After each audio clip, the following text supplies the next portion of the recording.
Alrighty. Good morning, good evening, and good afternoon. Welcome back everybody to Crystal Project. So, last time I didn't have a timer on the screen, and then I also remembered I never added the, I don't know, hour or 1.5 hour or something like that to the timer, where I did some offline grinding for the job classes. And it's about 42 hours. It's not supposed to be entirely accurate, but more of an idea on how long it goes. So, yeah. Either way, welcome to this place again. I haven't done any grinding since last time.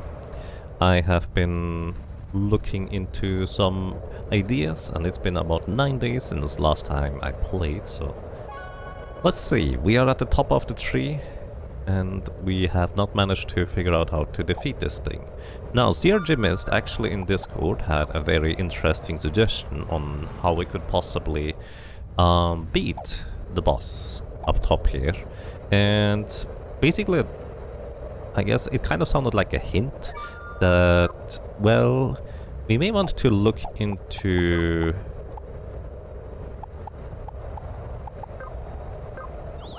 healing, because everything here is undead and takes damage. Now, one of the ideas I had was running the boss out of magic, but MP Scythe, we just would not be fast enough to run this thing out of magic in time. But since healing and magic MP healing is also healing, deals damage, well, we could try to take that to the next level, possibly. Either way, what I'm gonna do is I'm just gonna do a test run here. I'm gonna use trickery, so we have a sleep bomb, which allows us to put the enemy into sleep for 3 turns, thanks to increased debuff duration. And I wanna go ahead and gather a few more things real quick. Among other things, what I wanna gather is all the items that increase our healing output. Now, some of these I actually don't entirely know where to get or how to get them, so we will potentially have to figure those out. So let's get to it, shall we? Oh, by the way, there has been actually some new finds in the speedrunning community around this game, where they figured out some rather funky technique where, you know, we cannot jump up here, right? And I thought I tried that in my casual playthrough, but apparently not quite well enough. So, what I can do is the following. I can jump and immediately open the menu, and I hold down the jump button, and then I select, well, the Quintar or an owl or anything that is floaty, and you jump way higher. And yes, in case you're curious, this does mean I could technically skip this boss. I'm not going to. Which, to be fair, there's just a chest back here, but we could just do this. But we already skipped everything so far, and I'm more interested in trying to figure out what we can beat as the bosses for now. Plus, I don't think that chest is particularly interesting. Either way, it's going to provide a bit more of a convenient way of getting around, let's put it that way. So, now, I want healing things. Specifically, we don't have any accessories that allow us to heal yet, or heal more yet, because, well, as a solo character, you're not really terribly reliant on anything like that. I have maxed out, I do. Oh, by the way, question mark, you mentioning the things for the watering can. Do you get different results if you water the seeds as opposed to, well, not watering the seeds? Because that would be kind of new to me, to be honest. Alrighty, this guy should have a Mendes ring. Give 15% more healing and more maximum MP. You believe so? I actually had no idea. So there's a place in the capital Sequoia here, where if you find seeds, you can plant them in the garden. And apparently if you use the watering can on the seed, you get different results compared to just planting the seed and waiting. So the reason why that's relevant is because after a bit of research, Violar figured out that we could get a Fairy's Crown, which is plus 25% healing for the headgear equipment, from one of the thingies that you fight in the garden here. I haven't actually never fought this thing, so there's that. But either way, let's see. What else do we want for healing? We already have the Cleric's Rope, which is 35%, which I believe is as good as it gets. I might not even need the head equipment slot, because maybe an additional turn of putting the enemy to sleep is more important. We do want to have a different weapon though. We want an axe in particular. Can I equip axe? I can equip axe. There's an axe that I want to go and grab in the volcano. So I guess we're just going to go towards the volcano. I think Callista Stone should give us a reasonably close trajectory towards that. Right? That should be just straight south, actually.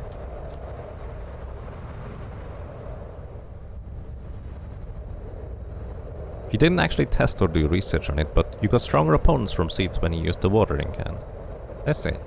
I just never really paid attention what opponents I got from which seeds to begin with. So I think I just tried to plant one of each seed and see what we get out of it, and that was about it. So I never really did any completionisting for that part. Alrighty, so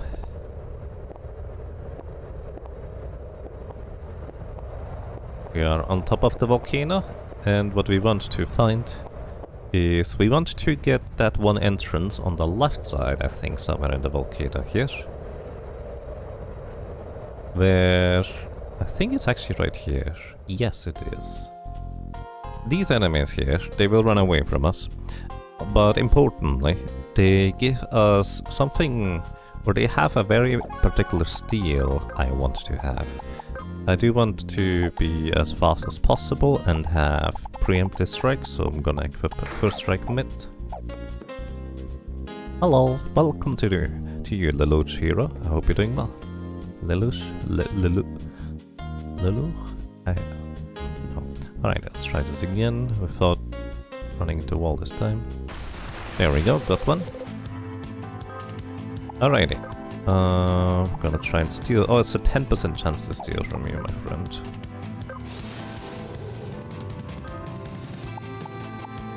And you guys, you're just going to bed. Alright, I should have equipped something that increased my chance to steal instead.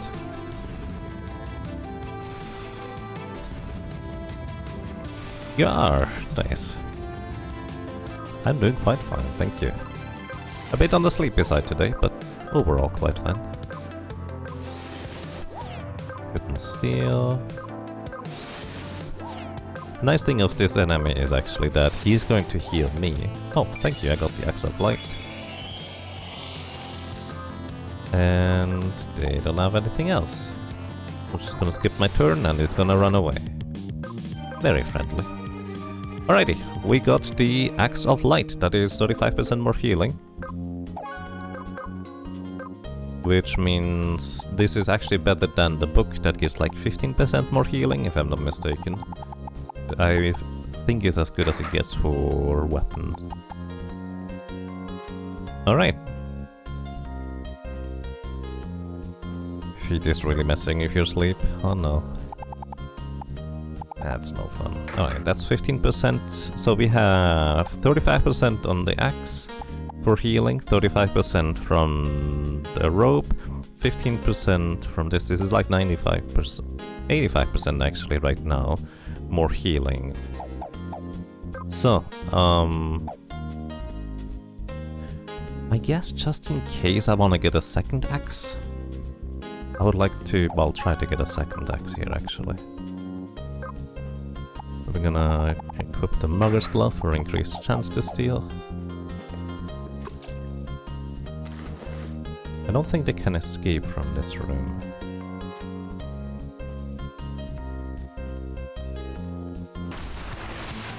Alrighty.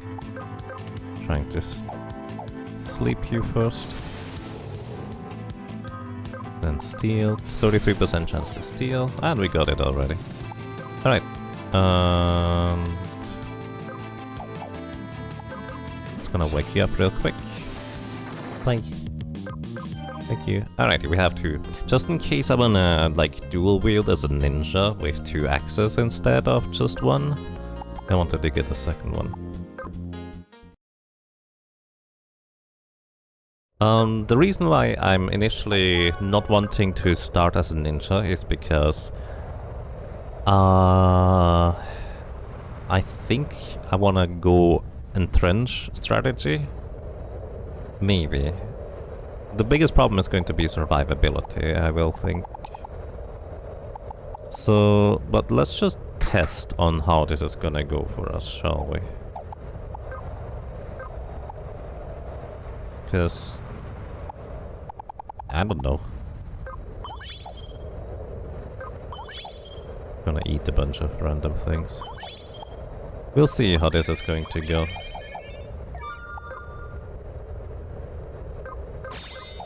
We are now equipped with as much healing as we can, while still keeping the dancing shoes for speed. I might actually need more.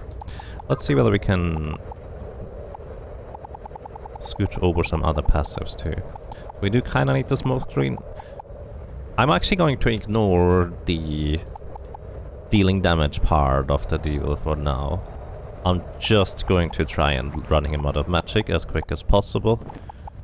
So we are going to try and see whether this is even possible, even if we had, let's say, the optimal setup for speed and such. So we want to get... We could get auto speed, just 3 passive points. But there's also the preemptive, also 3 passive points. What else is there? We do need equip X, so that would be 5. What costs us so many passive points? Smoke screen. Sure, I'm gonna remove this one for now. And we're going to get auto speed.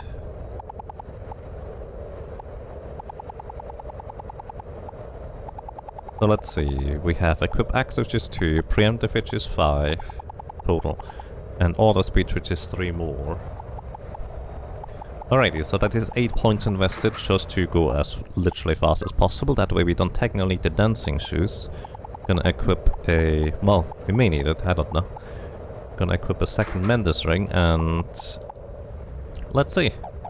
I'm curious how this might be working out for us, or doesn't work out for us. Again, the idea is to put this guy to sleep and then run him out of magic as best as I can. There's actually another accessory. Wait a second. Hang on, there was another accessory that was also something with healing. Let me actually check this. Oh, the Giver's Ring. Give 25% more healing if the target has more current HP than the user. Does anybody know where you get the Giver's Ring?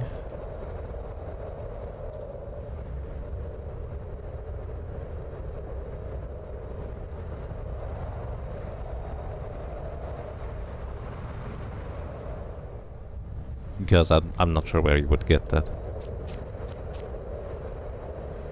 Alrighty, let us see how this is gonna go. We are faster than him, so that's already a good sign. Gonna put you to sleep for 3 turns. Then, here. This is dealing... oh wait, are you not on that? Oh. I think he's not undead. Oh, it's just his minions are undead, not him. That doesn't even work. Oh, that's a shame. Let's see, we can also use a heal oil.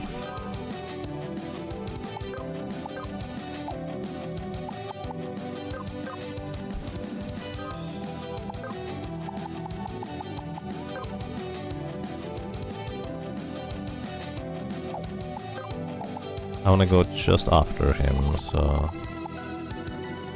apply random buff, why not? What's that buff anyways right now?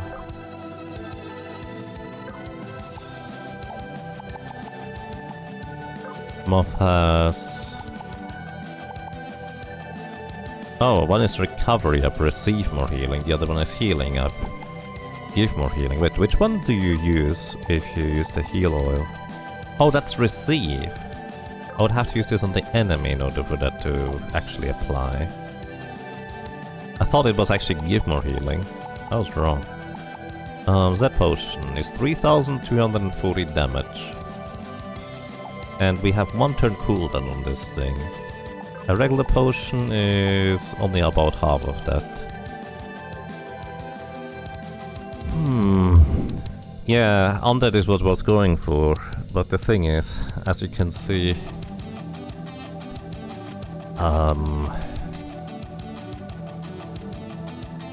only the minions are undead. I learned something at least, you're not wrong.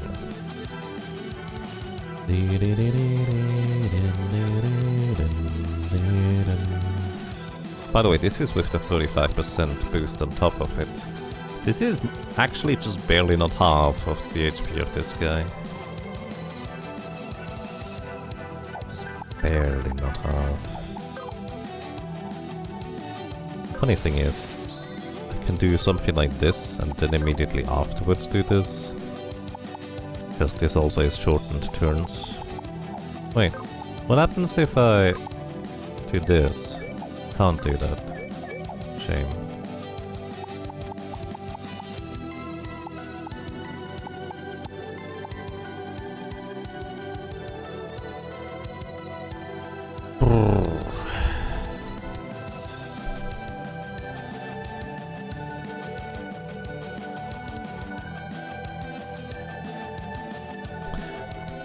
I feel like that could have worked if the boss was actually on there too, but I kind of forgot that he wasn't.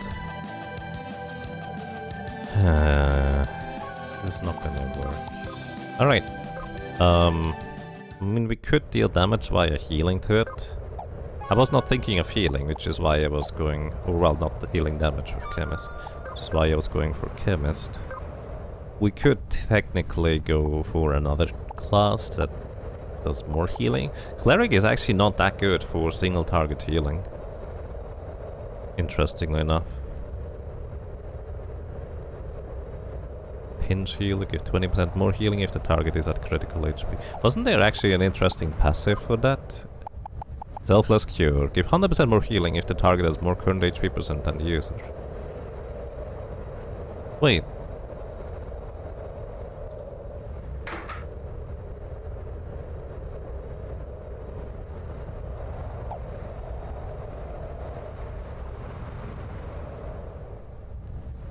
Really? Hang on.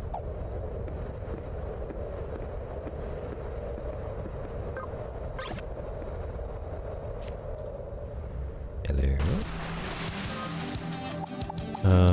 We're just gonna do a random buff.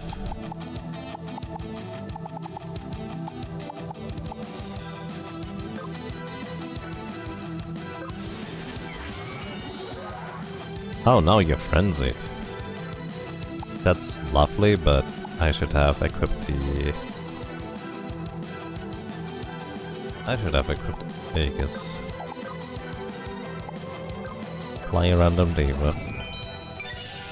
You're blinded. Excellent. So, do I have... Well, we have the exact same HP percent as the opponent here. 2400. What if I had less HP than that? Going into the battle. Does that actually apply?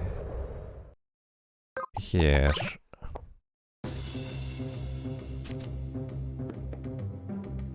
Where's the masochist dude?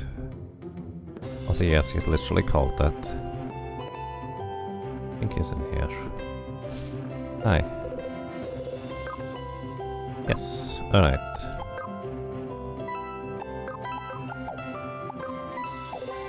Alright, we have everybody at critical HP now. Let's see whether this even works.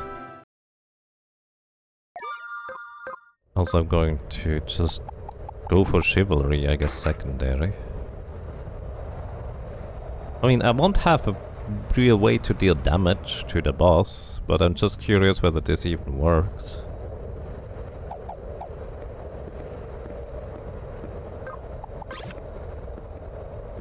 If it does work, we can try to figure out maybe a more efficient way, because then we would want to have sadist, not masochist. Oh, right.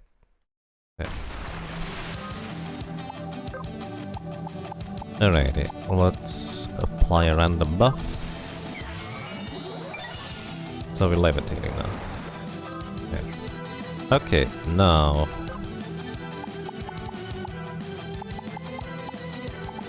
let's see whether this works. It does! Okay.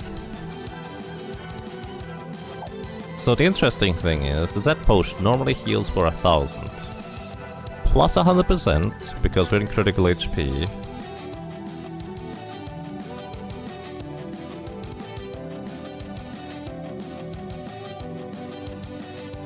I mean, being able to one-shot this thing could help a bunch. I'm the masochist in this scenario. I'm more pragmatic, I feel like, because being at low HP can be useful. So let's actually think about this. If I get the random buff for healing % up, then we could kind of work with this, right? The interesting thing is, I also don't necessarily need to be as insanely fast in this particular instance. So I could go for an entrenched strategy as well instead. The Stalwart is not gonna help us. Selfless Cure does in fact help us. Horse Speed is cute.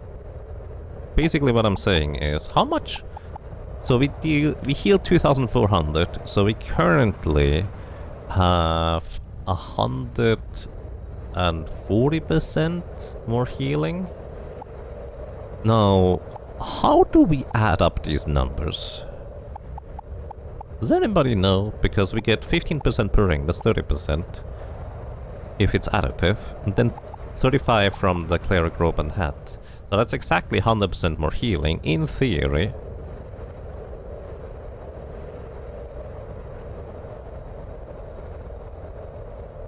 So how do we get to 2400 at that point? It feels like we have like 70% doubled or something. I need to think about that. There's also a Giver's Ring that actually is 25% healing boost rather than the Mender's Ring. If we could figure out where the Giver's Ring is from, that could also be helpful. So let me save real quick.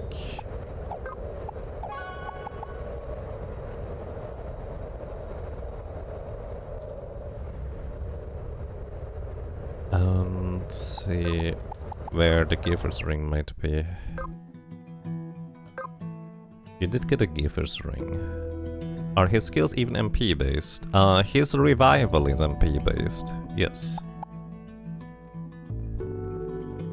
Oh, but the enemy in the back? No, we just kill him with a heal. That's the idea there. Let's see.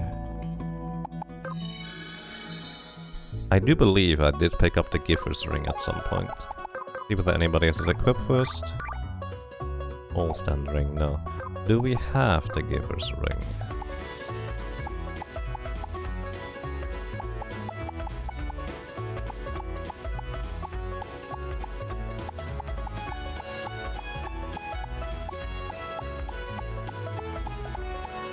There's the Giver's Ring.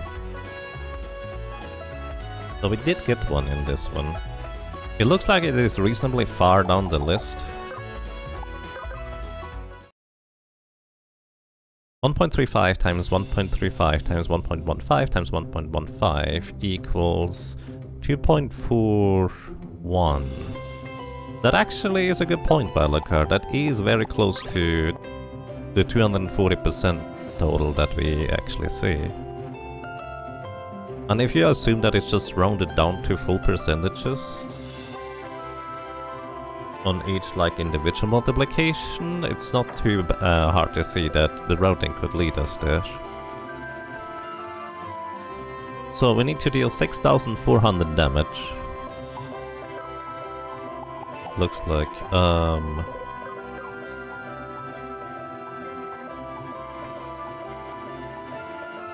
in-game duck. Right, thank you, Zephyr Blaze.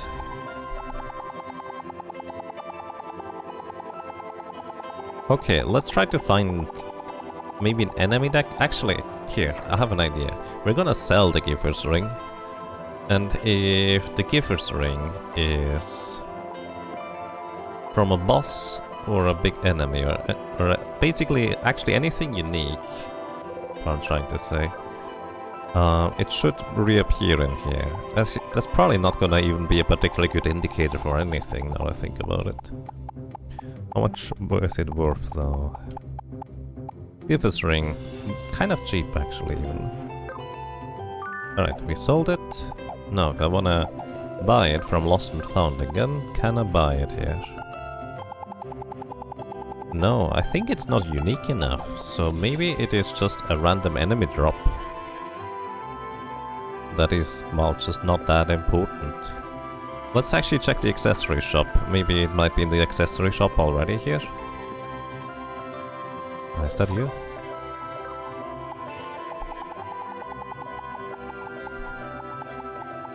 Nope, it's not.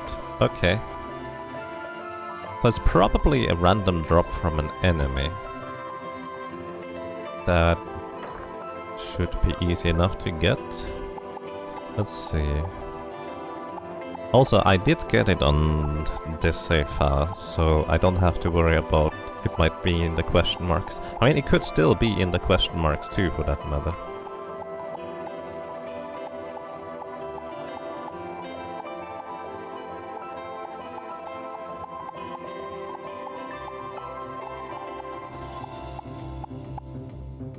I wonder what a lifeline is.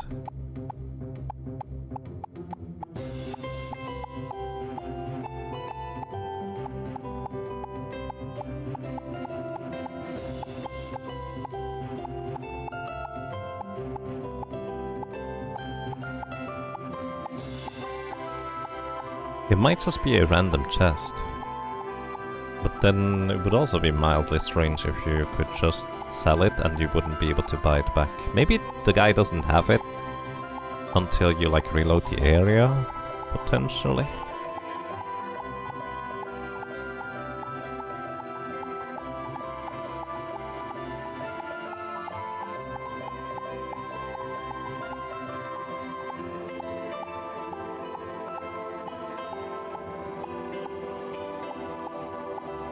By the way, did we try to dodge tank the boss? Well, I assume he has way too much chance to hit anyways. Because I'm just thinking ninja could be interesting.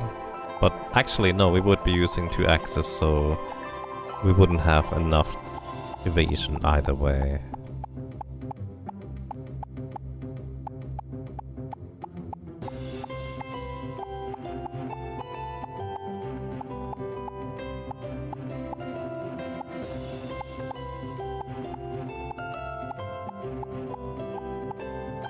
And that's all of them.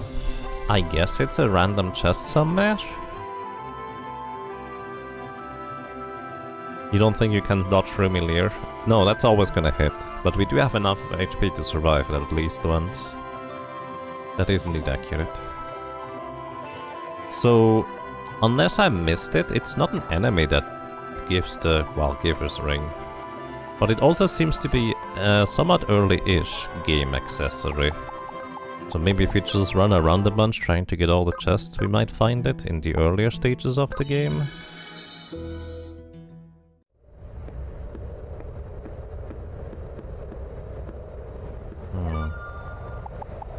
Is she gonna make a new template? Create new template.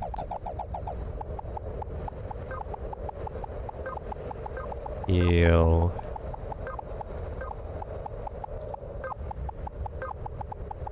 Bomb.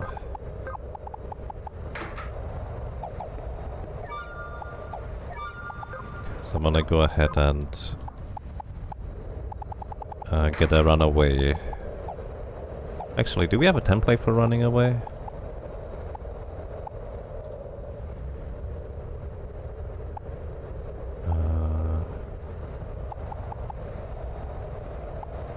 Run and steal, sure, this works. How much heal percent do you need? We actually might almost have enough. So, here, that's a good question.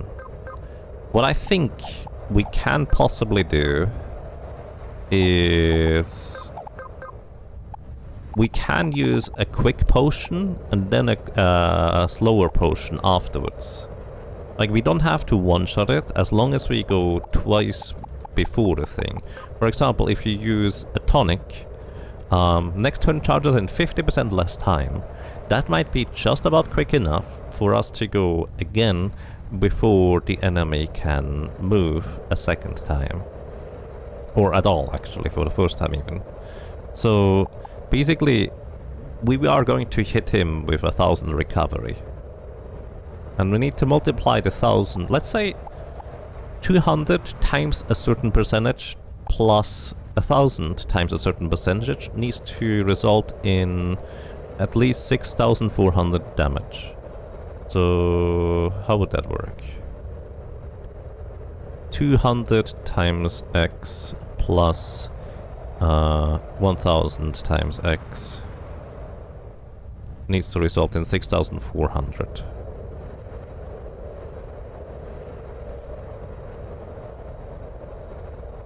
I will check how. Remove a piece of gear and check the values. It's not gonna update it in the...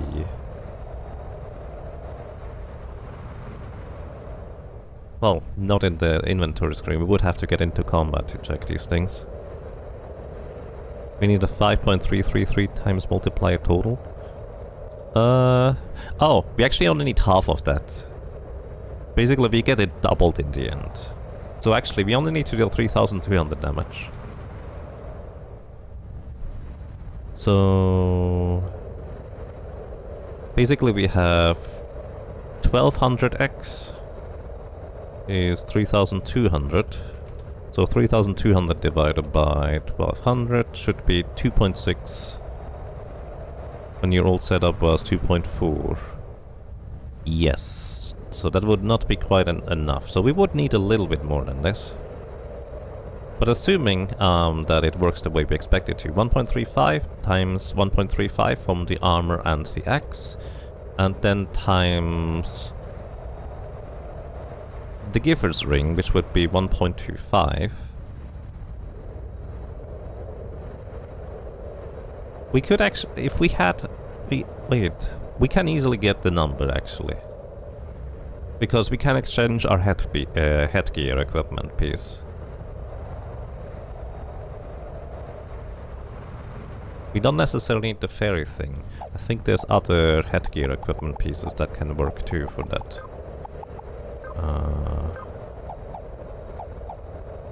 Hang on.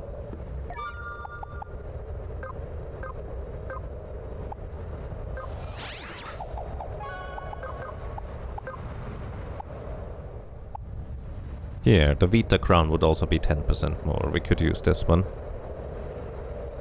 Did you check it out when you were at lower HP? Yes, lower HP percent does work on an enemy. Oh! You know, that's an...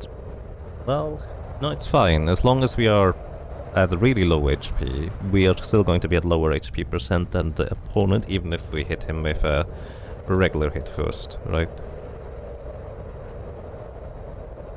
3 times 35%. We only get 2 times 35%. Or well, we get 1.35 plus 1.35. Because we're not dual wielding axes, we're only using it one. We could technically dual wield axes, but then I would not have a way to proceed the battle afterwards, is what I'm saying.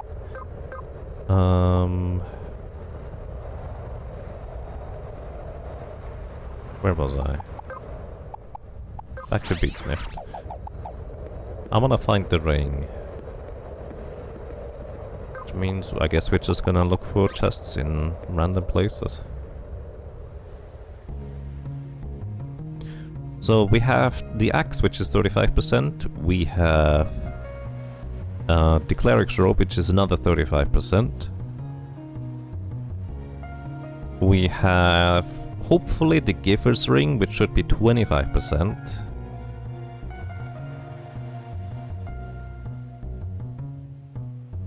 No, we only have 2 times 35%, not 3 times, guys. We're not dual wielding the axes. That's just a regular chest. Ether pouch. I guess being able to carry more ethers is good too.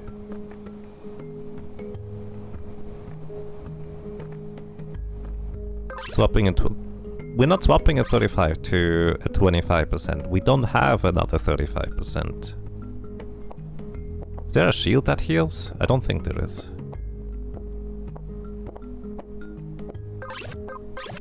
Also, for anybody who was not here earlier, there's a new trick discovered recently, where basically, if you jump and then immediately mount something that is floaty, like the Quintar or the Owl, you can actually jump way higher than you're supposed to be able to.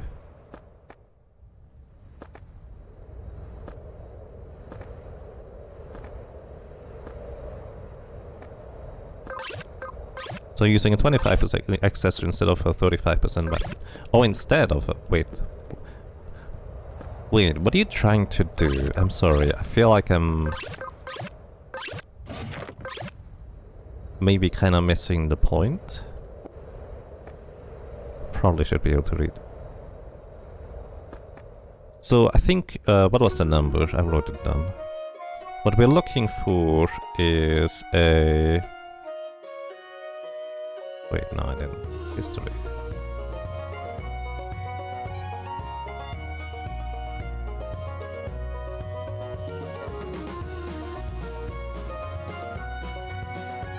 Uh, 3,200 divided by 1,200.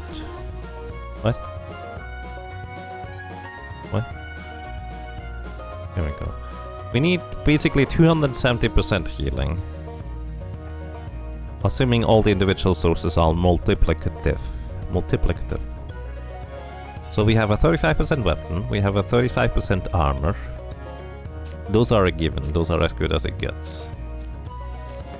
Then we can get 1 accessory, maybe 2, for 25%. How much would that be with just the accessory? Let's see. Assuming it works the way to it, we hope it does. 1.35 times 1.35 times 1.25.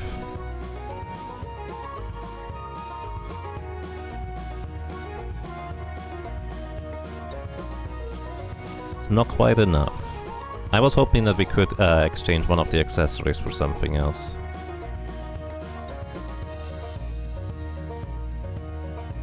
A double Quintar. Oh yeah, I suppose. I'm using the accessory to be able to reliably run away. 1.25. And I guess if I add the crown, we actually have just about enough. So we can actually get away with 1 accessory. If I had the Fairy's crown, it would be potentially more reliable in terms of calculation, in case there's some rounding, or I don't understand how the calculation properly works. Alrighty, so we are running through the early-ish game of the, well, game. Because the Giver's Ring is probably a somewhat early accessory that we can find. In fact, if anybody knows where the Giver's Ring is, I would, well, be very interested in that information. It's an accessory that gives 25% more healing if the character is at lower healing percentage than the target. So yeah. I never really used it in my casual playthrough because, you know, you usually want to keep the healer alive. But well.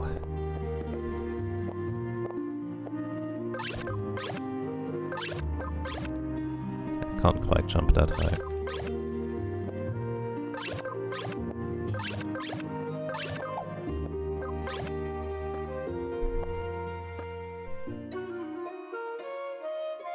Would that work with only one character?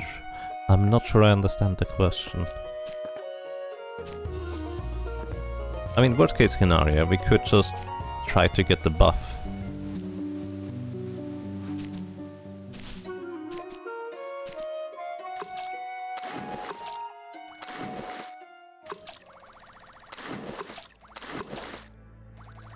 Worst case scenario, we could just try to get the buff. For 35% more healing given. So I'm going to be a random buff. I don't know how many random buffs there are. Maybe a frenzy would allow us to go fast enough anyways as well. That could be a thing.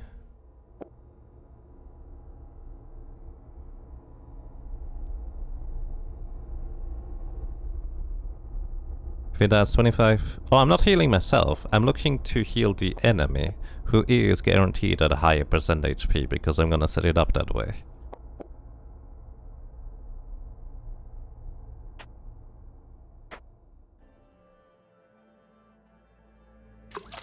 Maybe it's over here? This feels like it could be like in one of these sections here.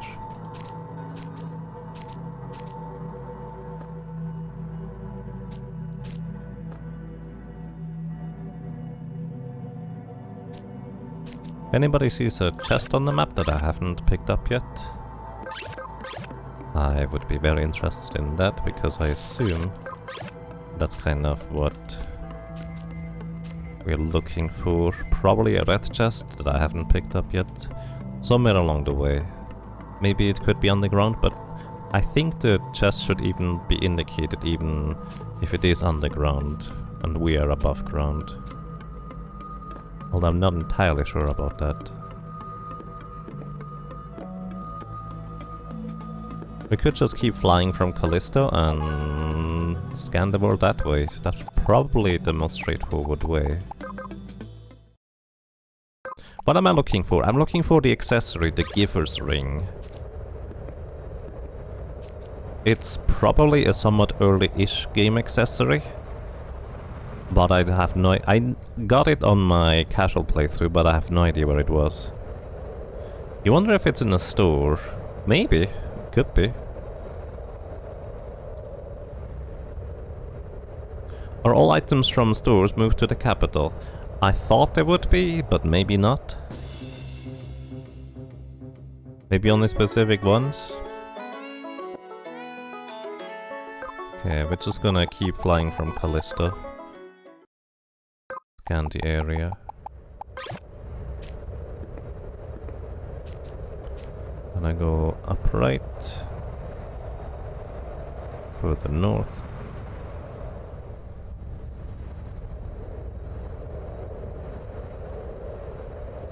I mean, it could be a store item. I'm not sure how we would figure that one out. Oh, by the way, there's a way to get to the top of the castle now without having to go through the castle. Because of this high jump here. Actually, you did not even need... Well, did you need the high jump? Hang on, we can briefly go and check. From the Chalice of Tower, we can actually go to the top of Castle Sequoia. Where's the goal of the solo challenge is still going to be to defeat as many bosses as possible. So I'm more just interested in maybe showcasing this rather than actually skipping it, let's put it that way.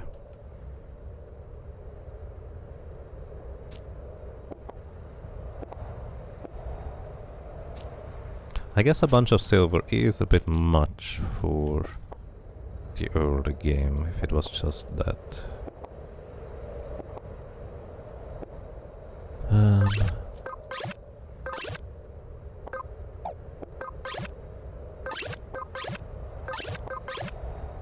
Alrighty, so when we are up here from this part, what we can do is we can actually just jump straight to the left and land on one of these lamps here.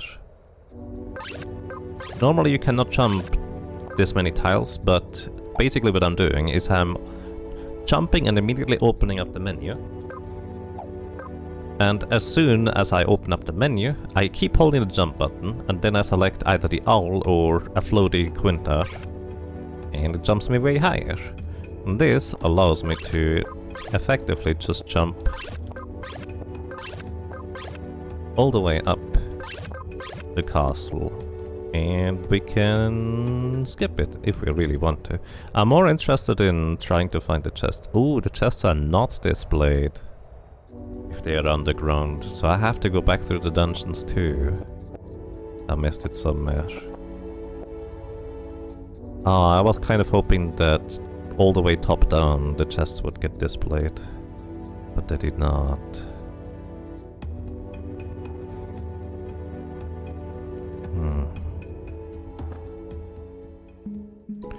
Let me think about this. I feel like location-wise, in terms of how much it costs or, well, gives you when selling the item, it would be around the desert. Or it could be around the Shoru province. So maybe we should check the pyramid, or some of these red chests over there. Could just be right here for all I know. A hatchet, plus 4 AP at battle start. The dueler. Duel ready. Boomer Society. And now your map has areas unveiled that you actually haven't checked. In which sense? Sorry. I guess just in general. Alrighty. There was a chest. Apparently I don't have the map of the pyramid. There's a chest around here.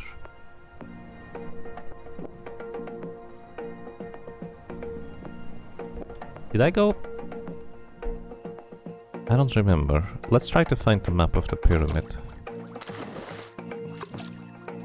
You floated high up over areas, the minimap shows you have checked it, but since you were so high up it didn't show it. Oh, do you think it's proximity based for the chest? I guess it could be. I didn't consider that. I just assumed it was based on whether you're in the area or not. But it could be proximity based. That is true. There's a chest over here. Resist shifter. I do think that is about the level of item you're looking for. Map? No. Ether pouch.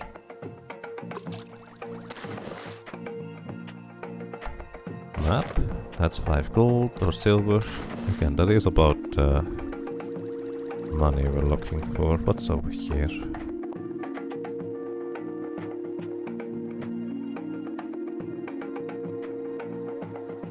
I never properly checked the pyramid, have I?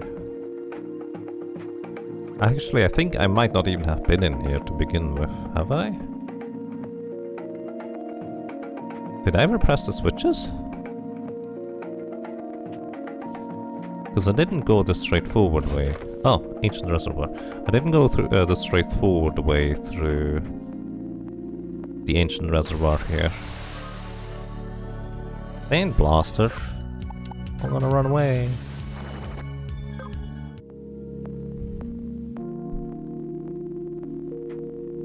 Yeah, actually I only got the Weaver and then I got back out.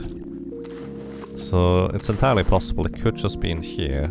Again, the approximate value feels like it could be about right. Let's try to get all the chests. And let's go back to the very beginning. There is a chest around here. I got this one, but there's another one.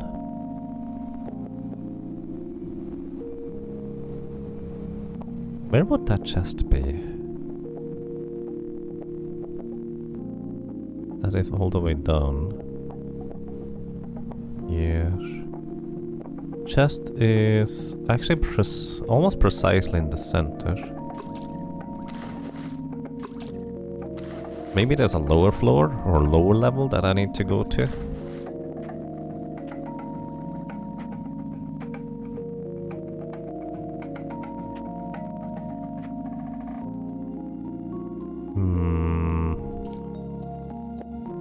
like I'm just missing it.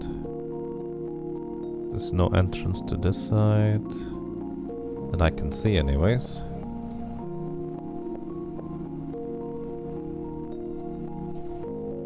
Can't see anything here.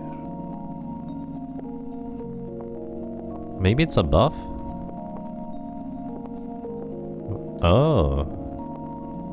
There is something above. A red coat. A bit of max HP and mind. Alright. I didn't even realize that was here.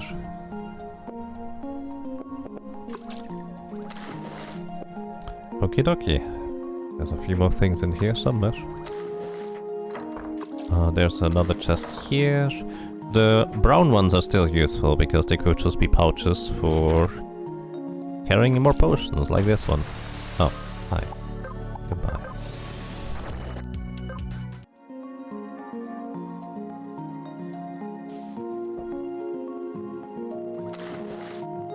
Is that a dinosaur riding a dinosaur? Yes.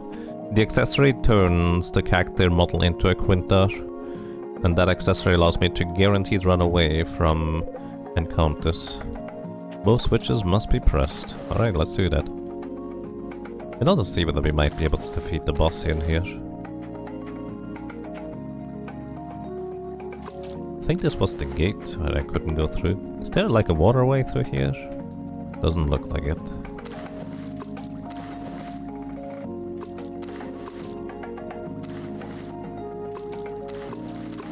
So... where through? South of here probably. Check the left side real quick here. That is a pathway down. Looks to be a side entrance. To... up here? Oh, I did not mean to jump down. Let me back up, please.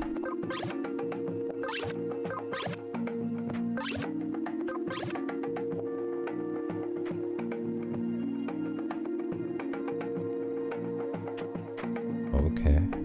Oh, this is where I kind of came from, so... I just didn't realize there was a pathway to this side. Well, back we go for now.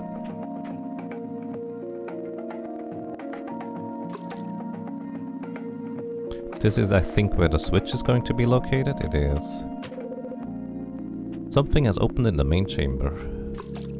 Alright. Sounds good to me. Let's see whether we can get these chests. You're not supposed to have the fishy or swimming Quintar here. Defense shifter. Alright, there's more chests up or probably up. The red ones could be our Giver's Ring. Grim Scythe. That's pretty crazy buff there. 50% less casting time. Quiet 5 silvers. Alright, so far nothing. Not much anyways.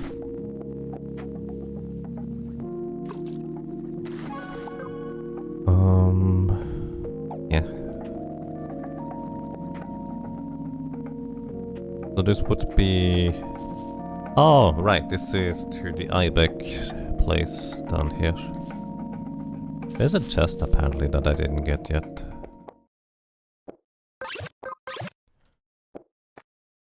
Where would that chest be? Right here. Okay, Phoenix Juice Pouch. We don't need those, unfortunately. Alrighty. I think that's the pyramid done. Let's try to comb that through the desert some more while we are here. Uncover things. Oh, didn't the other guy want milk? Maybe he gives you something for the milk.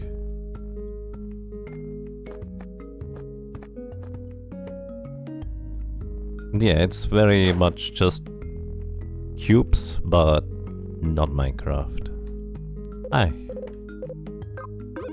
Here, you get milk. We get a milk bag. Oh, so we can carry more milk now. Which, by the way, is a pretty good MP recovery item. So... oh, I forgot what he gave you. Now we know again.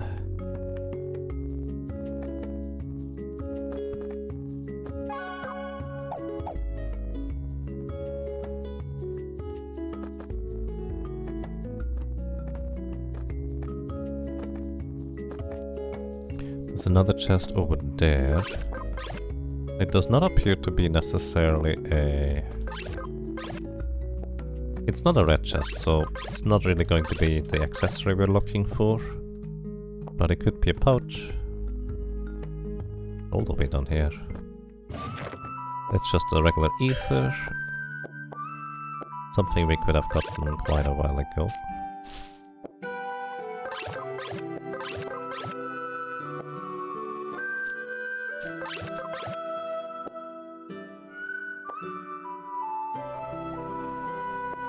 And a potion.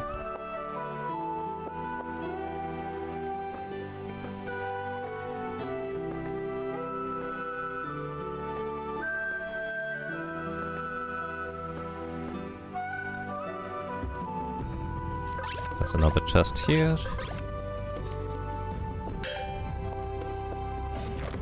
More potions.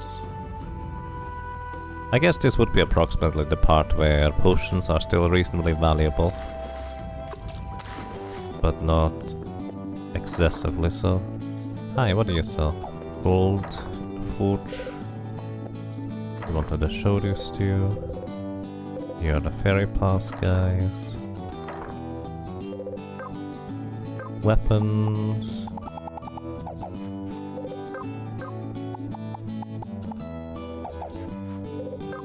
What's the nature's gift? Oh. Healing attacks.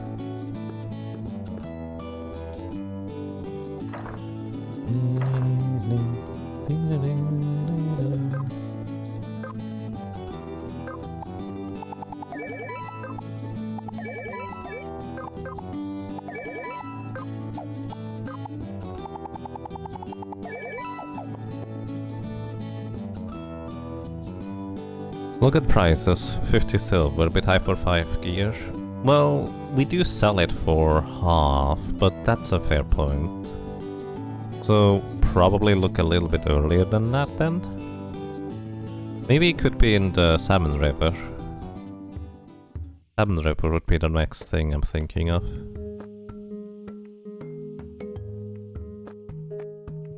Why do these items have such irregular caps? I assume they are kind of balanced around...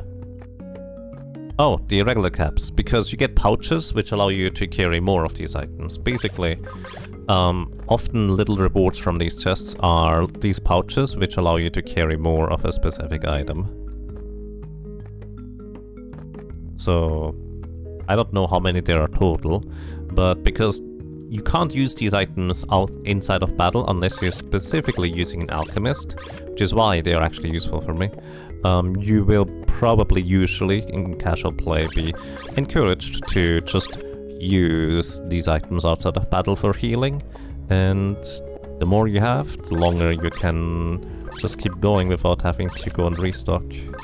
Even though restock is not really that difficult, I guess, but it's nice to know that you can just be in a dungeon. You don't have to worry about using up all your items, because you don't necessarily need them in combat. Or you probably even don't need them in combat. But yeah, I guess... Would Salmon River be before or after this part? It's an overpass scrap there. Purple chests, generally speaking, contain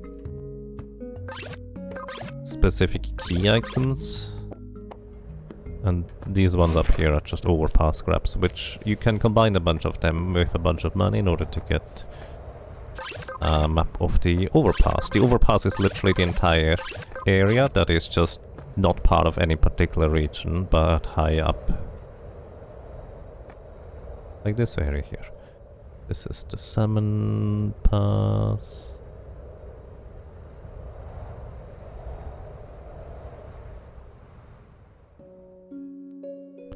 It would not be in the water, would it? What's that? Potion pouch? Yeah, so with this potion pouch we can just carry more potions after that. which is nice.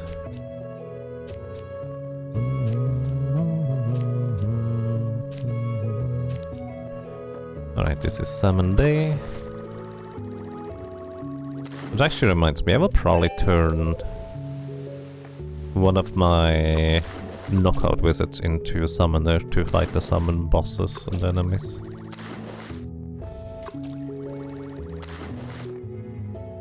Although I guess right now we are on the quest to find the Giver's Ring. What would be before that? Maybe... Could it be a reward from the salmon race?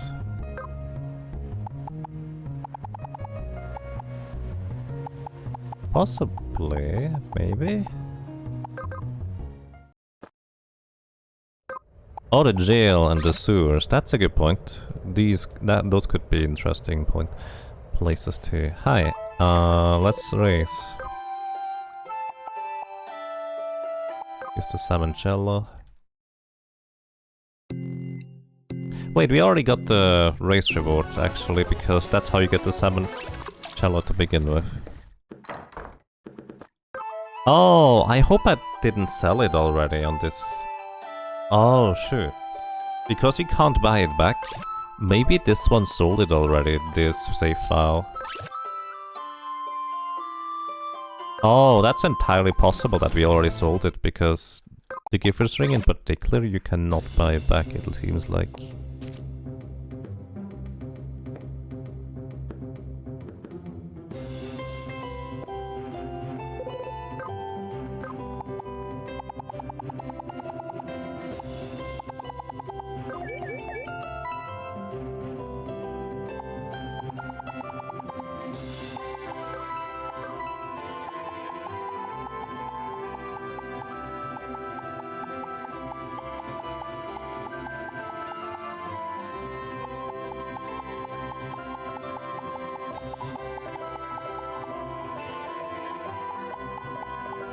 Oh, it's right here. I did sell it, and you can buy it back.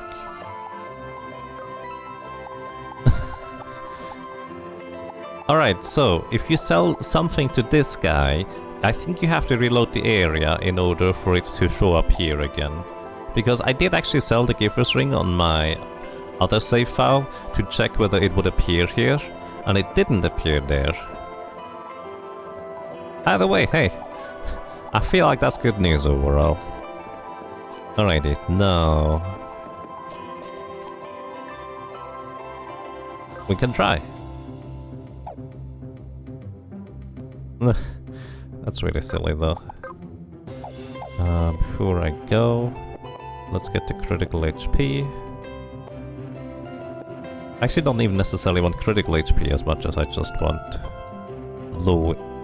lower HP than the enemy. But we can do this here. Right. Thank you. Top of the sequoia. Alrighty. We're gonna load the template for Heal Bomb. And then we're going to go ahead, equip the Giver's Ring.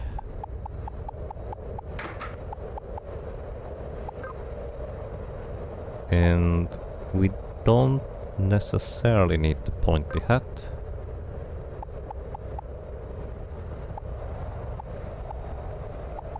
Could go for... Vida Crown is fine. Alrighty, and I'm kind of hoping we don't need the Mendes Ring here and can instead use something else.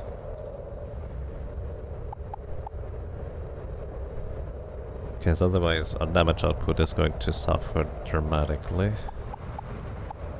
Which it probably does already. Maybe I should just test whether we can even do this to begin with. I wish this gave you immunity to being possessed. But that might actually just trivialize certain encounters.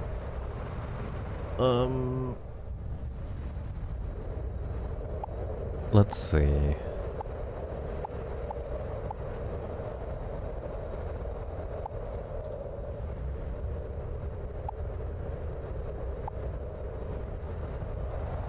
I guess we can equip... Do we need dancing shoes? I don't know, probably not. It would be nice though. But if we equip dancing shoes, we don't need auto speed, so we have this available still. Equip axe. Do we? We don't actually need the preemptive necessarily. Curiously enough. So we want to have a smoke screen to be able to dodge. That's going to be our entire strategy, to be able to dodge to begin with. And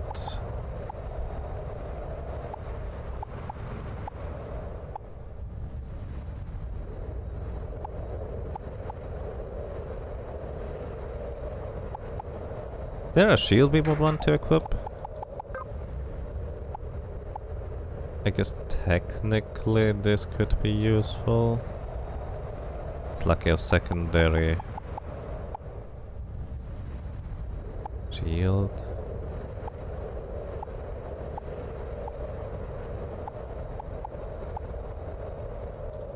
I don't think so. Don't care about shield for now.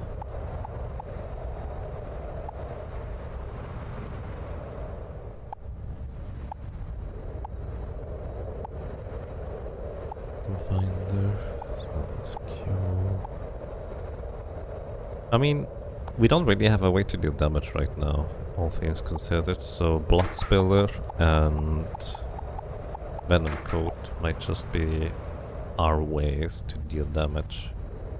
It isn't great, but... well, let's see. We're gonna save. And if it doesn't work, we're gonna reload, because we have to be at lowish HP in order for this to work to begin with. Hi. Alrighty, so we actually still go before him, so we get one turn of Entrench.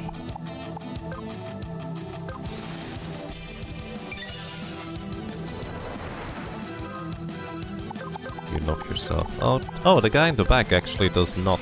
that... Wait, he's casting a spell instead of...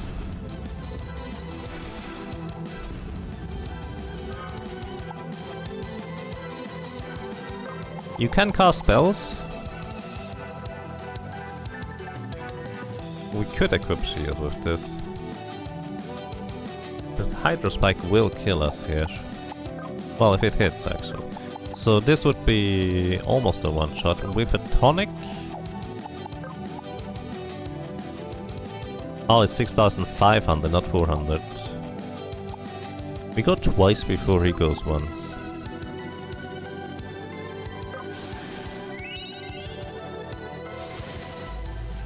Rally call. We'll always miss here. What are you doing next? Rumilier.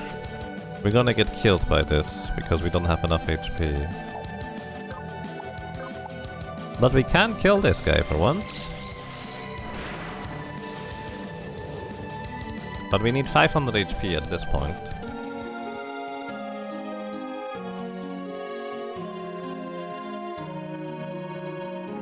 But theoretically we survive overall.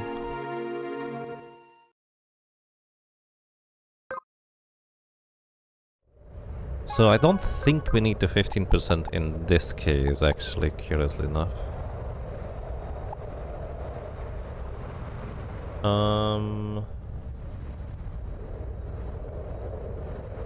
We need him to not use Rumilier at the beginning. I don't know whether it's random whether he uses Rumilier or whether he always does the same order of things. Rumilier is not something you can reduce, right? Can you cast Regen on yourself? I cannot in this case. Because I don't have a way to inflict Regen on myself, technically. I could try a random buff on myself, which could be regeneration, but it's random. I could also try frenzying myself. Would a mirror shield help you there? Unfortunately, Rumilier does not get reflected. It's considered an ability rather than a spell. Hydrospike could be reflected, for that matter. So that is where the mirror shield would technically be useful. But, well, we're gonna run into the trouble again where we need to somehow survive to begin with. Alrighty, I do think I kind of need to begin with Entrench, so I get my evasion buff. And now he's doing the thing this time.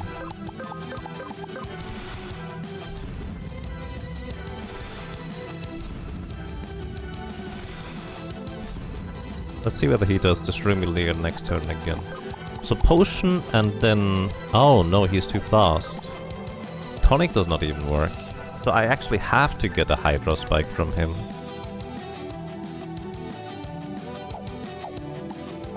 I have to get a Hydro Spike from him, otherwise we're dead. Apply a random debuff.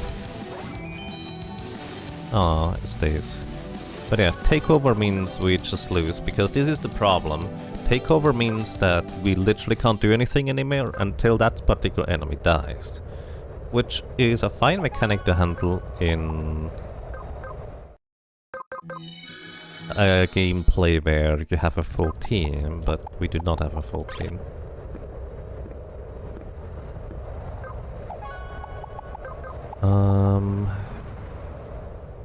Since we need more turns anyways...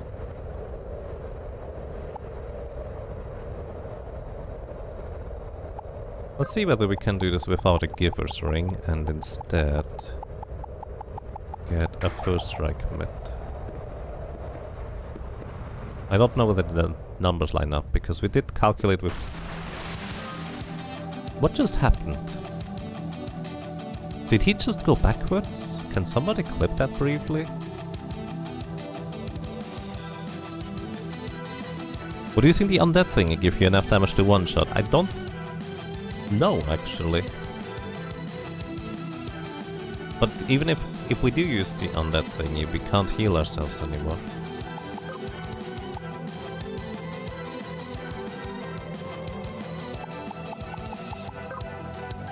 We could give ourselves a random buff. And if we get Frenzy, we might be fast enough. But let's actually consider the numbers real quick before we do that. Because I might need or require the Giver's Ring, for all I know. Let's see. Z Potion right now heals for not quite 4,000 damage, so we will need 2,500 more damage. And that is not enough, so we do need the Giver's Ring, or at least some healing improvement. So this is not enough damage right here. If we could be quick enough with this... Okay, I would actually be quick enough to go with a potion and Z Potion with this setup. I would be quick enough to knock out the Unrooted.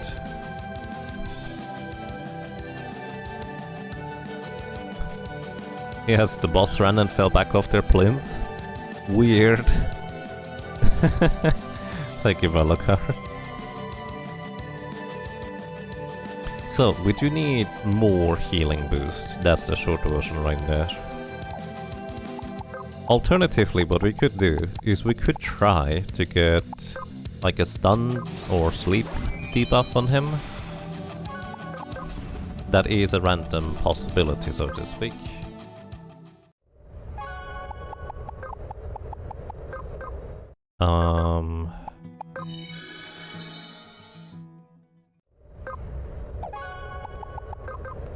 We do need a Giver's Ring. But it would be nice if we had more speed, that way we could kill the thing. But we could technically just hope for a water spout, but I'm not sure how likely that is. Can you test if damage percent gives more damage from heals? I'm not sure how I would test that actually. I mean, I guess we can... Sure, let's try this real quick, huh? I don't know how we would implement any damage percent increase, but there could be something I'm just not thinking of, so let's briefly test that, shall we? And this time you didn't back off. Alright. So briefly, I don't have the damage percent equipped, I know. It's more of a question right now as to how much damage I'm dealing with this current setup.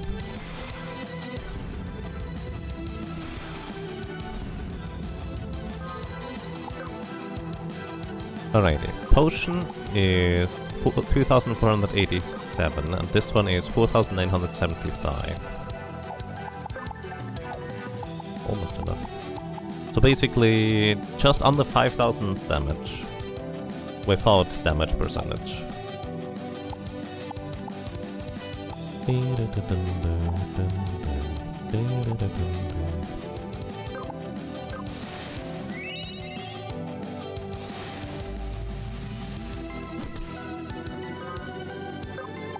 So we can kill this guy, but again, the problem is Rumilier. And I think the boss just guaranteed does that.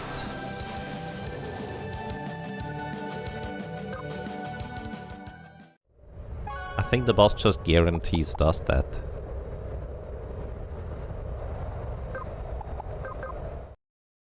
So we need 500 HP. Well, considering we overkill quite a bit with this current setup, if I had a regen crown equipped instead, that could heal me over time, as long as the first spell hit would be working, right? Either way, let's test real quick with the damage percentage helps. Undead Ring gives us... This is more physical damage, specifically. Oh, this is also physical damage. Do we have... I mean, I assume this is magic damage. But... I don't technically know.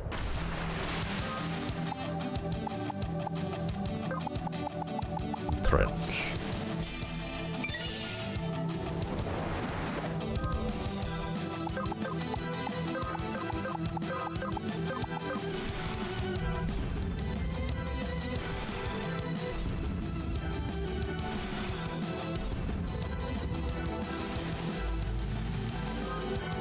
Alright, this is... yeah, this does not increase our damage.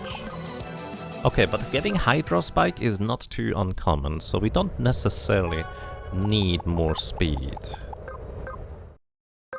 It would be nice, but it is not a requirement. We just need to heal enough to survive the Shroomy however. What is our current spec, actually?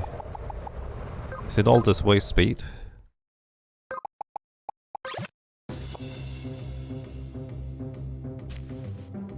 What is our current spec? Not you. I'll just do that. Hi. We currently have agility all the way, which actually does not help us. So this is actually pretty decent speed, but we can get even more speed if we go all the way into... not summoner. The drummer guy. Beatsmith. So this gives us 34 more speed.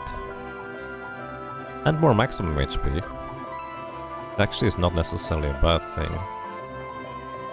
So let's see, we're gonna get 2 turns. No, we get 3 turns before Shroomy hits.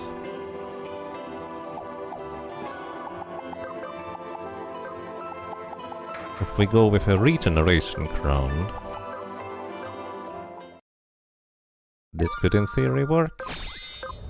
I did not mean to make a new save file, but I'm okay with this.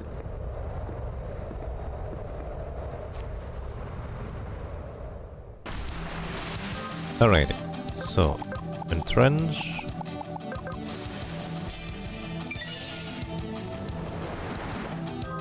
No Hydro Spike this time.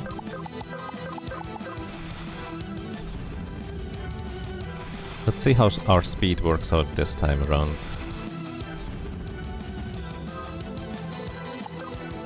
Tonic is 910. That potion is not enough. Potion, that potion. Okay, these would be enough, but we need to have both of them below the enemy's HP threshold. And I'm pretty sure we're gonna be above this enemy's HP threshold if we do this right now. What we could do instead is give him a heal oil.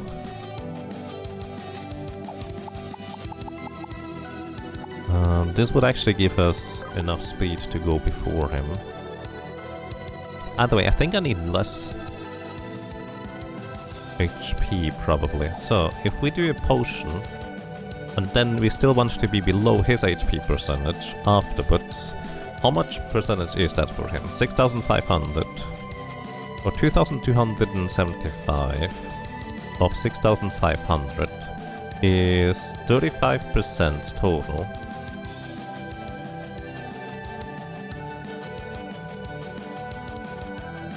So he has 65% HP remaining. So we need to be below 65% HP. 947. And that is after one heal that gives us 15%. No, that's actually after 2 heals that give us 15% more HP. So we will need to be below 615 HP.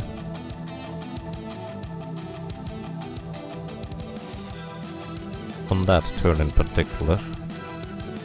Or, in other words, we get 3 heals out of it. Turn 1 Entrench. Turn 2 Potion. Turn 3. So we actually get 45% HP back. How much is 45% of 947? 426, which is less than surviving as Rumelier. So 500 of 947 is 52%. So we want to have about 8% HP remaining in this situation. The 947 times 0.08 should be 75 HP or lower remaining. That will be our setup.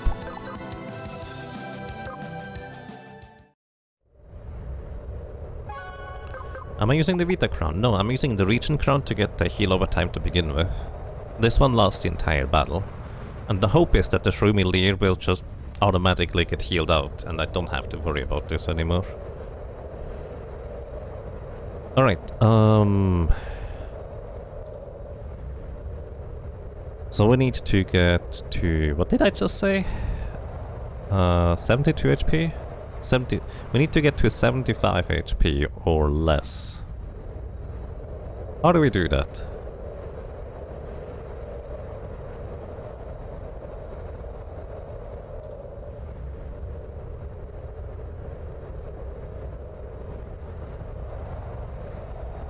$75 HP or less. Also don't equip the Regen Crown if we try to do that.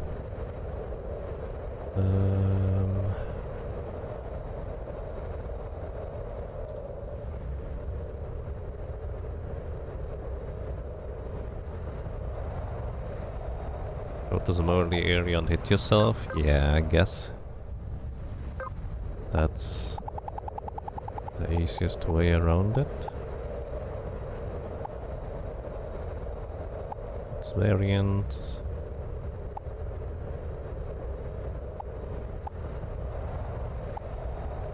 I don't actually want to crit myself. So I guess maybe I want to cast a spell at myself to hit myself instead. So... use some black magic on myself. Kinda like our allies do all the time. Alright. Let's go to Mercury.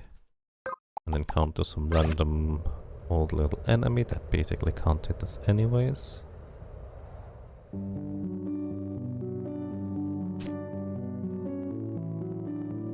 There was an enemy here, right? Oh, maybe not.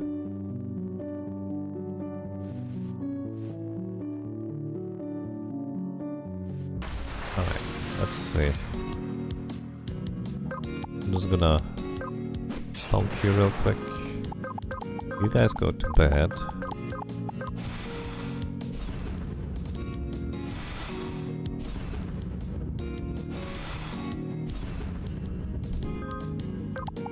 gonna knock you out because they can cast spells, I think. You guys should have almost no chance of ever hitting me, right? 5% chance to hit. We can deal with that. Alrighty, so... Irina... I need to have 75% or 75 HP remaining. So how much damage do I need to deal? 947 minus 75. I want to deal 872 damage. Or something. That is too much. That is also too much. 872. This is 509, it's too much. 40. 2 times 442 should be about the correct number. Excellent. Thanks, buddy.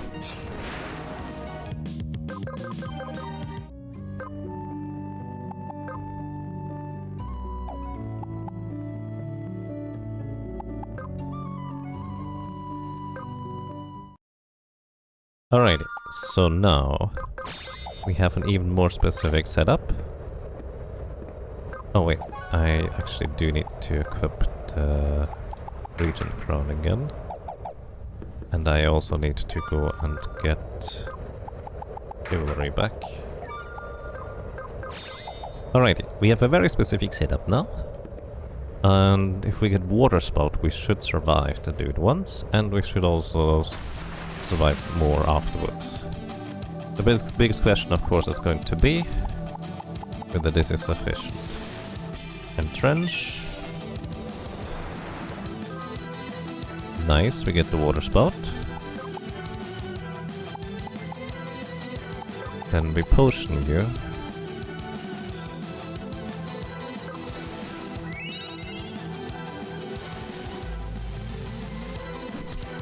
We heal enough to be above 500 HP. We get to kill you because our HP percentage is still lower than yours and we get the full boost. Trumilier puts us back to critical HP, but just about good enough. We need to entrench now. But unfortunately... we need to get the turn real quick here.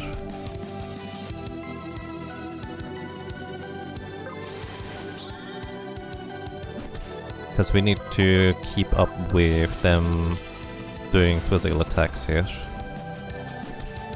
Like they do. It's gonna rally call again, just gives us another turn soon. Let's see whether we even can possibly keep up with their round, so to speak, because Entrench might just not be quite fast enough. We may have to go for one more RNG element of this entire thing. It's gonna Shroomy Lever again, which actually is fine by me. Entrench. Yeah, we easily out-heal the Shroomy Lever. That's very good. Alright, now, the catch of course is, we would like to not have to deal with two enemies at the same time, but we also don't really have a way of running it out of MP or HP. Well, actually, that's not true. Well, oh no, he does not use up his AP. If the Spirit Cage used up his AP, we could use this thing.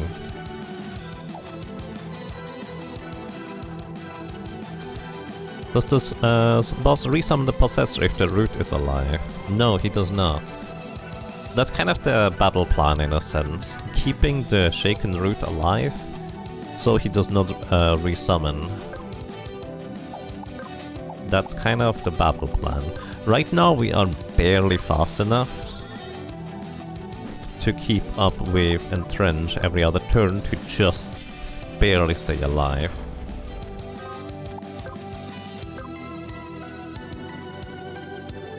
And we actually invest resources every time. But on the bright side, we're alive, right? Now here's the thing. What I think I can try to do is we can try to go for the random buff and we hope for Frenzy. That is getting revived if we get killed. Unfortunately, it does not help us.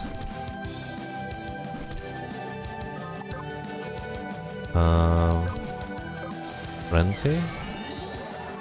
That is evasion up by 35%, I think. Which unfortunately also does not really help us. I have to get a quicker turn again. Because otherwise my buff is gonna run out. And they're gonna go... Oh, he's gonna go twice. Okay, we are just barely fast enough to keep the buff up here.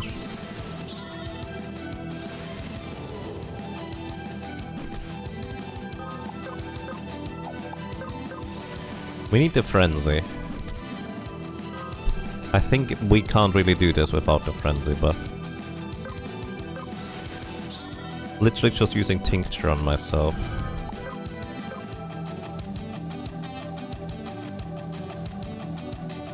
To be able to go fast. I guess I could start trying to take down the Shaken Root, but because we don't have a way to run the boss out of magic, he will just resummon them every time. Probably anyway. Honestly, I actually don't know whether he resummons them. I just assume he does. That's the funny part, I guess. Big mixture. Oh, I need to go faster, apparently. I actually don't technically know whether he resummons. Actually, tonic here. Just for fun.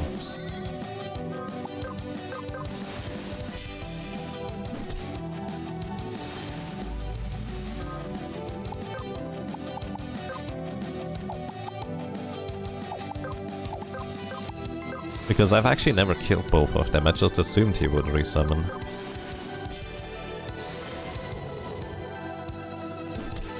What does Frenzy do? Haste but better. Exactly. That is the perfect description for Frenzy.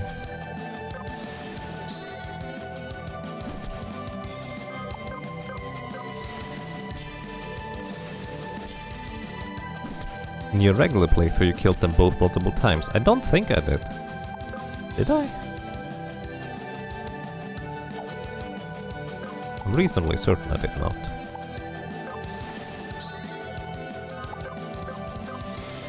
But I might be misremembering.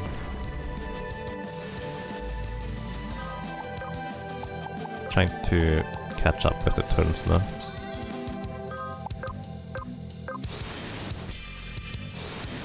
It's actually very convenient that our heal over time just about takes care of well, the Shurimi layer. So we basically are stable. Well, we survive is the thing.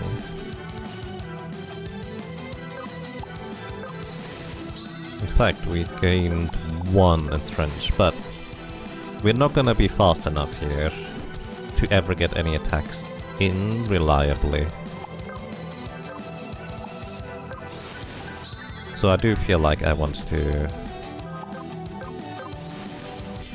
Or I basically have to get Frenzy.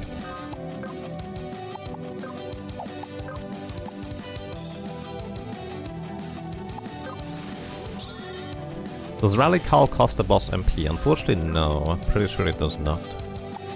Would be nice if it did. Because then we could run it out of magic this way. No, it still has the 20 MP reduced from initially reviving his buddies. That's it.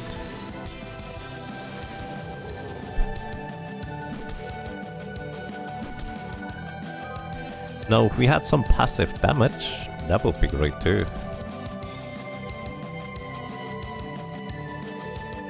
Like maybe instead of... I was thinking maybe by a counter, but we would actually counter the Shaken Root as well. And eventually kill that thing, which would be not particularly desirable.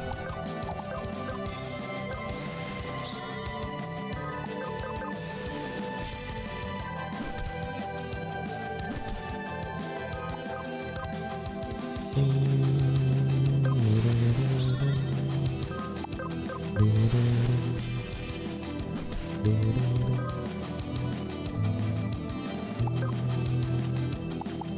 can try again here. We have basically caught up slightly with our turn times.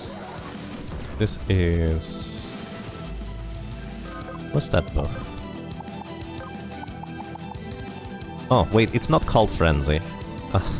I always call it Frenzy. It's actually called something else. This is the Frenzy buff, but this is not what we're looking for.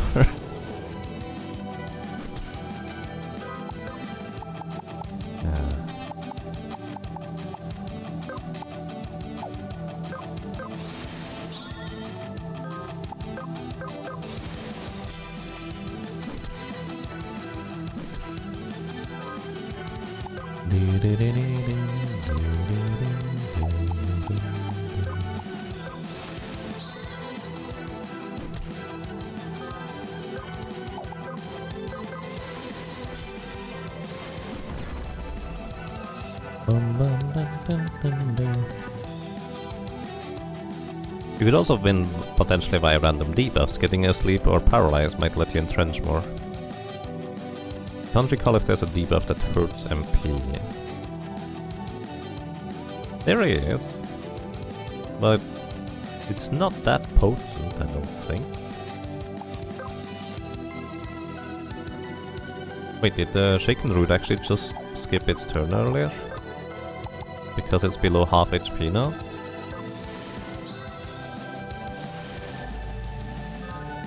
Oh. Unfortunately, we have no way to remove the buff on the Shaken Root. Otherwise, we would force it to spend turns doing the Harden thing again.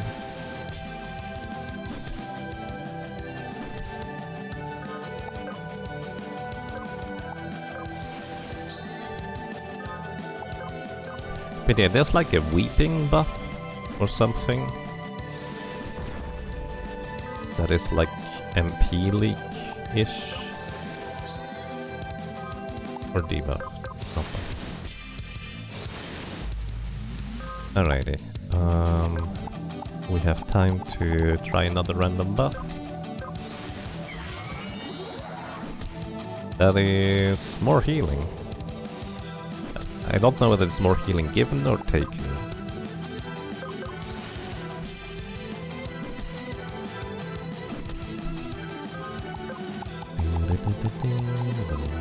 But, well, we get more MP back through Tincture, so that's a thing now. Headbutt. Gonna go for a Rally Call again.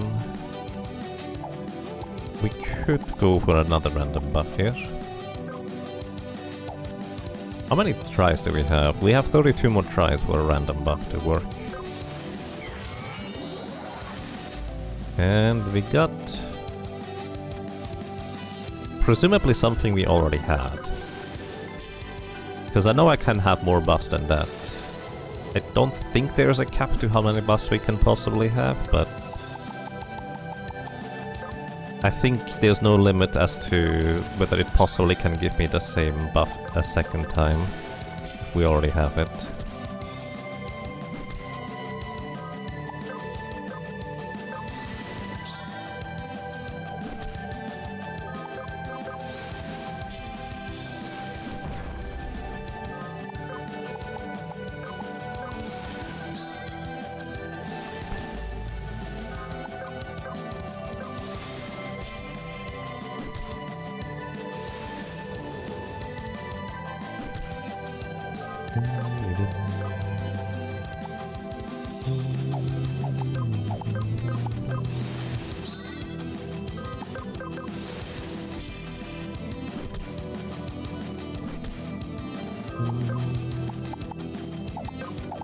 Alright, we're gonna go for a random buff again. See what we get. And... I think that's reduced casting time. Yeah, 50% less casting time on our abilities. The thing is, our abilities don't actually have any casting time. So it's in the right direction, but not what we're looking for. By the way, I'm just bringing the enemy low here, so we can eventually knock it out when it comes to that, because even if you kill the... Actually, if you kill the boss, the minions don't automatically die, do they? Oh, we're out of tonics. So we have 40 more tinctures to gain turns quicker.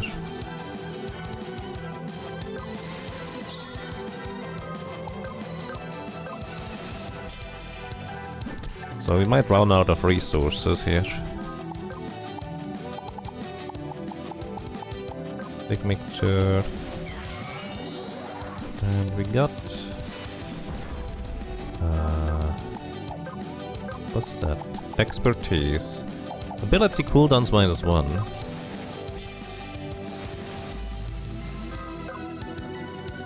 Oh, there is actually a thing that makes us have 0 ability cooldown, so we could just spam Entrench. But that doesn't really technically help us. But that would be another buff that would be useful. Well, I guess it would help us, because we could just build up the dodges.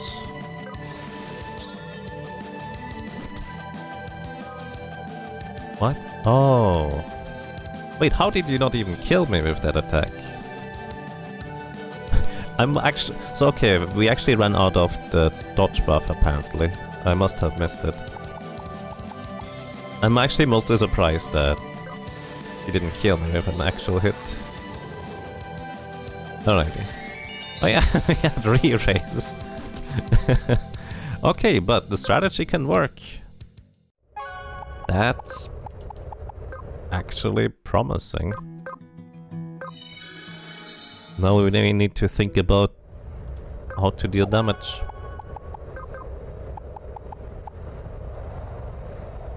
Maybe we don't need the dent. Well, actually no, we kind of kept haste the entire way through.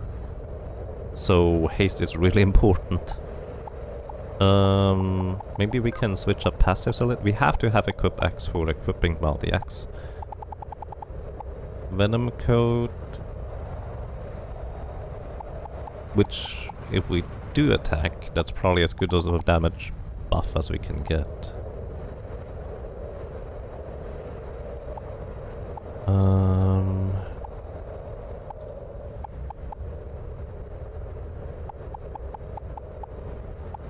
Is there anything better?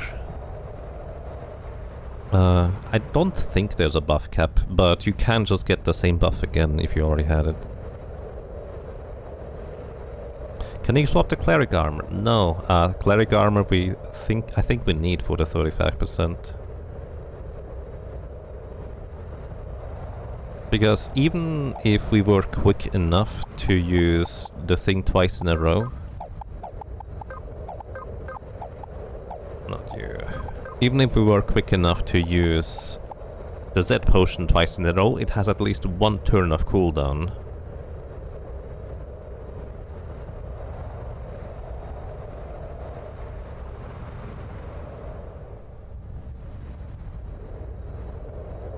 It is interesting though that we do survive 1 attack. You know what would be optimal?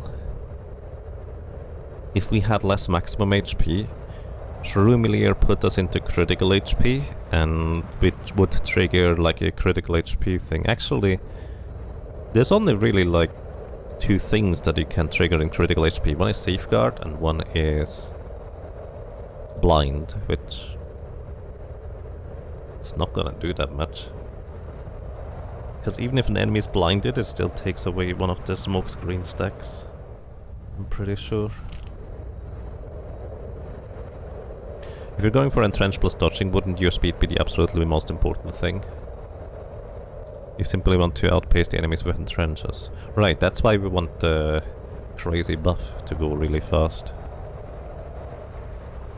But I don't think we can get much more speed out of things, that's what I'm saying.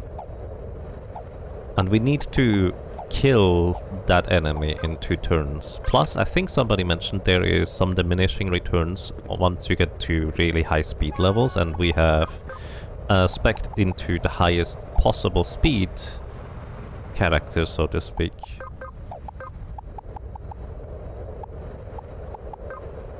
And we currently have 252 speed. To be fair, our chemist kind of drags that down a bit. Alrighty. Entrench.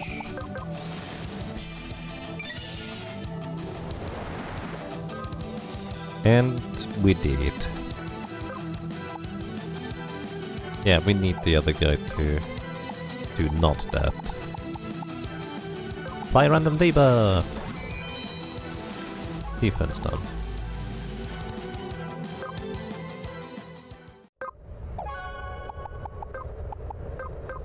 Yeah, I mean, on a baseline you're not wrong, to say the least.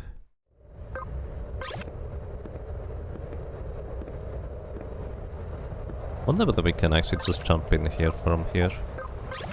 Just, just skip the climbing, or optimize the climbing a little bit. Alright, entrench.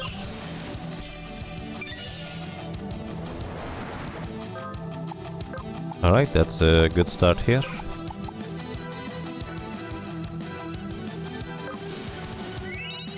Potion.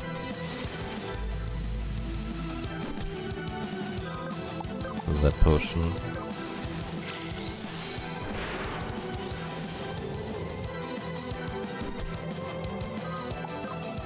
And then entrench. Sonic. So we go fast. Entrench. We're just barely fast enough here to outpace their speeds.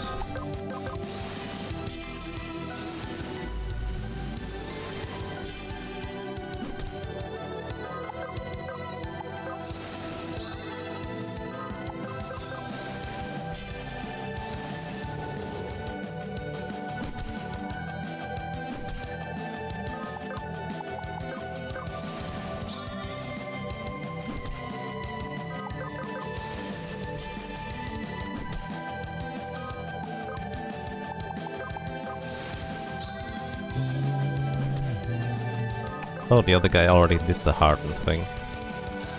But never mind, he didn't lose a turn. Well, he may have lost a turn earlier. But that's about it.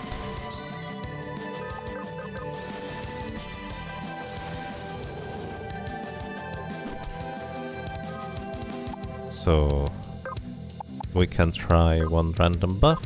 Let's get lucky. Ooh, we got it!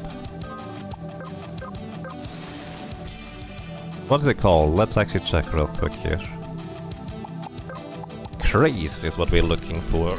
Turns are ready in 50% less time, which stacks with haste. So, now as long as we just entrench every other turn, we're going to be ridiculously, insanely fast here.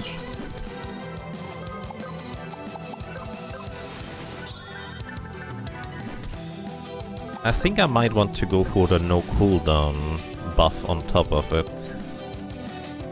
Because that way I can just spam entrench without having to worry about it. Switching every other turn. Maybe we don't have to. I do have to actually entrench every other turn, no matter what, now I think about it. Yeah, we have to entrench every other turn, otherwise the crazed and the haste buff are gonna run out.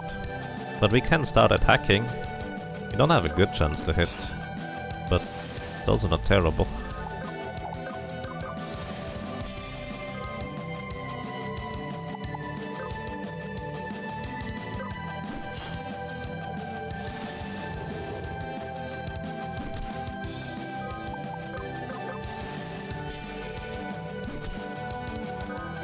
It just feels real sketchy trying to defeat them this way.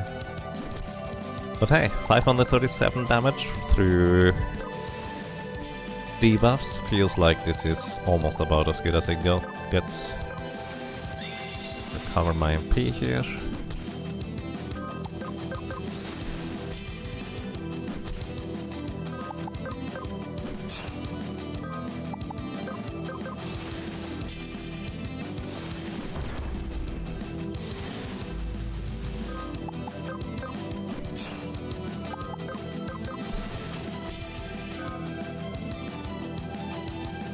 Whew.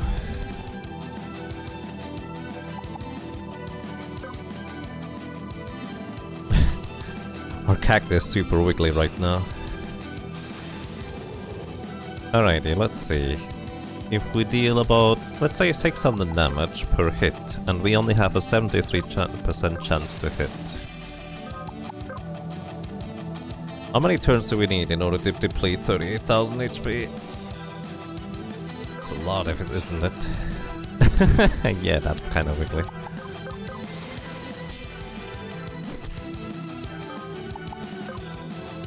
We could try to get an attack buff up in theory.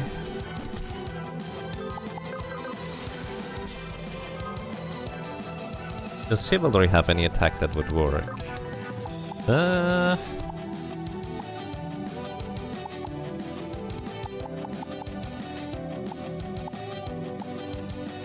We have additional break, that is slightly more damage.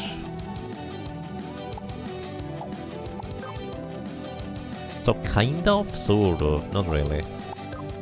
The thing is, I don't really want to use them because they cost MP. And potentially this is gonna be a really long fight where we need all our MP.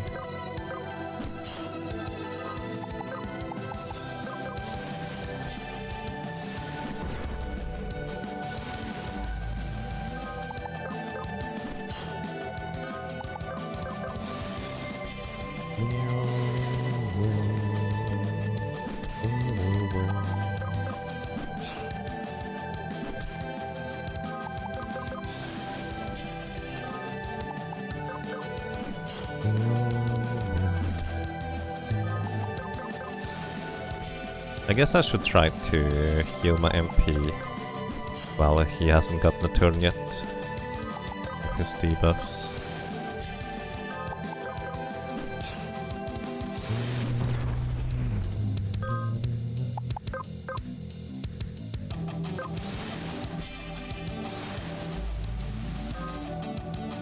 What does it cost to do AP to MP?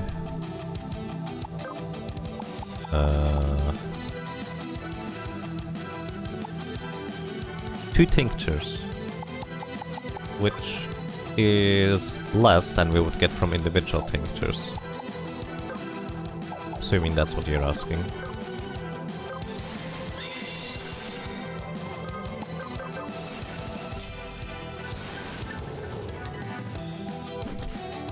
But you have healing up, so maybe it's more. No, actually I think the conversion is flat. It is 1 AP turns into 1 MP. That's actually, I think, an exception. Yeah, there's no number associated with it, it just does 1-for-1 exchange. Oh, we can use this to heal currently. But he didn't get the turn yet, so he still has the debuffs.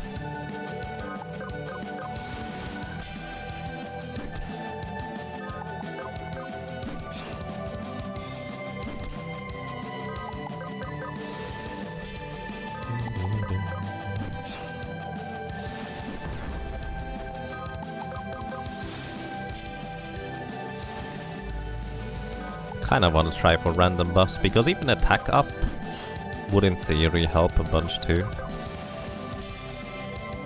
I'm gonna try for random buffs while I don't need MP and the boss hasn't taken damage from the thing yet. Like around now. Just gonna try for more random buffs. There's magic defense up, that doesn't do anything.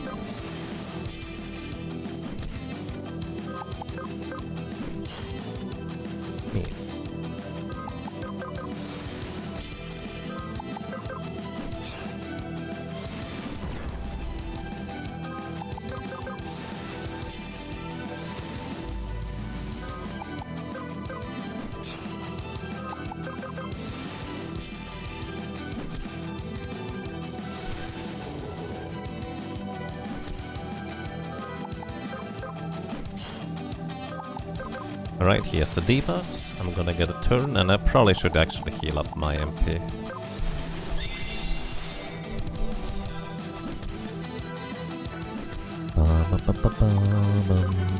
Maybe I should also give myself... Here, what I should do... I should give myself the heal oil. Because this way... I also heal more MP healing for myself. Which... If the battle goes on for particularly long, which it might... That could be rather valuable.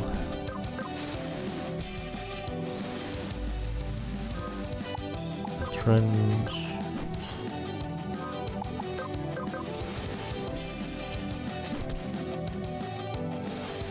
And really at this point we have probably 100 or so dodge buff stacked. But the reason why we keep entrenching is to just keep the frenzy buff so I can keep attacking without having to worry about other stuff.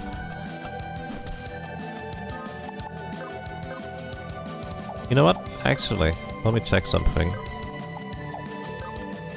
No, this is the only... these are the only 3 abilities he has.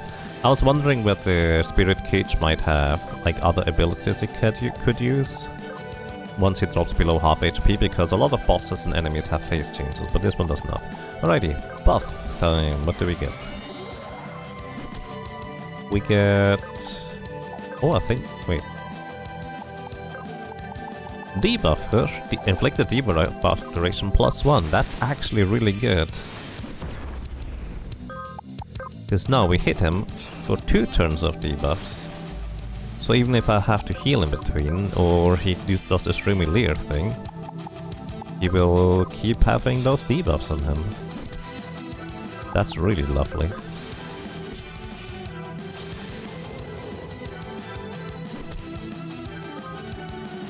I guess streamy leer doesn't count as a turn, so it didn't help. But we are a lot more free now to maybe do more. Should I do that?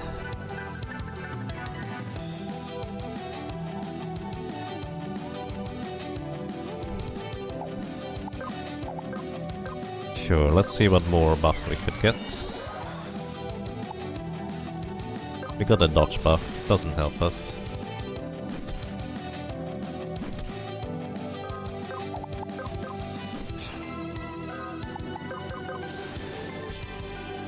Wiggle, wiggle, wiggle. Should recover some MP sometime. Using an ether here.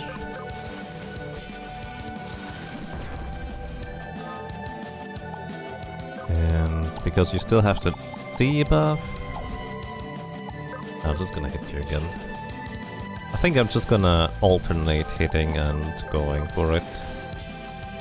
We don't really need any more buffs. I guess what could be nice would be like a guaranteed hit buff, but I don't know whether you can get that through random buffs.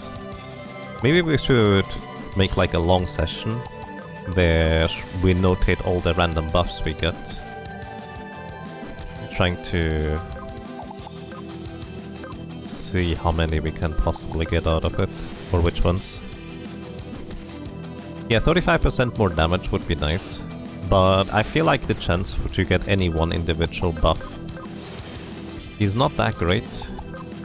So I'd rather just continue trying to deal direct damage instead. Because I think this is going to be a guaranteed road to victory, because we have more than half our resources still remaining here. And initially I'm also mainly just worried that I would run out of resources, but we'll get there.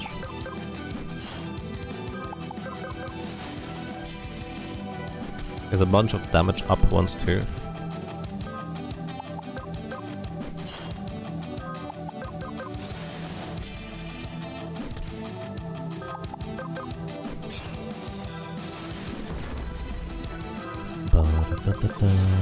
Alright, we wanna recover MP this turn. We have 6 more Zetas. Yeah, we have plenty of MP remaining for this.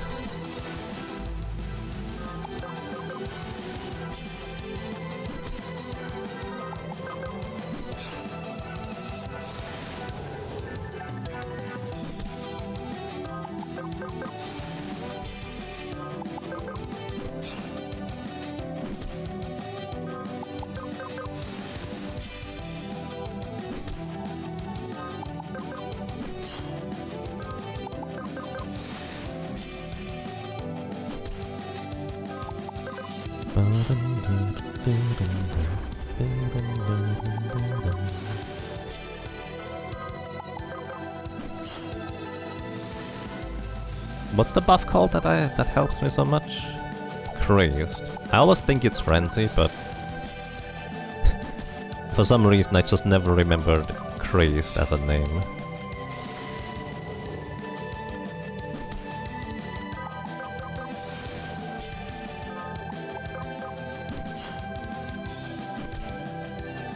You swore there was a straight invincibility buff too you could get, but you couldn't entrench it.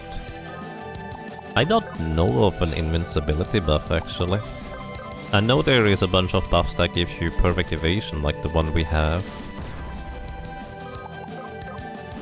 But it's entirely possible I just never got it right.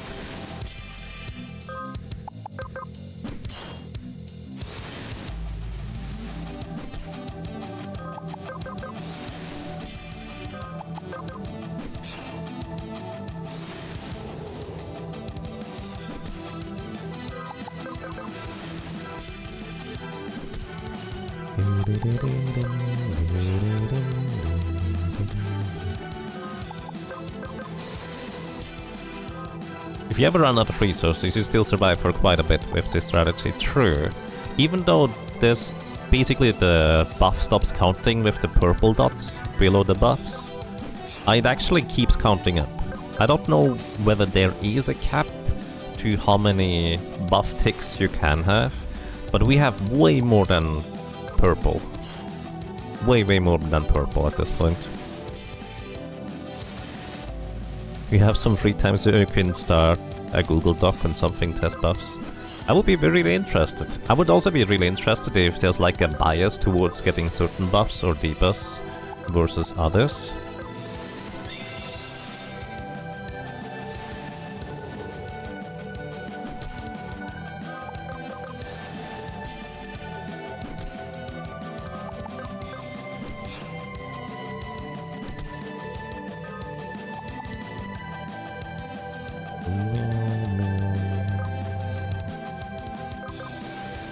I actually also wanna knock out the root here. Or at least bring it to lowish HP for now.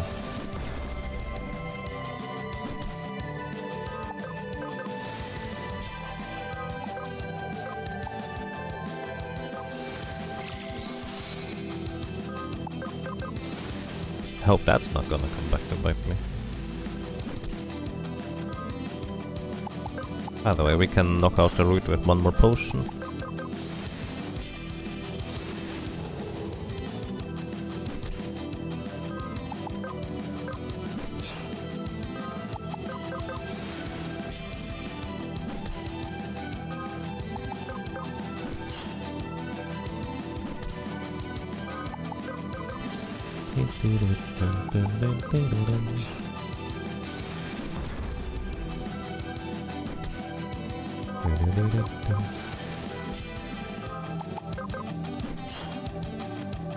Whew.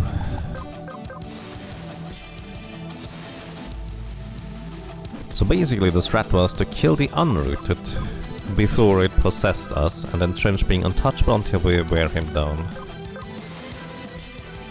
Something like that. We also needed to get the crazed buff in order to be able to outpace the enemies, so we would actually be able to keep up the buff and be able to attack at the same time.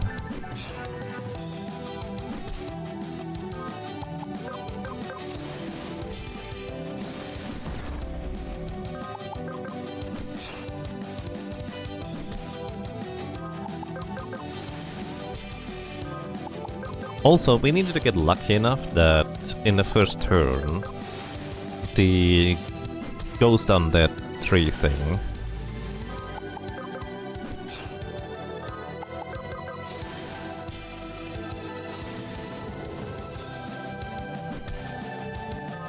we need to get lucky enough that he would not use the immobilization or possess immediately.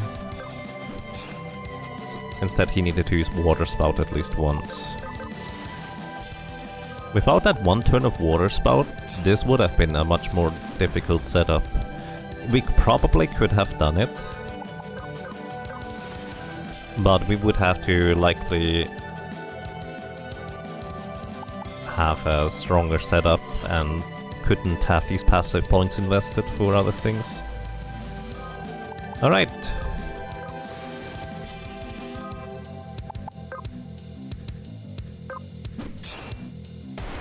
We got him. And you have some healing.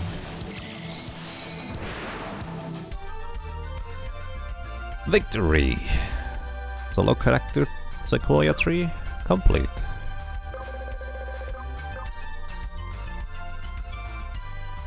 You get the Gungnir spear for this one. Not sure how useful that would be, but hey. We can also get now the Hand of Midas, which gives us more gold after battles. I have plenty of money, so that's not an issue. But hey, we got him.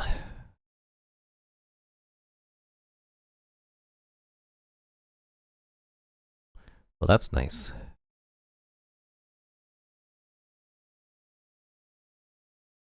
You don't counter if you dodge, right? Yes, that is indeed accurate. But even if we could counter, we actually wouldn't want to. Because you would eventually kill the shaken tree. And while you're correct, you could just kill it again. Because it revives both the tree root and the thing that possesses us. We would need to scramble again to kill the thing that possesses us. Which, depending on turn timer and order, might not be reasonably possible. Okay. I managed to get up here just with the new high jump trick before, but this is the first time I've actually earned being up here. Nice. You know what? I think I'm gonna take a quick break, everybody. So, thank you so much for watching, for listening, and for lurking, and I'm gonna be right back. If you have suggestions where to go next, which bosses to tackle next, I would be happy to hear your opinion. If you don't have an opinion, I don't know where to go before, otherwise.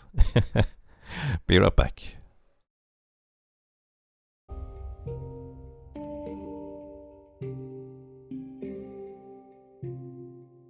Alrighty, I'm back. I decided to go to the mountain top because it has some nice music. The Sequoia tree just doesn't really have any. Alrighty, by the way, anybody who might just be listening and lurking, I would appreciate if you could still vote on the straw poll that's in chat. Just click the link and pick one or two options that you would like to see. For, well, in 4 days, I think? Yeah, it's in 4 days. Alrighty. Continuing on.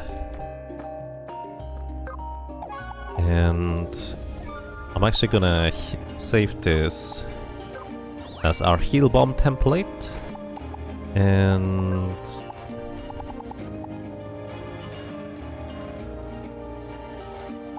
I think aside from that,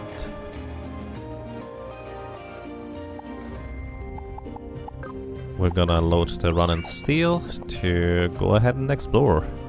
Where do we go for bosses next, or enemies?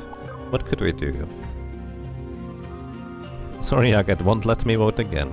Well, yeah, you're supposed to vote once.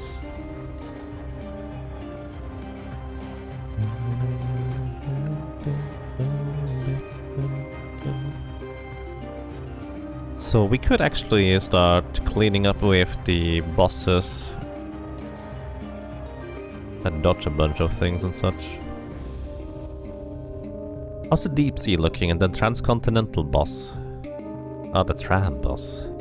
We have done one boss in the deep sea, the easy one. We have not defeated anything or any other boss yet. We have actually completed the labyrinth. We have completed labyrinth in a somewhat sneaky way, because I went through the labyrinth, aggroed the boss flame and hid behind a corner, waited until it de-aggroed and ran past it, and grabbed the mirror shield and then defeated the boss with the mirror shield. which was reasonably easy, if a bit slow. But yeah. We could go to the transcontinental boss. Sounds like a plan. So, what's the easiest way to get into the tram? There should be an entrance from Sequoia, right?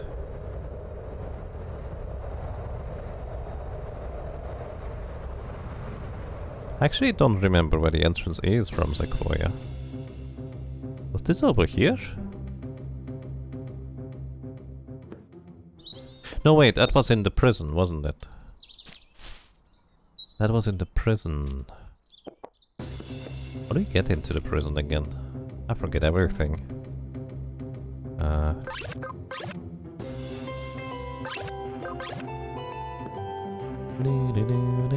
Oh, I think over here. Hi buddy, what are you doing? Also, the game is stuttering quite a bit. So I will look for a save point and then briefly reset.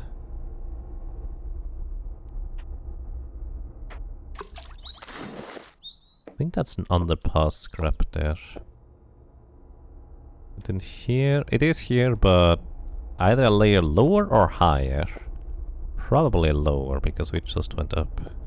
How do I get... There we go. Through the red. Whee.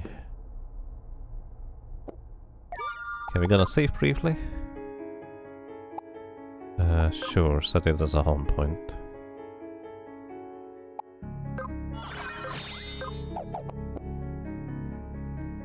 Prison is in the sewers. Indeed. Actually, let me real quick tweet at the Crystal Project person. Crystal... No, that's Crystal Saver.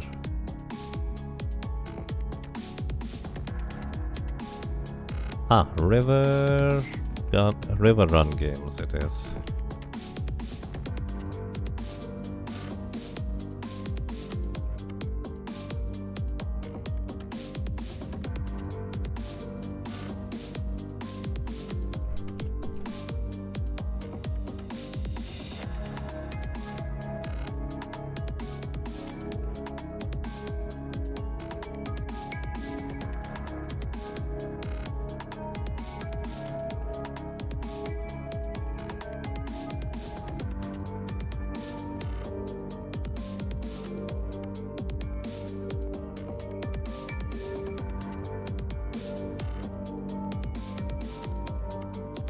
Alrighty.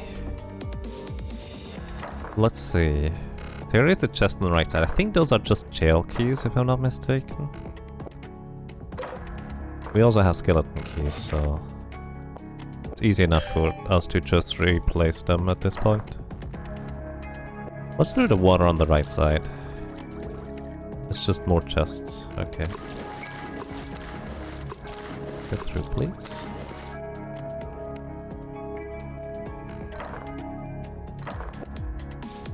Looks like I got everything over there. North is the exit. This is probably another jail cell key. Oh, there is a red chest here. And who knows, sometimes early game items can still be incredibly helpful, as we've learned from the Giver's Ring. Wait. Oh, I see what happened. I basically jumped over the flame because initially I just died to every encounter down here, and we went to get the red chest. But I just didn't get the other one. That's why that one is still in question. Wait. Where is this? Is there an entrance? There is an entrance. Oh. I didn't even realize that. Battle plate. Resistance and a bit of attack. That's cute. Ah, this is here, isn't it? Underpass scrap. We already have the map, so we don't need them, but might as well grab them. There we go. This is how you get into the capital pipeline. Or the tram, as some of it is called. Now, if I'm not mistaken, you'd require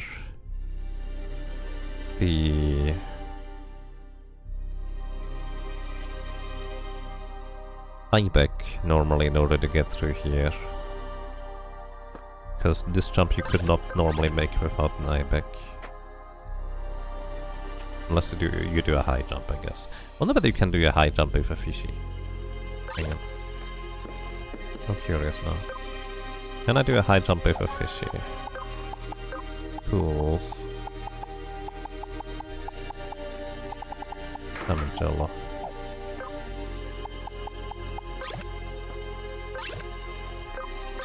No, I would have been very surprised.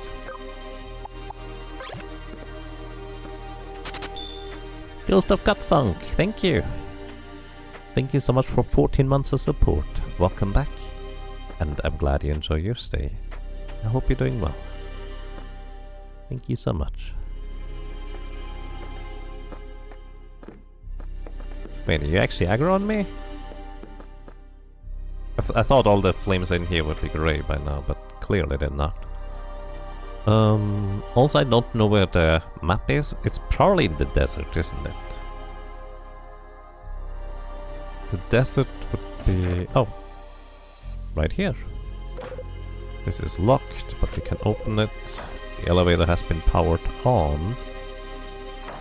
Wait, this is the Chidamba Tangle, isn't it? This is into the temple of the Chidamba Tangle. Oh, wait, no, this is the underbrush. Oh, so this is just a straight up different way to get here. Without an owl even, if you want to. So somebody could just find this.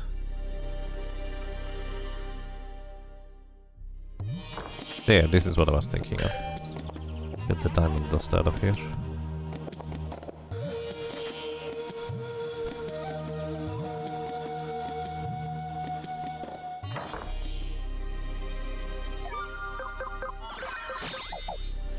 Alrighty. So let's see what this boss is all about.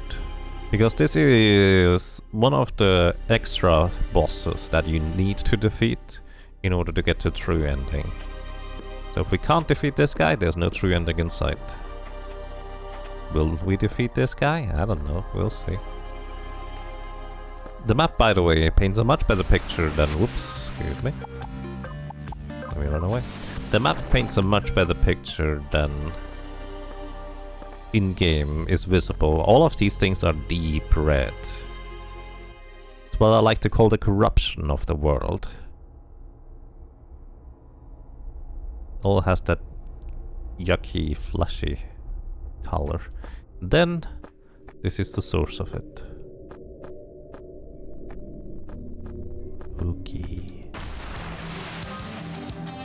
Yeah, hi conscript. So I forgot what he does. So he has an attack, Bone Crunch, which is paralyzation, so we wanna be able to resist that. Hocus Pocus applies a random negative status effect. Does not even cost him any MP. Doom Song, inflict debuff for 2 turns, Death Sentence, which instantly kills us. Which we would need to be immune to that, I suppose, and Goop. 90% current HP. So basically, if we are immune to instant death, and dodge physical attacks, we win. This seems kind of straightforward enough. But I'm not set up for it, so I'll have to run back here. You could also just entrench the Doom Song.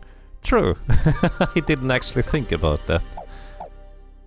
Because the Doom debuff needs to run out in order for it to actually take effect.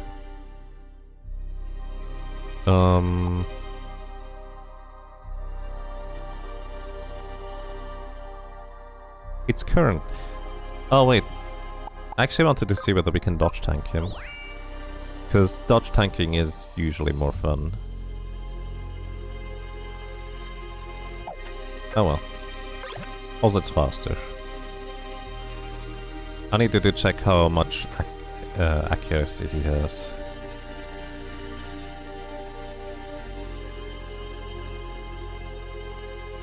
First batch of Chemis Plus in 17 different effects.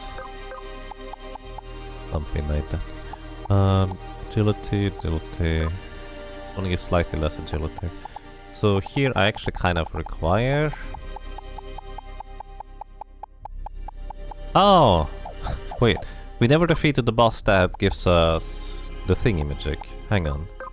Let's go and do that real quick. Because I think it's this one over here. We need the cross thingy. That gives us immunity to instant death, and I think it's the Dervish crystal boss. Which we snuck by him in order to get Dervish instead of defeating it. So let's see whether we can briefly go and defeat it. Have I played Aquaria? I have not, no. I know about it. It looks really pretty, and it's one of the earlier indie games that was reasonably well received. Alright, let's see. Okay, Canal Beast.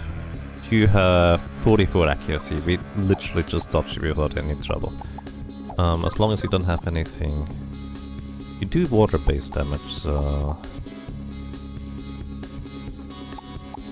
We should be able to heal through it. Or maybe even kill you before you can do much more. It is an early game boss. This guy drops the ink stick. Oh, which one is the one then that gives us...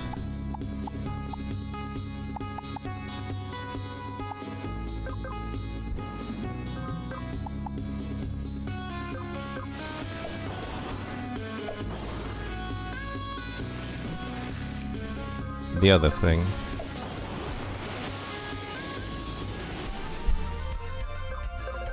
Ink stick. Oh, it's probably steel, huh? For the ink stick. The Ninja Castle boss.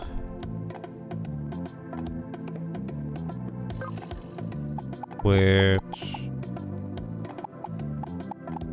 probably can't just take out the same way. Alright, let's go to Ninja Castle boss then. Thank you, God's Black Arm. I appreciate that. Do you have a list of these things that you can look up? Or do you just remember everything?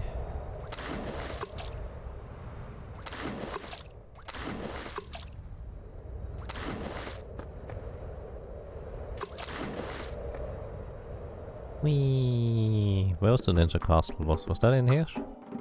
Ah. Hi. Kuramanto. Right. I remember. What's your accuracy? 150, actually. You might have a decent chance to hit us. Let's checkmate you before you can do that, though. Oh, no checkmate so far. What are you doing? Death sentence. 2 turns when expiration kills us. Right, that's the exact problem. I need to kill you before that happens. Oof, miss.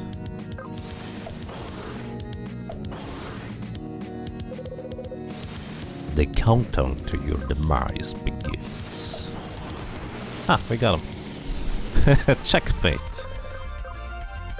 I think we had one more turn available. Now we should be able to go and buy the accessory, right?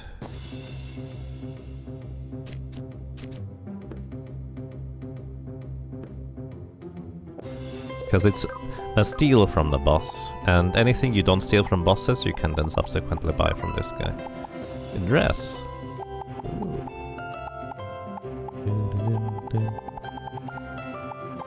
Basically, you can never permanently lose an item.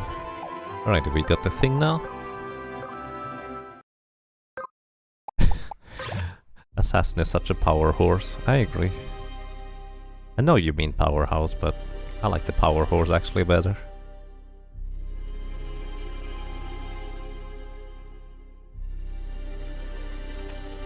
I think that's a fun word. You just have a particularly good memory. That's awesome. What are you gonna do? Hemoplague? Multi-target everybody. Gonna get bleed and weep. Yeah, no, I'm getting out of here.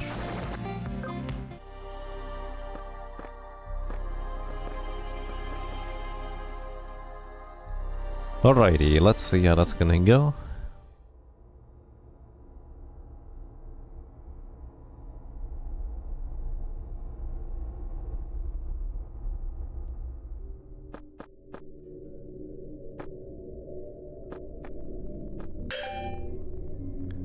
diamond ingot. Welcome back to the conscript. Hocus pocus, random negative status effect. I would prefer if you didn't do that, but oh well. Not much I can do about it. Random targeting from me. I guess that's alright.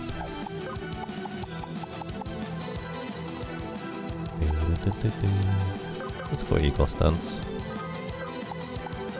Checkmate. What's your next move? Goop expands, that's okay. I'm mostly curious whether he can hit me. With Bone Crunch, 44% chance to hit. Ah, so unless we use Vanish, or Utsuzemi, we don't get to dodge. So we have to use Utsuzemi. Also here uses Doomstone. I didn't equip the thing. It's just like, really, Yaga?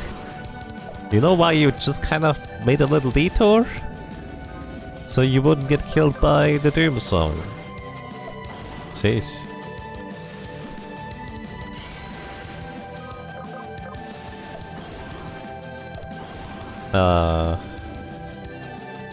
We actually probably could keep up Utsuzemi without too much trouble.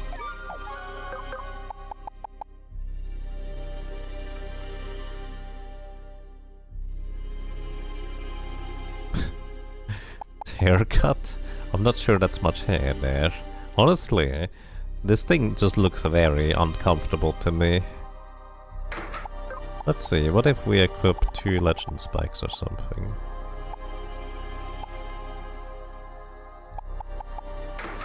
For more crit damage. And immune to doom. Let's see whether this works. Actually, I do also want to briefly go and replenish my full stock of scrolls.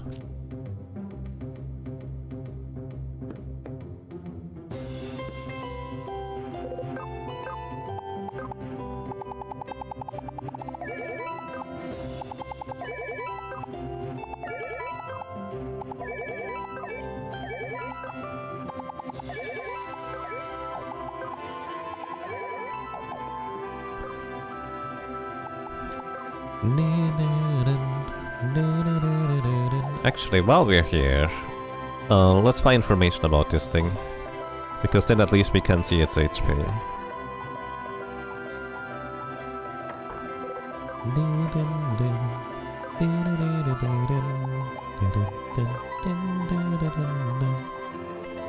$37,700 HP. Yeah, I would prefer doing this as an assassin because it would be way faster. But doing this with Entrench Alchemist wouldn't be the worst. Not assassin. Rogue Thief, dude. We could also go for more damage here too, theoretically, instead. Well, I guess it depends on whether we reach the 70% chance evasion with Utsuzemi, right? I just assumed we would, but I don't actually know.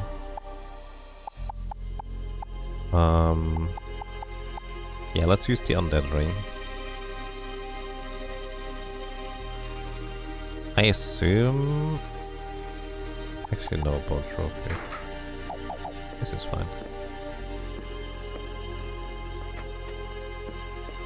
It should work in theory.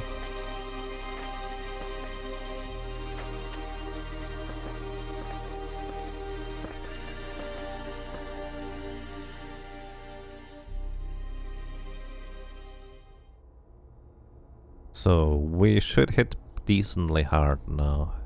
Also, we are still spec'd to maximum speed rather than evasion. It shouldn't matter too much. As in, I don't think we get that much more evasion out of our things. That's what I'm trying to say. Alright. Gonna go Utsuzemi first. Hocus pocus. You got defense down, you got evasion down, and you got blind. And I got random targeting. The theme of the conscript layer reminds you of the final area in Earthbound. It does have a bit of that, I agree. Oh, right, I can't use swordplay with these. Oh wait, we're just gonna crit a bunch.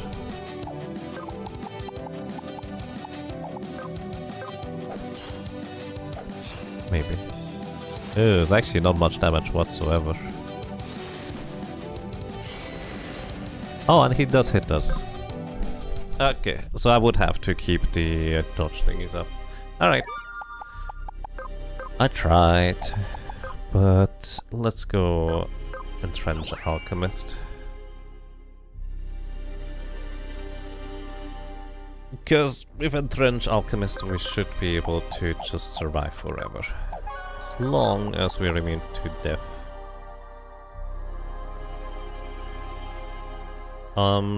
The thing is, I still wanna preferably be immune. But I guess I'm gonna get rid of the dancing shoes if I do that.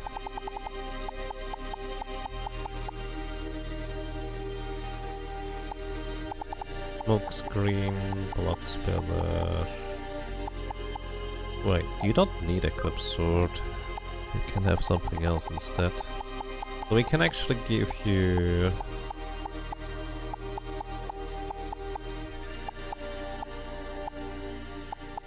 Venom Coat, and you don't have to use the Poison Talent then. That's actually strictly better.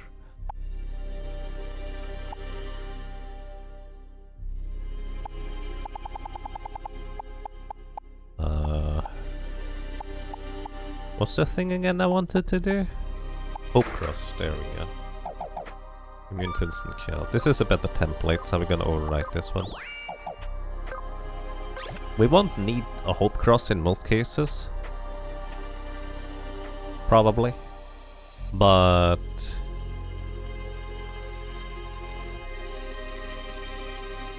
everything else is basically just a better setup.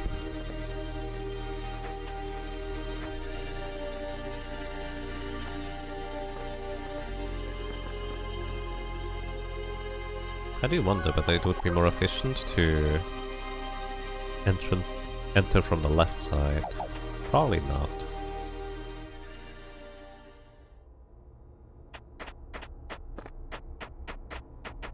It's curious that on one side it's a pipeline, and on the other side it's a tram. I do not understand. Then again, there's nothing saying that you can't just kind of go for both.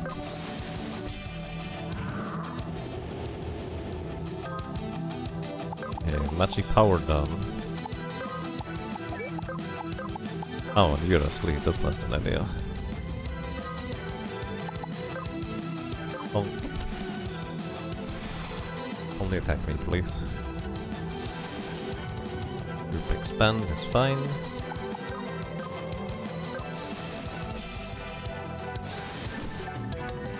I guess I'm gonna continue getting all the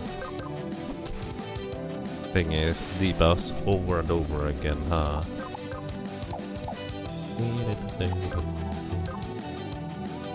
Because it's current HP damage, it should never kill me, right? Bone Crunch. Hocus Pocus, random negative debuff. I don't have a way to remove debuffs, do I?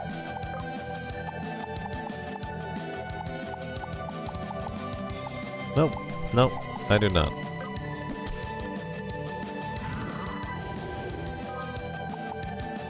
And we got attack power down, which is fine. Don't really mind. 48 damage, group expand. The 90% of 6 should be 5, assuming it's rounded down. If it's rounded regularly, then we are gonna die to the next group expand, and I would have to heal in between. Which would be good to know. Hocus Pocus. And we got slowed. Very inconvenient. We could just let these debuffs run off. We have had plenty of evasion actually.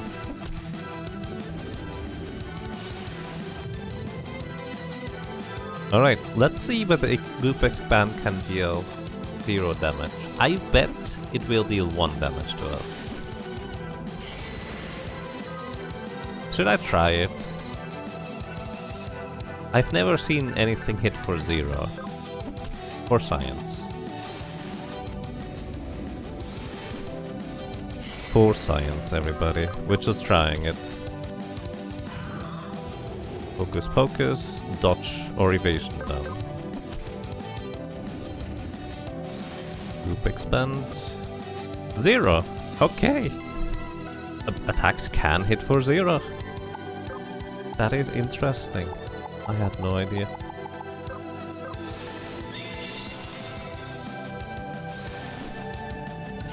Bust down! Pretty much. Like, he's not even attacking frequently enough. Like, I did not even have to go for the Alchemist combo to entrench every other turn, because this guy just doesn't attack frequently enough. Just entrenching every, like, 3 or 4 turns would be sufficient. Maybe... Wait, what did you do?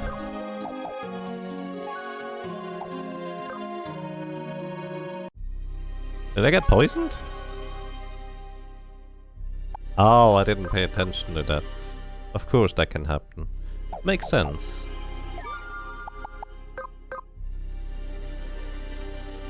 Yeah, it makes sense. I didn't think that one through, huh? Ribbon time? Yeah, I suppose ribbon time. I was thinking maybe we could go with Valkyrie. You did all the chemist tests you have time for. Ooh, I'm curious. Are the results somewhere visible that I could see too?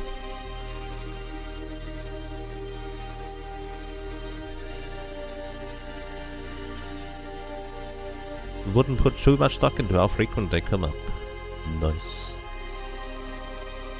Oh, but that's presumably a reasonably comprehensive list. Thank you, God's Black Arm.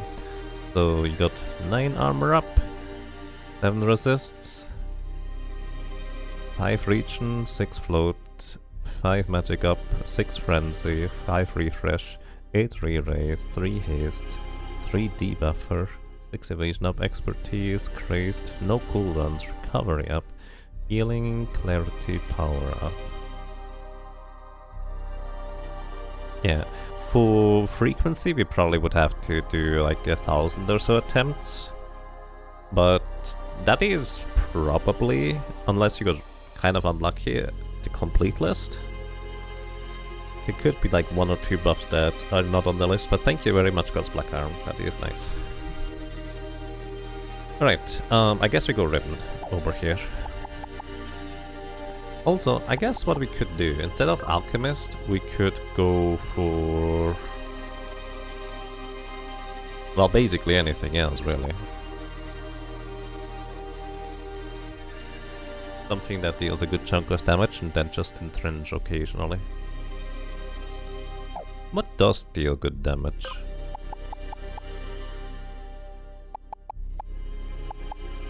I actually have no idea what our best damage dealer is. Like, Assassin is amazing, if it can do the coup de grace or grace.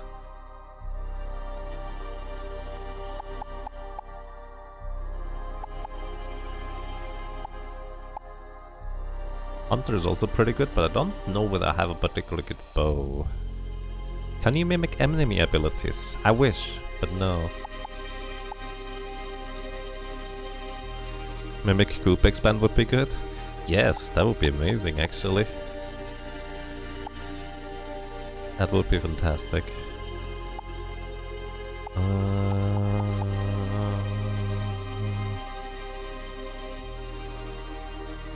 You can mimic enemy abilities? There is an ability for that? You sure?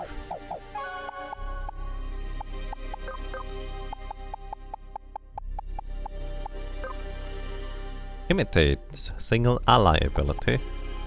Self only repeat. Repeat the last obscene ability on the same target at no cost. But I'm pretty sure this does not repeat. Like, you literally can't use it, I think, if... Actually, it just doesn't do anything if you're the only character in copy. Copy, use the ability which the user was last hit by. Can pick the target and must spend the cost.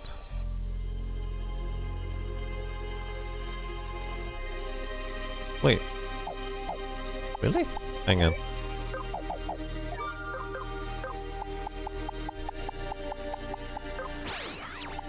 Let's see.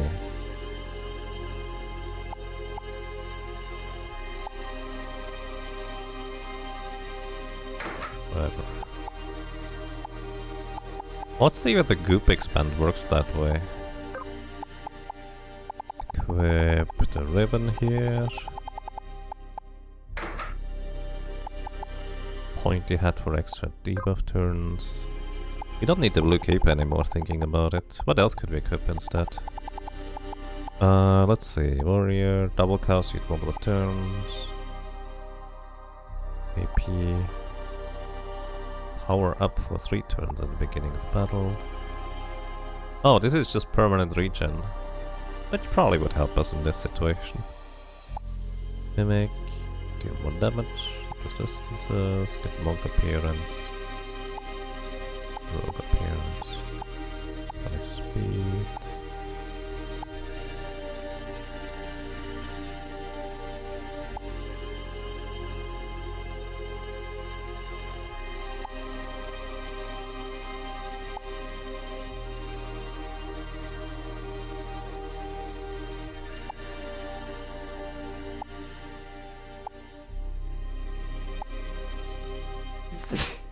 Excuse me. Scholar robe.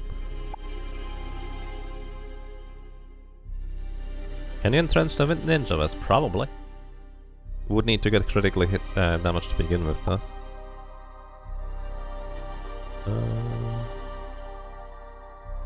Never miss physical attacks? Wait, I didn't even read that until now. Hang on. That's pretty amazing, actually. I had no idea there was a thing where you never miss physical attacks.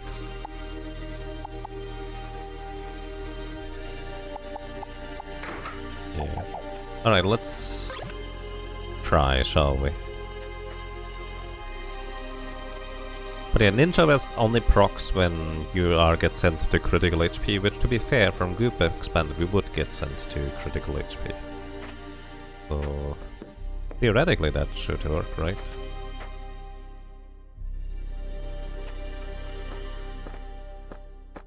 Yeah.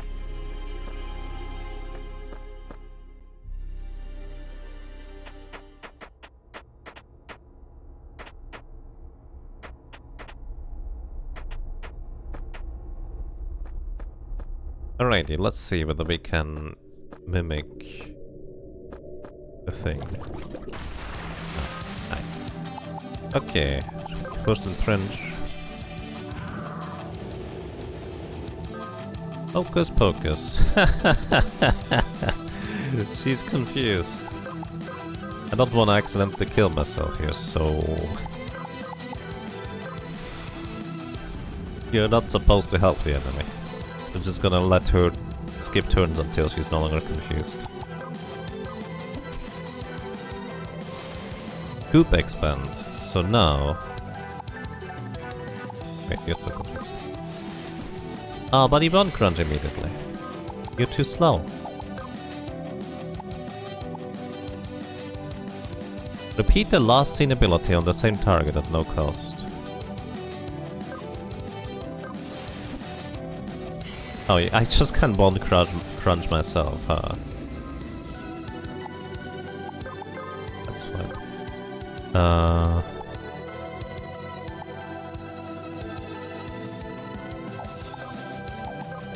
Copies the statuses from the target to the user. Imitate. Right, observe. Copy. Use the ability which the user was last hit by. Can pick target, must spend the cost.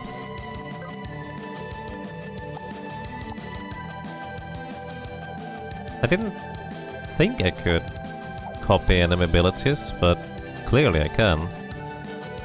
So... Interesting.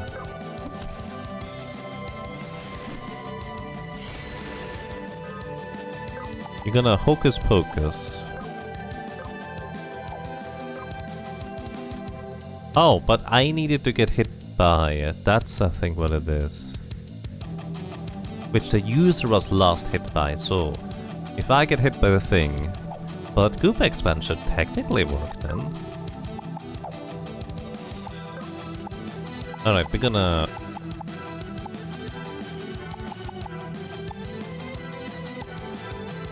observe. Oh, I can only observe myself? Oh, you are... I guess that technically counts.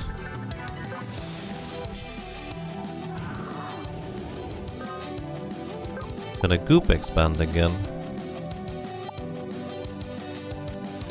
Now I would like to observe until after the next turn. Because you're gonna kill me coming up. Okay, I need to be slightly faster there in order to try and use Goop Expand on him. Oh, that's interesting. I didn't think this would be possible, but it might just be.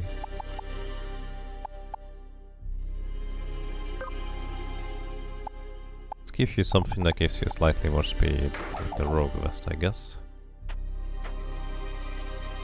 You were last hit by Goop Expand. I was last hit by the thing that gives me the death debuff.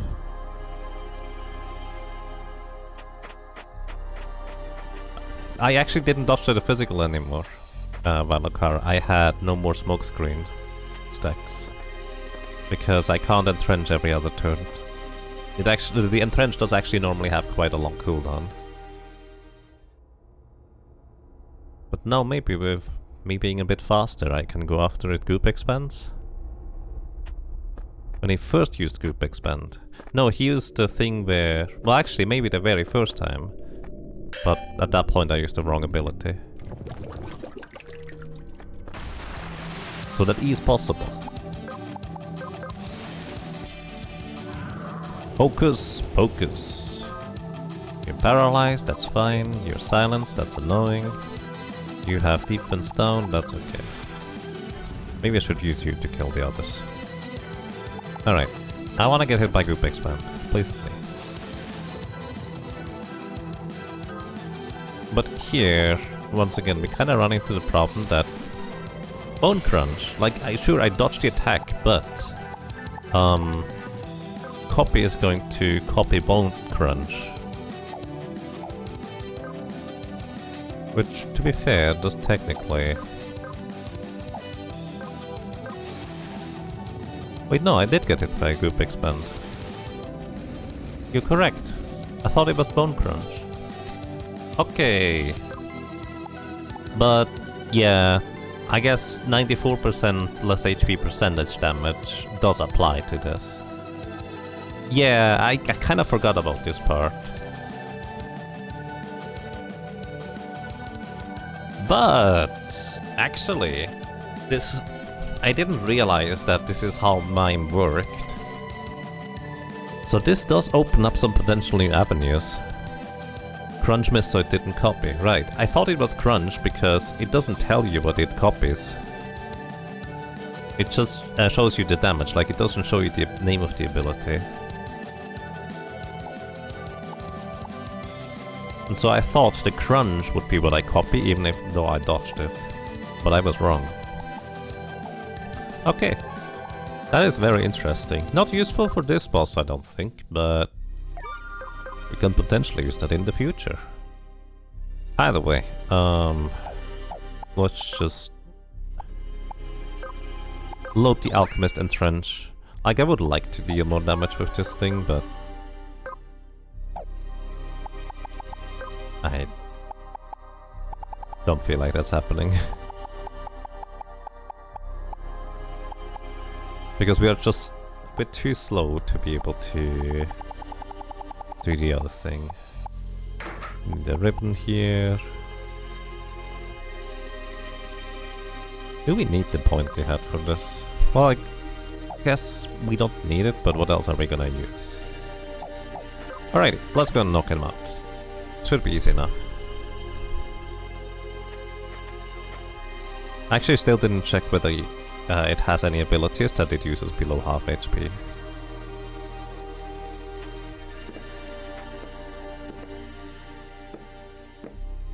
Oops. Wrong way.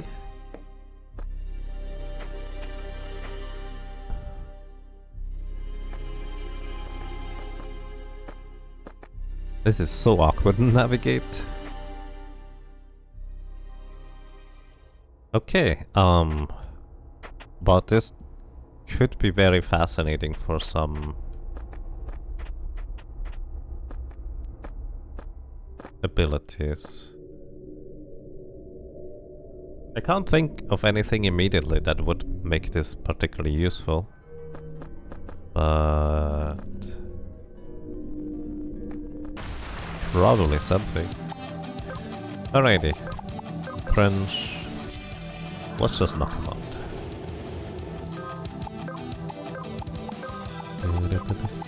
Help your buddy here. Get knocked out.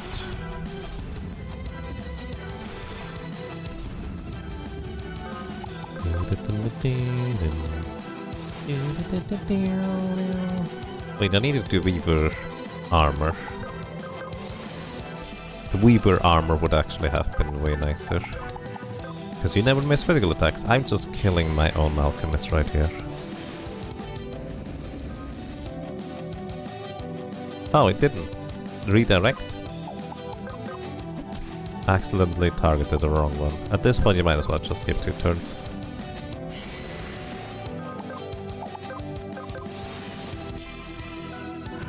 Hocus pocus. I have Weeping.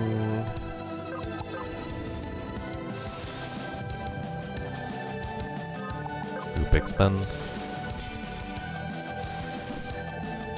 Bolt Crunch.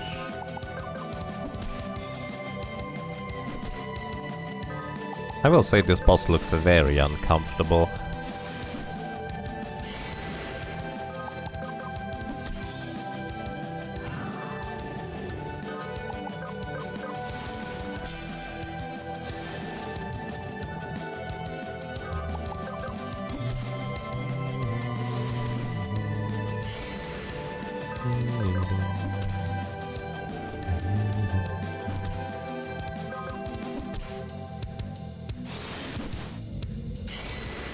Alright, let's briefly check here.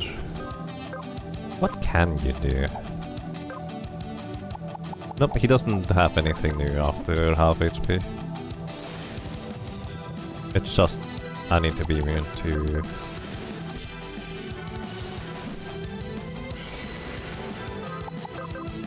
the damage over time effects. Which reminds me, maybe we just wanna go through Castle Sequoia. Because I think there might be some more interesting items and such in there too. Because we should be able to probably deal with most bosses in there as well.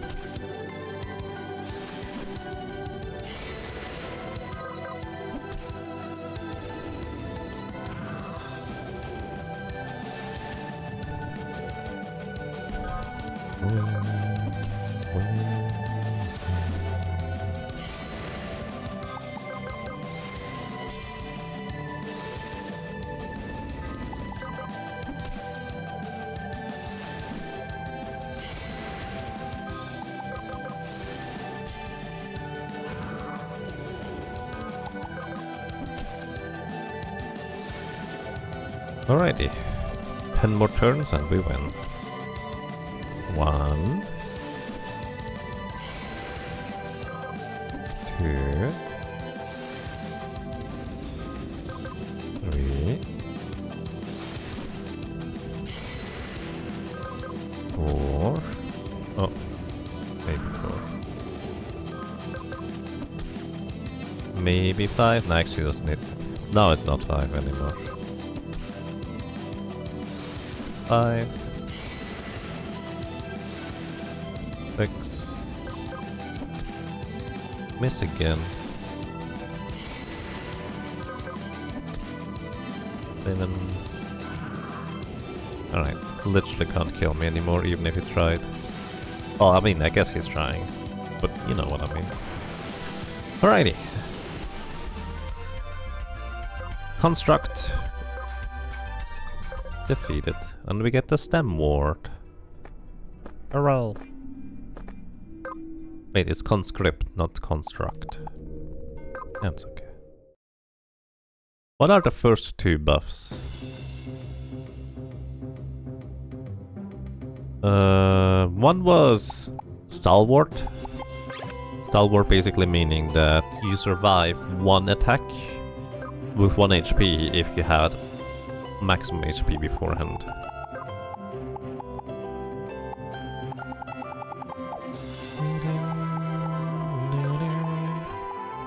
Okay, let's equip Weaver for this and overwrite the template.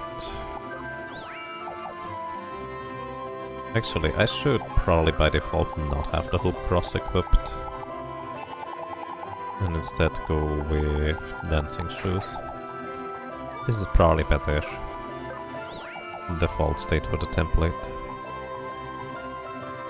I don't know, I don't remember what the other thing was.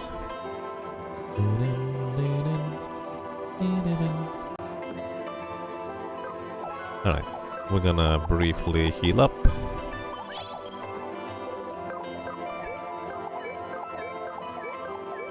Oh.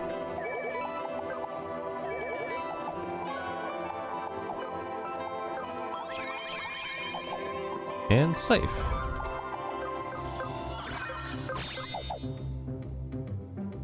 Bulk screen, 100% evasion. Oh, yeah, that I figured you knew that one. Sorry. That is indeed the case. Alrighty. Let's go ahead and enter Castle Sequoia the normal way, shall we? And see what we can get out of it. We already have the map, so that's kind of convenient. Most of the enemies in here are decently strong and such, but also we probably can beat them. I'm mostly interested in bosses.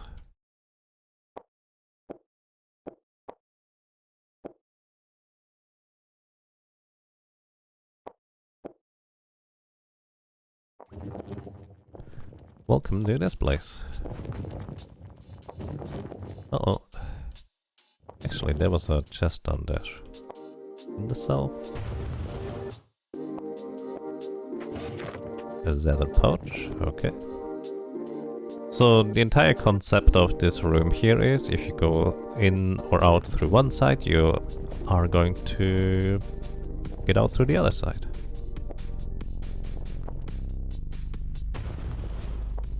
The enemies in here are like mages and such. They do have interesting steals, but I'm not sure how good they really are in the grand scheme of things. If anybody does know, I would be happy to learn.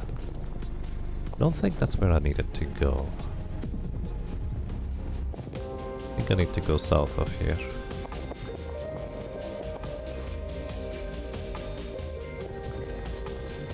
Lava is the strongest weapon in the game. Something like that.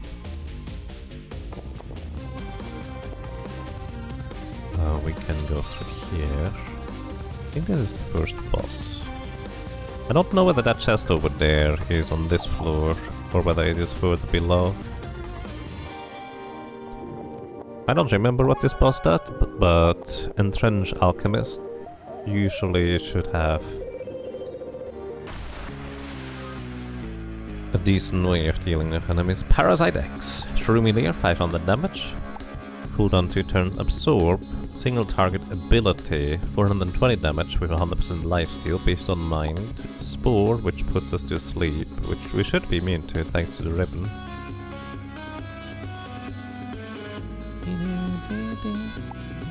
Spawn Thunkers. Oh, an atmosphere for random confusion. And multi-target Dream Feast if we're asleep. Ooh. This might be rather tricky. Because these guys are going to ruin my defense, so to speak.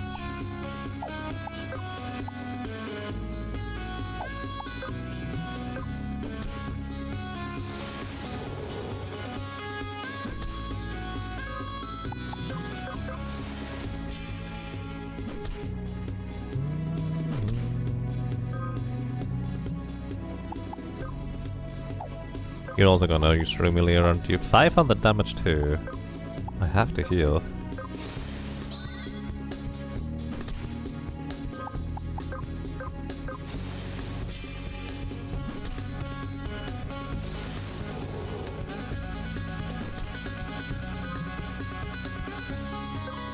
More Remiliers and then Absorb for 20 damage. Unfortunately, this means my evasion is now gone.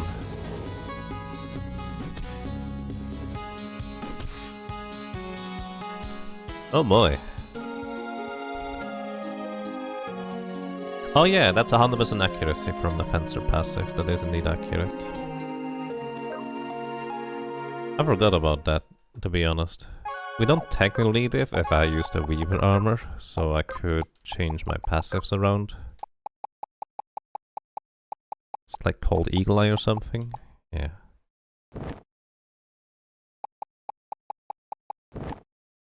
Regenerator might be better in this fight here.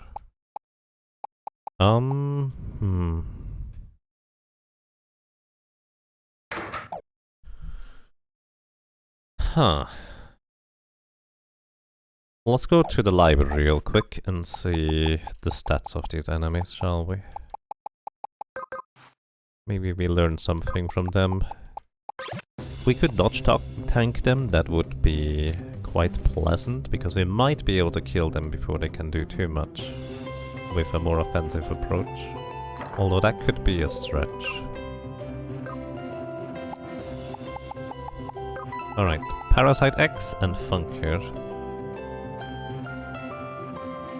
So this guy has 190 accuracy. Yeah, I think that's too much.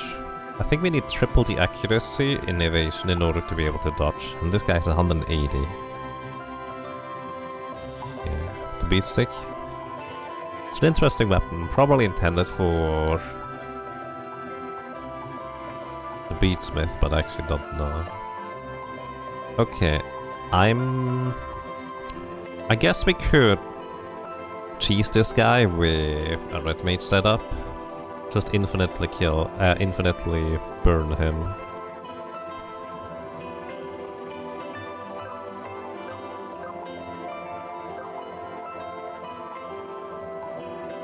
We could burst him down with a red mage. I would prefer not doing that, but I would need to get a different idea in order to know how to defeat him.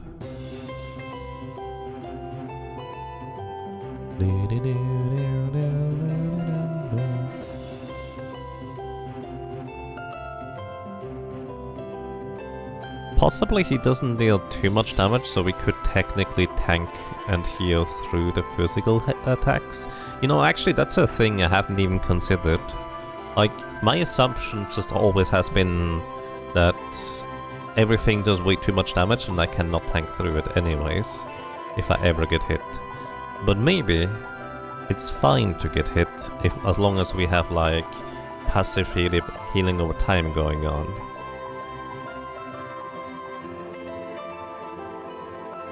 Have you ever used a beatsmith? I have used a beatsmith in my casual playthrough once in the cube in order to restore MP. I think I would have probably used it a bit more if I got it earlier than that.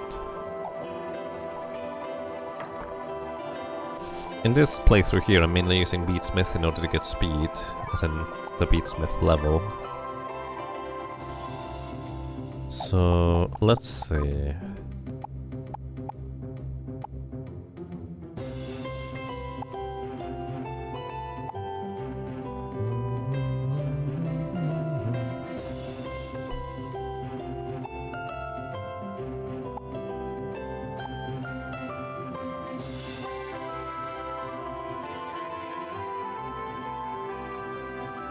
Valkyrie Hot? Why did I call it that? Oh, heal over time. Oh, this is the thing where I set it up for healing over time.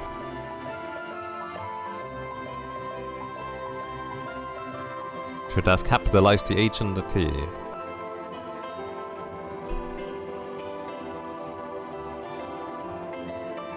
Hot heals. Something like that. Because this has the crown equipped that gives you 100% more healing from the thing. Maybe you just thought the rock was hot. Unlikely. Let me actually just set up... Let's see, what could we go for? Like, I would want to be able to equip...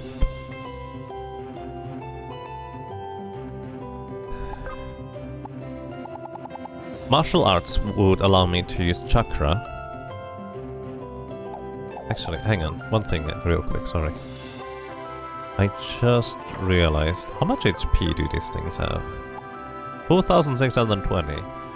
We could reasonably one-shot them, probably.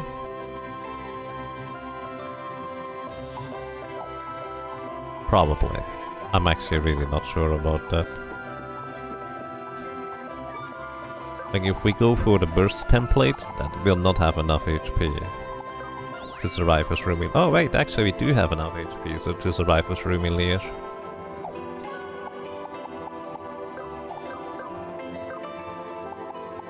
And we could, in theory, go with no cooldowns with Avid Assault, and then just entrench repeatedly. Oh, you also have that lifesteal type of deal.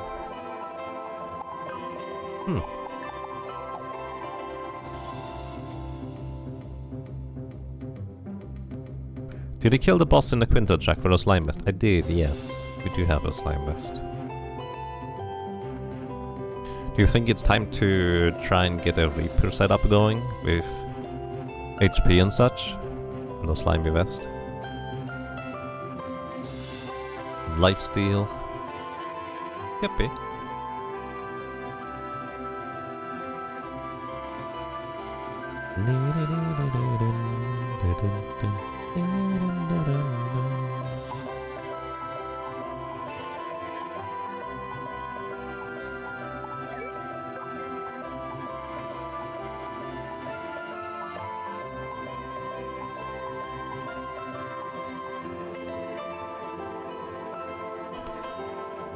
I am curious whether I survive physical attacks of them just hitting me.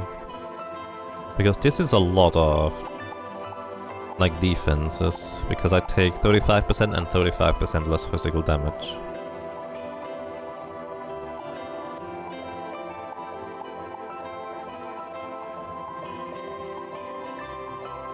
%20 more crit damage. What's the passives on this one? Stalwart to survive. Oh, actually, that's interesting. Initial oomph. It's not really that great for elongated battles. Yeah, this was the setup we used for defeating the Ibex boss. Just burst down everything.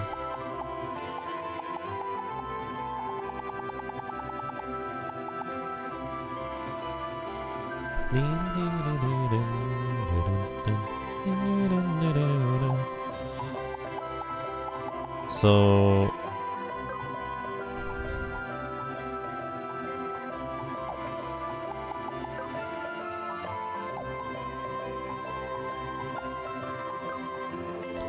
maybe instead of Assassin Vest, at Yangama. Hey man, welcome. How are you doing today?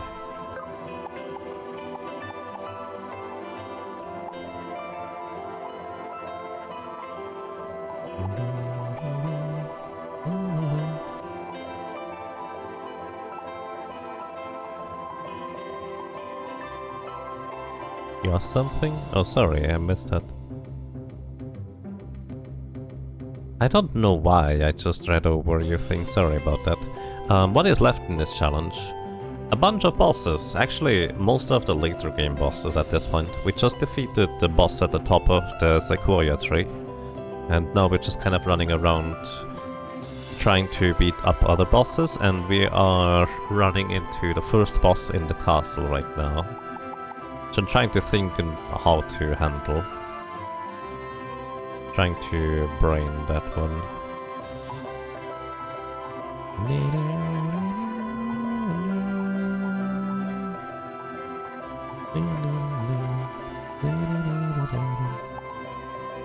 Yeah, let's just see how this is gonna work.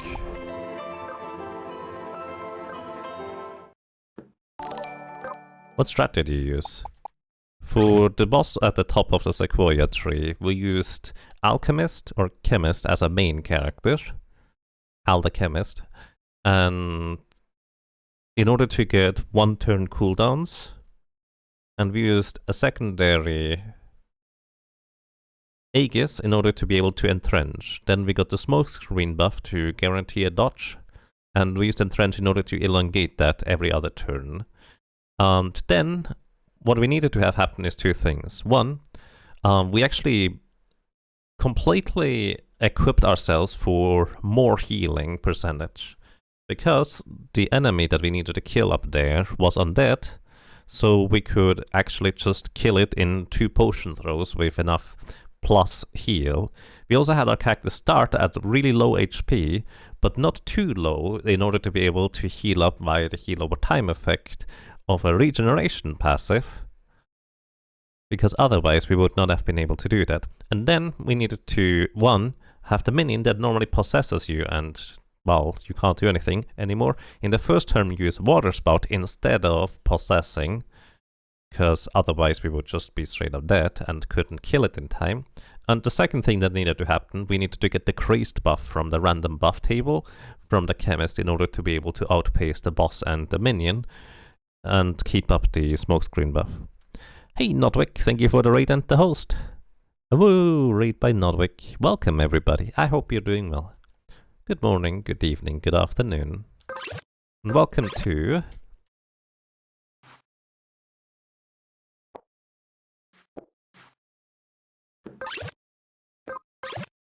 that's actually kind of difficult, huh? Welcome to... Crystal Project, where I'm trying to beat the entire game with just a single character, even though it's kind of laid out to be beaten by, well, more than one. Hope you're all having a good time. No, come back.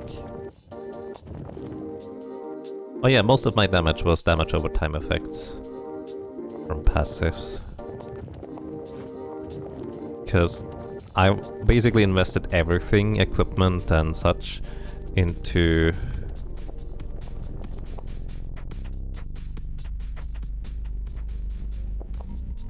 Goodbye. I invested basically everything I had into the heal percentage to kill that enemy quick enough. And then I didn't have a whole lot of well, things left to deal damage with, so passive damage it was basically. It was quite specific, but actually it didn't require nearly as much luck as we needed in order to defeat the Ibex boss. Just quite lengthy. Oh right, I need to actually talk to you. Alrighty. Let's see, what do we even have? 20% armor down. I actually don't want to do any percentage damage, do I?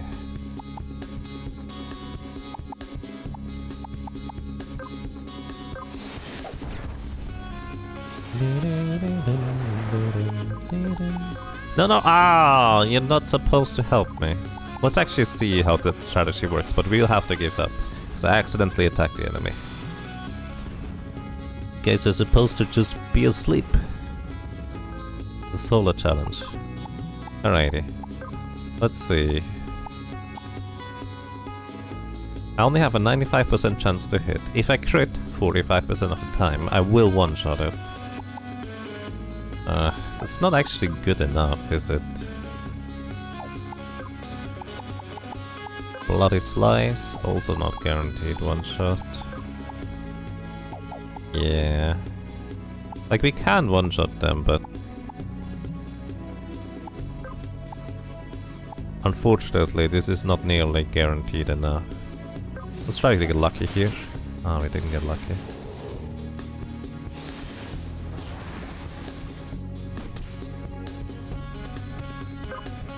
I've been quite fine, thank you, Nodwick. I hope so do you. Alright, I was hoping that we would one-shot the little mushrooms with our ridiculous damage output here, but unfortunately, we're not quite that crazy high up. So, not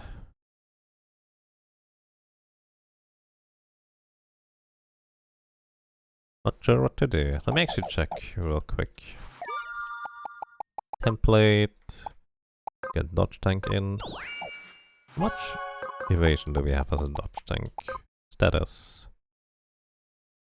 We have 462 evasion. Divided by 3 approximately.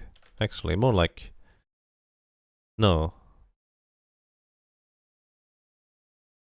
Multiply it by 0.7 to get 70%. Oh wait, multiply it by 0.3. So the enemy can have a maximum accuracy of 138 in order for us to guarantee dodge the attacks. You're not seeing what you get from the Reaper secondary? The Reaper secondary originally was for having a chance to one-shot the Ibex boss. So we can get like a maximum of 140 if we respec for full evasion.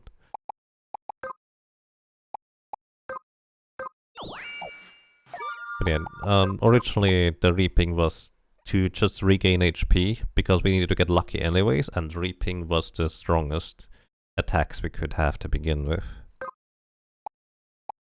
At the time. Maybe the strongest ones now.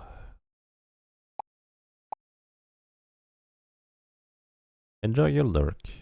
Once again, thank you for the raid and the host. Oh, we actually have time magic now. We could go quick. Go twice in a row. How expensive is that? Well, it almost does not matter how expensive it is, because we won't be able to keep up the spell casts with quick for too terribly long either way.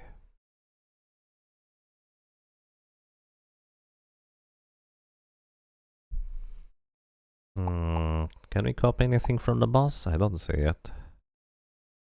Let's try to figure out like a tank strategy, shall we? And in order to figure out the tank strategy, what I'm gonna do is first of all, get some good music, and then we start thinking.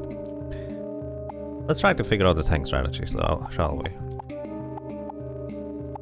Basically, I want to be able to survive what the enemies throw at me. So some of the best HP and speed is from the Beatsmith. Getting more turns would mean I get more healing over time if I build for healing over time. Martial arts secondary also gives me more healing over time on top of it.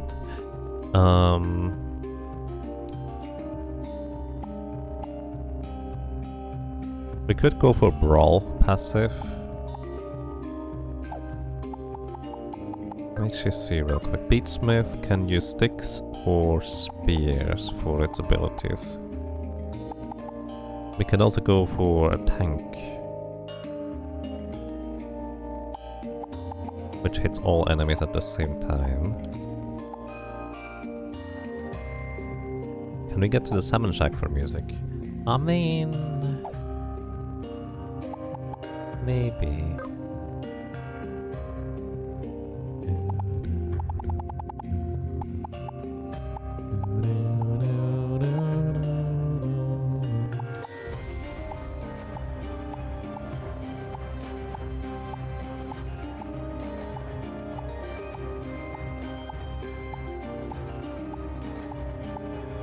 Maybe with lifesteal? I don't know how much damage we actually do.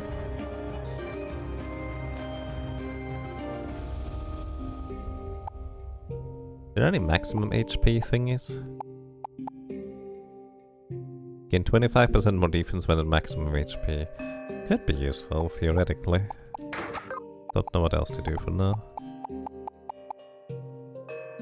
We could go for ogre balls for more defenses. Acrobat shoes for dexterity. For strike mid to get stuff up quicker.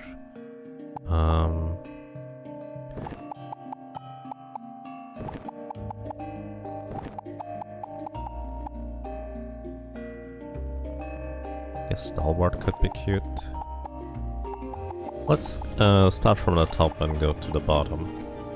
But before that, I would want to equip something that gives us permanent HP regen. And I actually kind of see an issue with that. Because we can't equip any of these armors that do in fact give us permanent HP regen.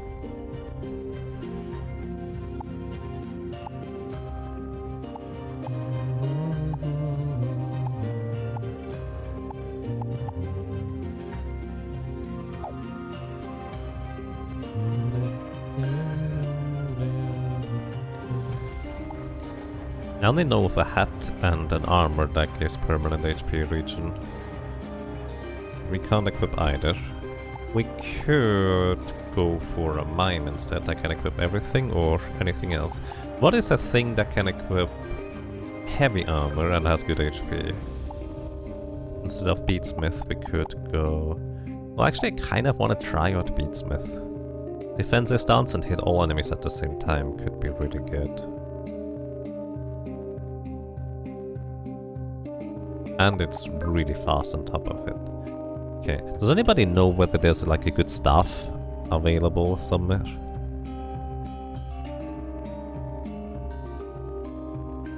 Like a good staff weapon is what I'm trying to say. Staff weapons. Diamond staff has 300 attack power. Staff of balance has 290. With additional mind and spirit. Judgment staff would deal 25% more magic damage. Beat stick, actually a thing we're gonna get here, would have more defense pierce. The war staff would give us 50 maximum HP. No Alondranda Yaga monthly. Nope, not this time. I was going mostly with the theme of games I'm familiar with, because I felt like playing something that was kind of not entirely learning a new game. I guess the staff of balance is pretty good, huh?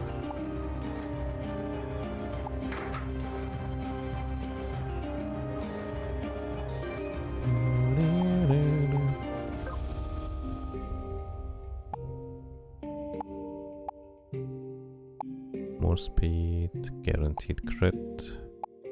Only one guaranteed crit. Actually two. Same difference. Evade. Plus 30 AP at start. I think at that point I might want to go for maximum defense.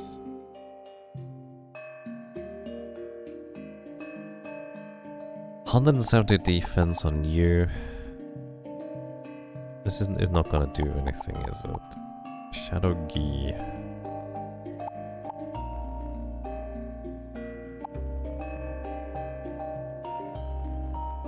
I might just go with the defenses.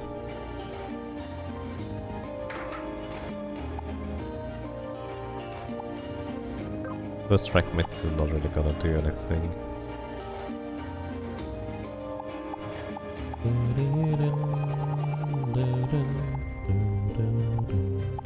We can actually use the undead ring, because we're gonna use heal over time effects. Wait. Oh no, this is actually good, because it's not a stance. We don't override it.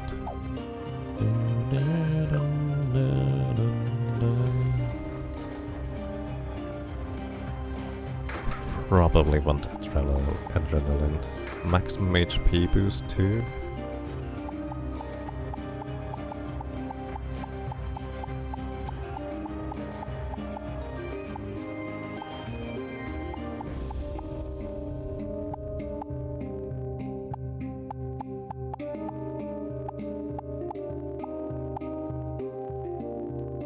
poison.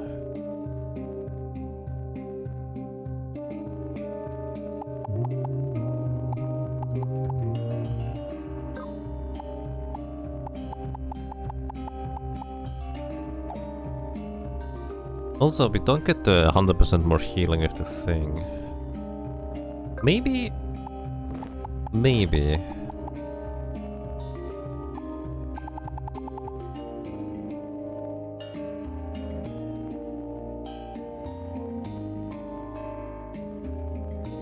Yeah, let's try equip all from the mime. Which means we do get the Valkyrie mail for permanent regeneration. We're also gonna get Vitacron for 100% more healing over time per turn. Tall stand ring. Honestly, I don't think that's gonna be that useful. But nothing else really is going to be.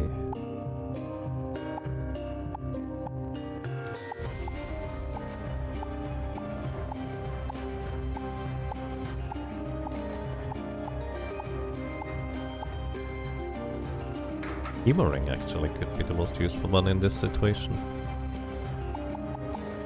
Alright,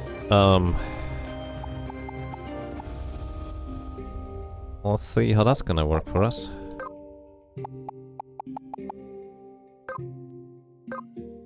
I have no clue how well or not so well this is gonna work out.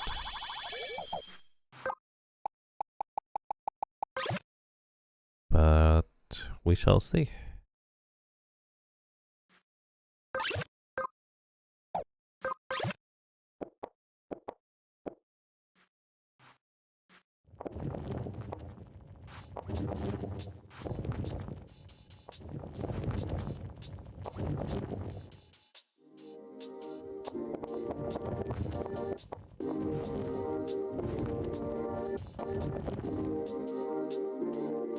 Uh-oh.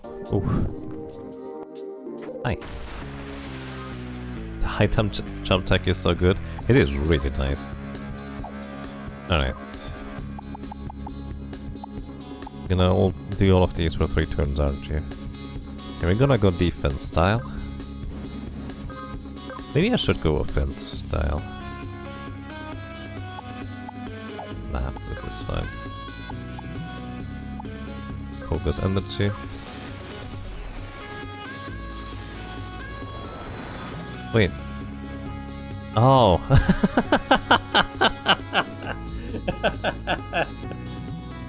Oh, I didn't realize that. Okay. I heal AP with that, but because I'm undead, the healing effect is reversed.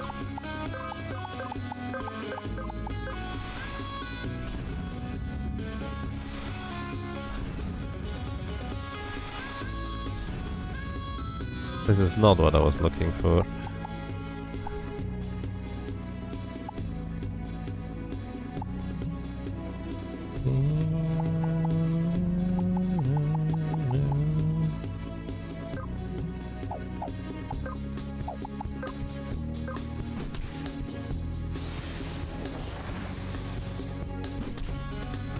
$230.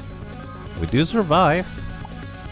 And if I actually had Chakra up, we would probably survive even better than that. But yeah.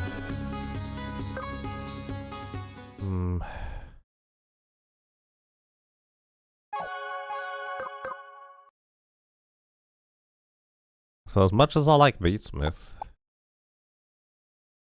as a concept, I'm not sure it's the viable choice here. Needs counter? The thing is, in order to equip both the Valkyrie mail for permanent regeneration and the Vitacron for 100% more regeneration over time, I would need to go with this setup. I think it just doesn't quite work out. Maybe it does. Let's give it one more shot where I don't accidentally remove AP from my character.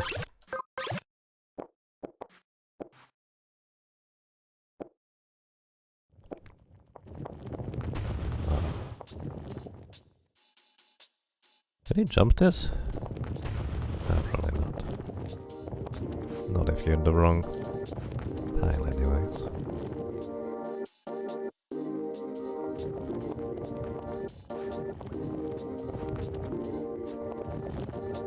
Where we don't Jaggerturp. That's always really difficult. Hi. Alright. I think I'm just gonna go defense style. And bonk.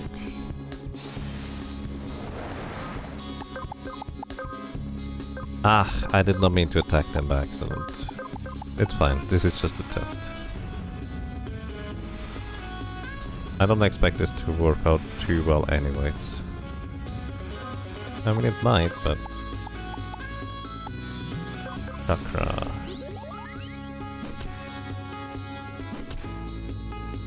So we would take... We actually would have died right there. Well, actually no, that guy crit, we could have technically survived.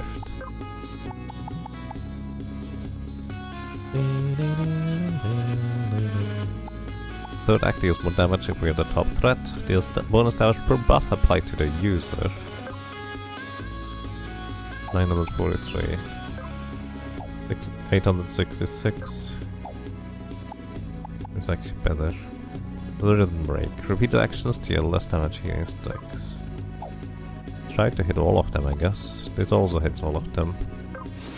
Oh, shoot. Not what I had in mind.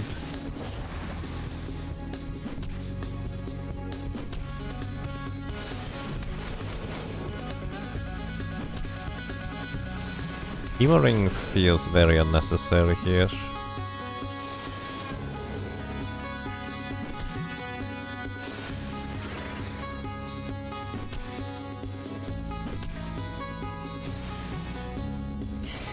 I'm not asleep, buddy.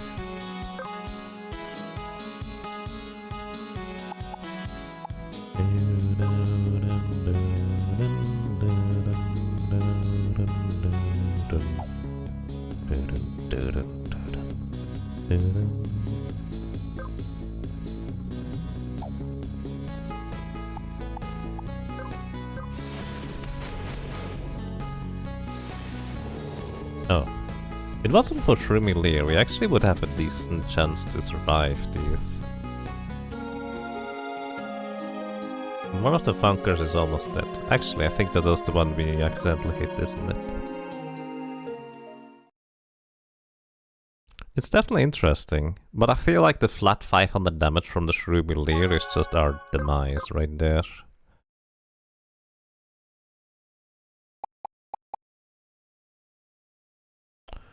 I do think a setup via Reaper passive has more potential here, so let's get on to it. See what we can do for reaping. What kind of secondary would we want to go for a Reaper? We could go for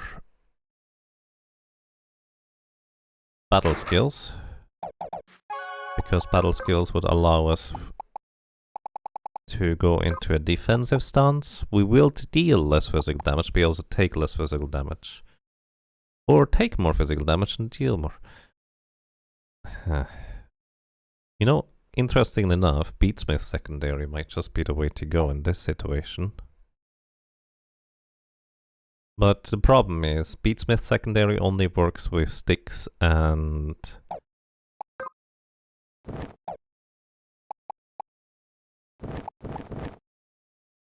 Actually, we keep the Undead Ring here.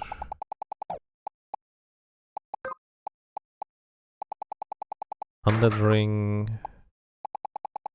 Bone Trophy. Because we gain more maximum HP as a Reaper passively. The problem is we kind of need some lifesteal. So Slime Coat worth it. If the enemy wouldn't deal a straight up amount of damage, it would be worth it probably. But because the enemy does in fact deal, well, a flat amount of damage, we can't really do much with that. Can get maximum HP boost. Wonder whether that applies. Actually, counter here could be very good. What else? We also could go with safeguard, because that could kick in time. What weapon would we go for? We don't really have that many options. Adjudicator or Decapitator? All multi-targeted actions become a single target and deal 35% more damage and healing. I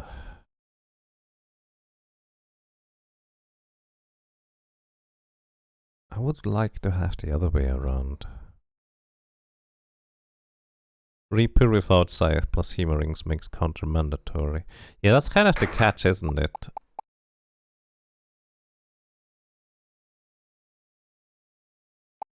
I don't actually know how Reaper works exactly. Like, the left side costs us HP to attack with. We could get lifesteal on kill, but for that we actually need to kill something, right?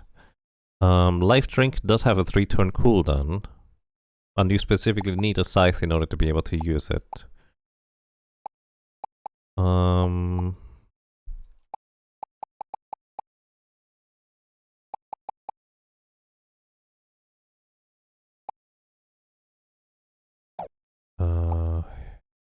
You do have an MP absorb ability. All the scythe abilities have lifesteal, all the non-scythe abilities do not. They do? Oh yeah, that's multi-target lifesteal and single-target lifesteal. Actually, I didn't realize that. Because you get maximum health too. Right. They do have cooldowns.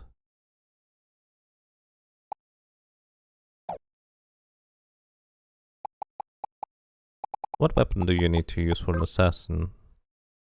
Need axe or dagger in order to get avid assault. So unfortunately that does not work. This costs us HP percent. My recommendation is a one-handed weapon plus lifesteal shield and the stick with the left hand for damage. That's what I used for the arena. A one-handed weapon plus lifesteal shield. What's your accessory? What accessories did you use?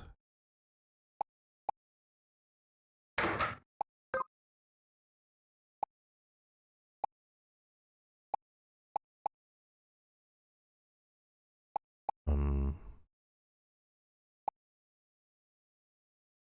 I want to use a Valkyrie mail? Use the ribbon and something else in the arena. Suppose that makes sense.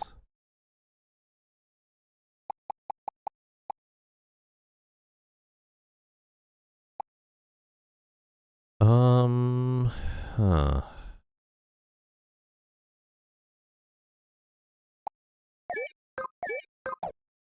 What sub chop did you use again?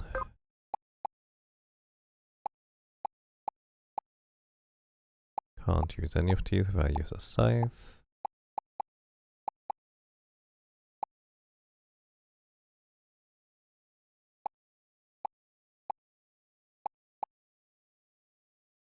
Can use harm power and harm magic.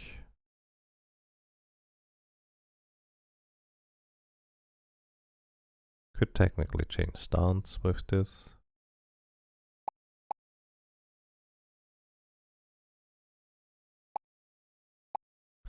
Oddly enough, time magic might be really good. Right?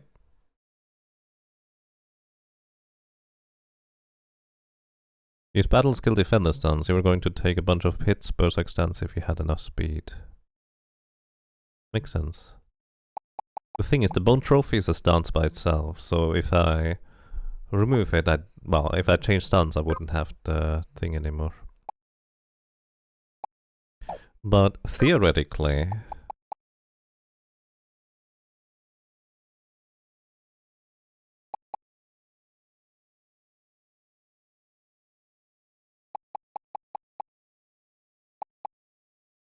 time magic quick, and you can actually absorb MP as a Reaper. Could be a way to go, right?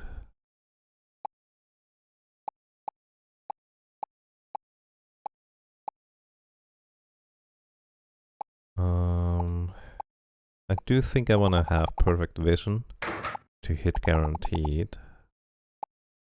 And our chance to hit is over 80%. I'm not gonna really use basic attacks. Take 50% less damage while charging ability. Critical turn, crippling coat. Crippling coat could be good for us.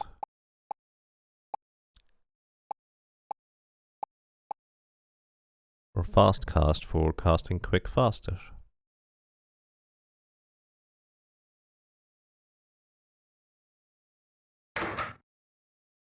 We do have lifesteal, actually. The Reaper abilities mostly have lifesteal.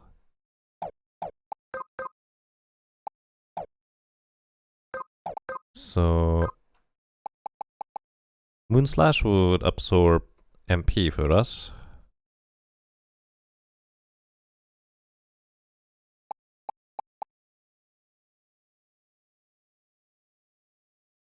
Satanic has 100% lifesteal. This one has 50% lifesteal. This one has 300% lifesteal. Let's just see what happens if I use this. Yeah, we're using a scythe. Just have to equip the scythe, which is a bummer. No shield. Then again, I would... Can you equip shield by default as a Reaper?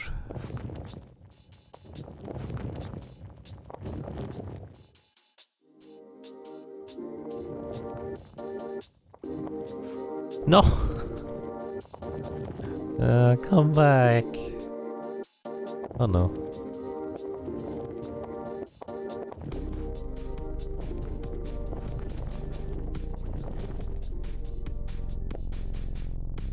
Alrighty, let's see what happens if I do this. Time magic. Quick.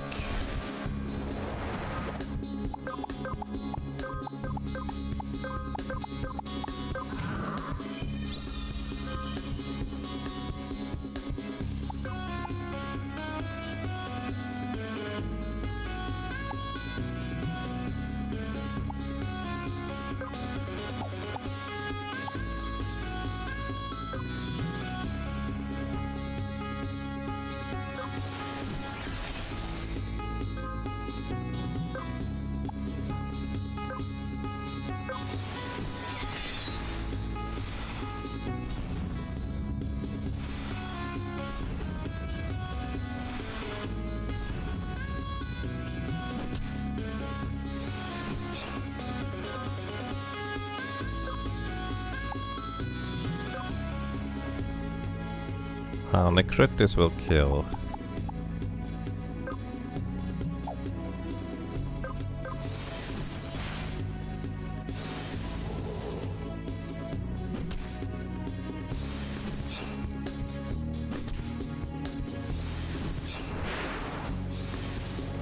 $420. Safeguard activate. This might work better than I anticipated. The healing is absurd. Moonslash to gain some MP here.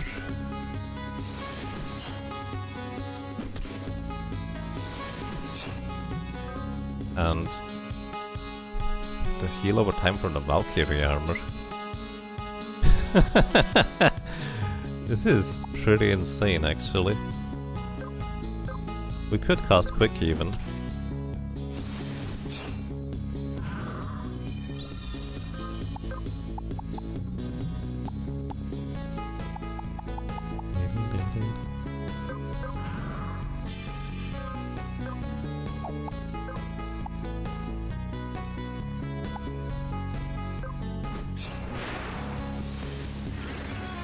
Good night.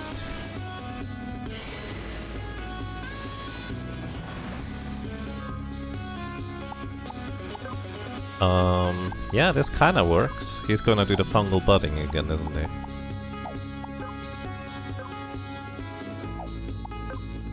I wonder what happens if I cast Rewind.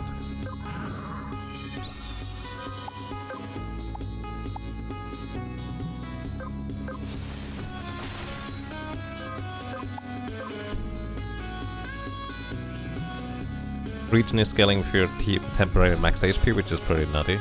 Yeah.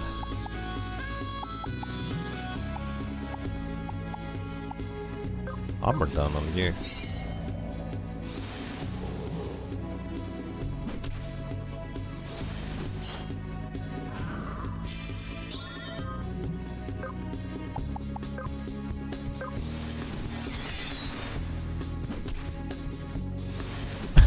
This is working way better than I expected. Holy cow. Now it's fungal budding. I can cast quick here.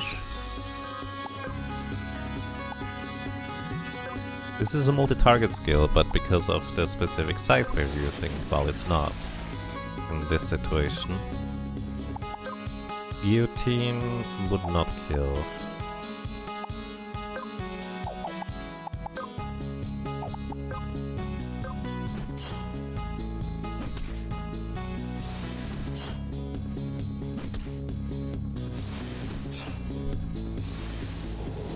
Ow. 4,665 healed now from this afterwards. Guillotine should guaranteed kill, and we get a lot of lifesteal off of that on top of it. Wow, this is working way better than I anticipated. Holy cow.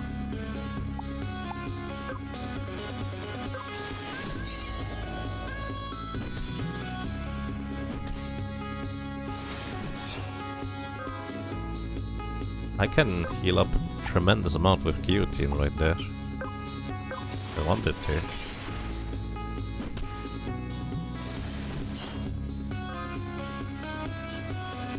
That's why you're not a fan of the Scythe, because against multiple targets that skill is a fantastic heal.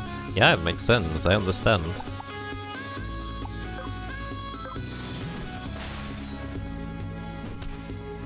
Wow. Holy cow. Okay, I did not expect this to work that well. Like, I figured I would have to properly, clearly fine-tune and tweak how this is gonna go down, but no, this is actually just kind of insane.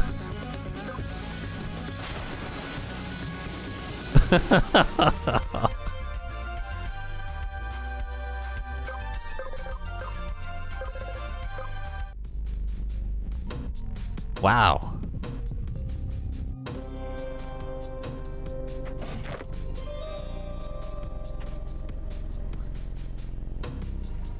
I've never used a Reaper in my casual playthrough, so I had no idea about these things. Hi, we have no way to run away. Let me go quickly. Oh, I'm dead. I don't have much maximum HP, I needed to attack first. I dropped some monies. Okay, our new template.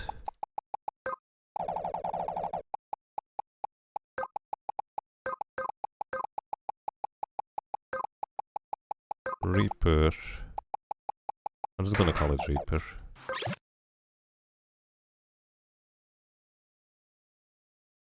You didn't realize the regeneration skill of the temporary HP before it scales down? Yeah. I didn't know it worked that way either. Well, I mean, it was bound to work one way or the other, so... I guess it's just lucky that it happens to work that way, in this case.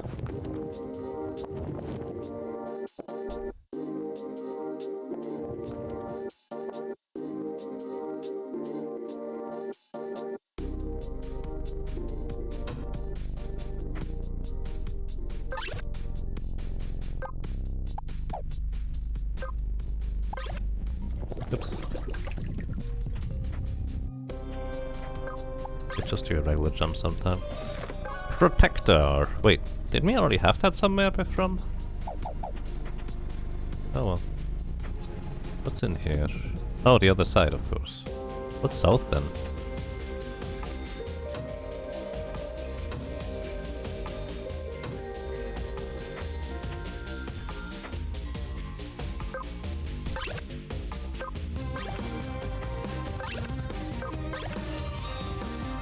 Oh, that's just a chest. Phoenix syrup.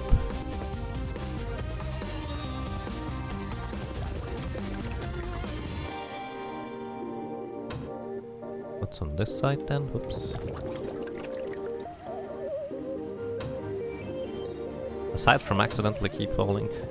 Oh my goodness. You can't hold down the button to glide. You have to repress it. Okay, that's where the boss is.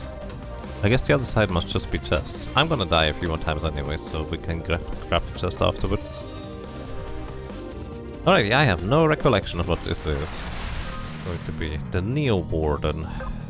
What do? You do a regular physical attack, and more physical attacks, more physical attacks, more physical attacks, and physical attacks. We need a ribbon.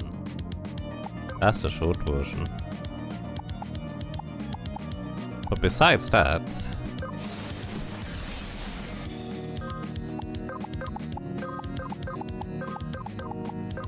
we actually shouldn't really have too much trouble with this guy.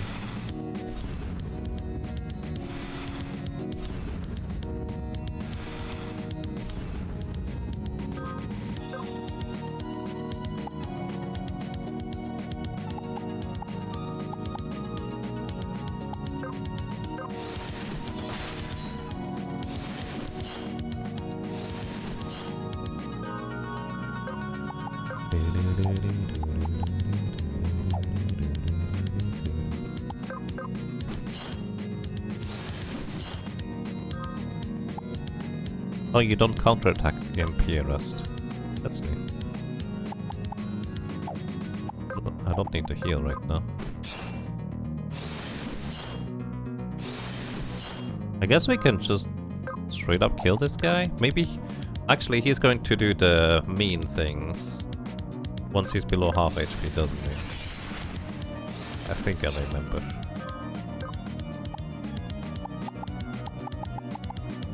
Right, gonna reduce your your armor here a little bit.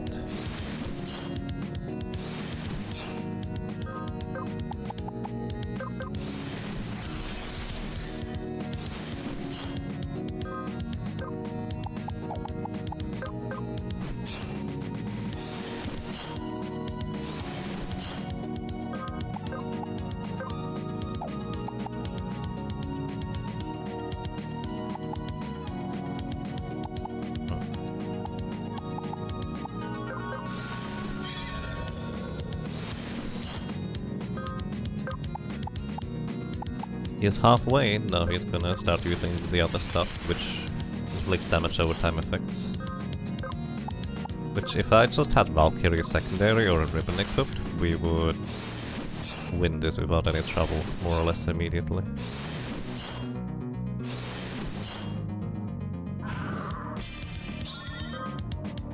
Did you just... why did you guys... did you just counter the counterattack or something? I'm a little confused what just happened.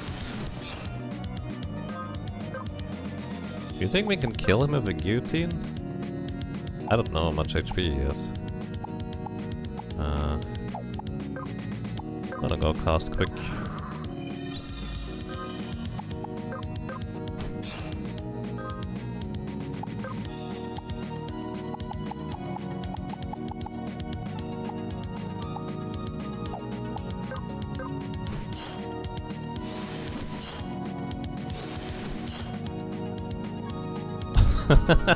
Yeah, that much overtime just killed us.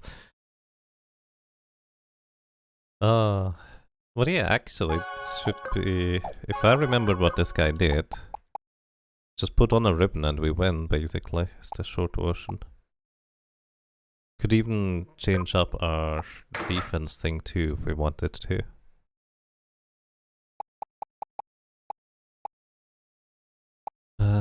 I kind of like the time magic to an extent, but Also, it's somewhat unnecessary most of the time. We could improve our defenses with martial arts. But I think it's just gonna go battle skill for now. That probably is the most universally useful, whether we need more damage or more defenses. Can you mimic yourself? I don't think you can. Maybe you can.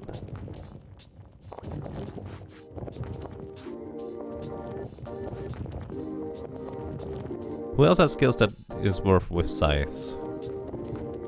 I do not have an answer for that.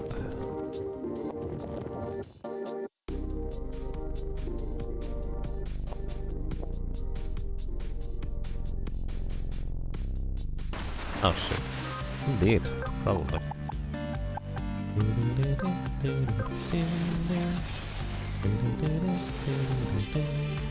Activate.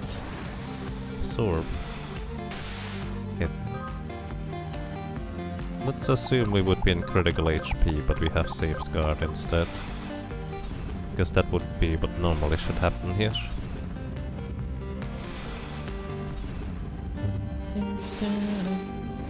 Ooh, we're gonna be dead here soon.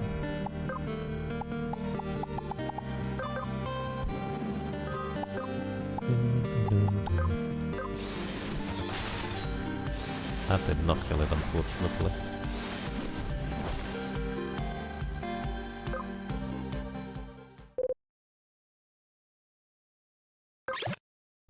You haven't messed with it much, but you hit the limit limitation with summons, but something for reducing cooldown might be helpful. Reducing cooldowns. I mean, taking 2 turns with quick kind of reduces cooldowns, doesn't it? And the only other thing I could think of that actually reduces cooldowns is either a random buff from the chemist, which is possible. Not likely, but possible. Or alternatively, it could be... Also, I should go south here. Probably just there. Alternatively, instead of a random buff from a chemist.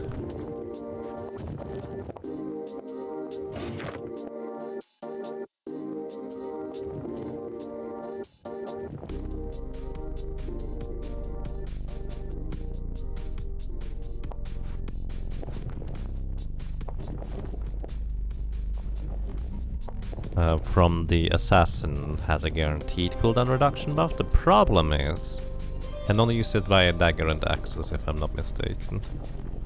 And we kind of are using a scythe right now.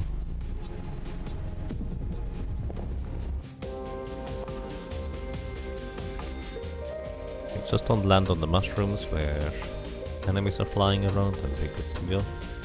Or land really far away from that, that's okay too.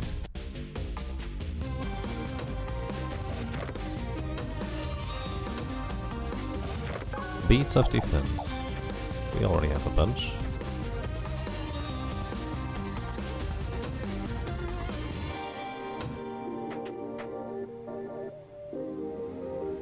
You would go Valkyrie secondary in the Hemo ring.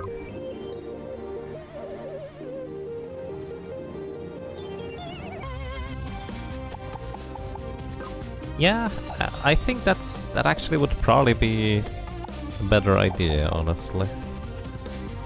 I agree.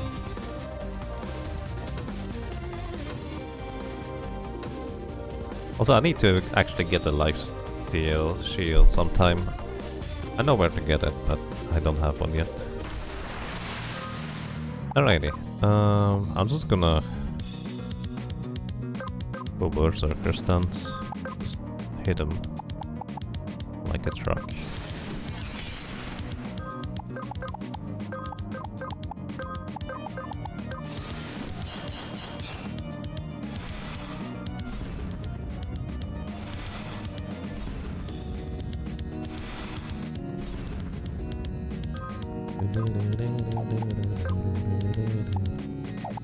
We could actually armor down via the warrior abilities instead of anything else.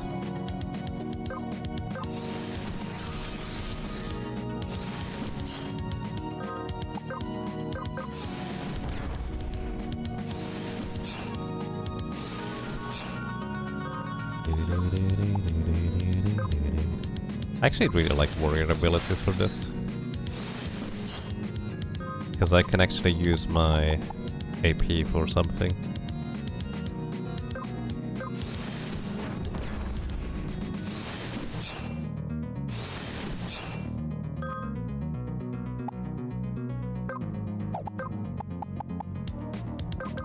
Can also power break in order to reduce the physical damage received.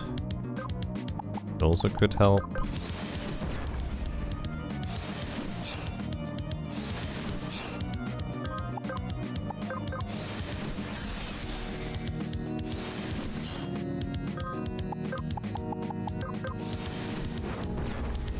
I wonder how much earlier I could actually have used the Reaper with this much effectiveness. Oh, that is powered on for me, not him. Whoops.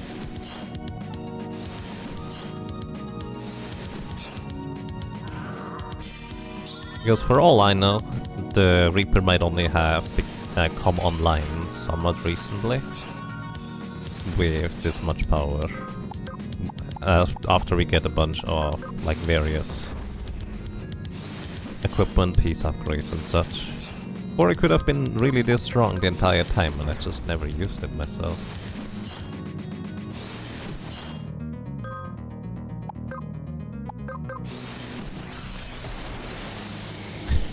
Wow.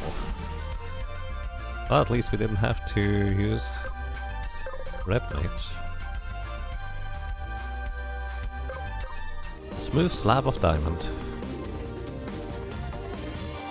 Wait, a diamond ingot? I never actually thought about it that way, but diamond ingot is kind of a weird concept. So if you think I know what I'm doing here, you are sorely mistaken. Oops, don't hit that switch. I don't remember where I want to go. I only know that I want to not fight any random enemies. I do not remember how this works.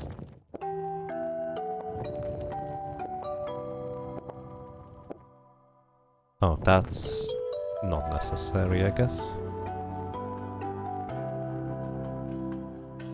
Where do the blocks go if they go down here? Oh, they just stuff up the area. I want to get to that chest. The end game is in the top right. Where does this go? Get stuck. So this one goes all the way around, allowing me to hop onto here, then continue jumping to the right theoretically.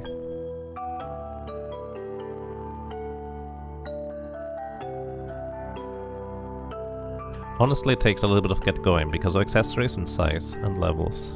The Reaper, that is. Yeah, makes sense.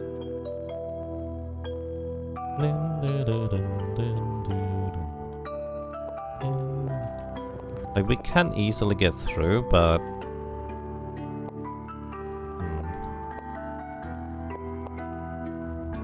I think we need one more here. That needs to go up instead.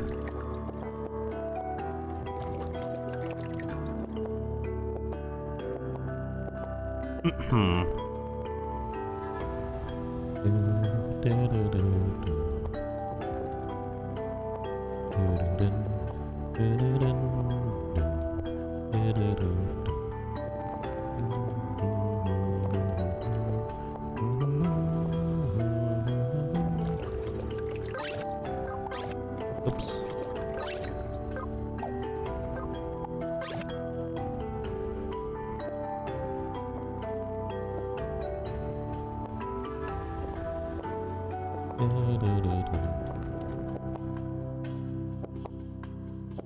Oh, I remember how to get to the other place. I wanted to do that.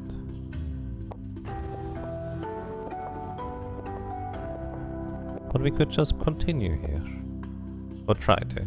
I don't remember what this boss does. Let's figure it out. I will get through this here again anyways, because I will get murdered. Acamento. Acamanto. So basically, a blue mantle.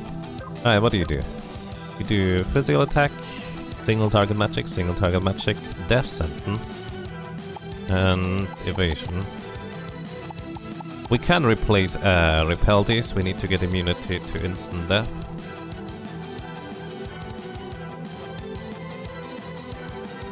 And seems pretty easy to me.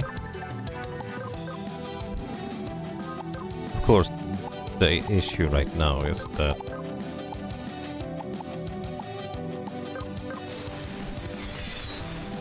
our chance to hit is gonna be abysmal without the appropriate setup. 31% chance to hit. Plus, we gotta get killed sooner rather than later here, despite being undead. Who would have guessed? Oh, I actually hit. Cold Embrace. Those are pretty strong. Alrighty, so let's see, what do we want? We want a shield user for this, guaranteed.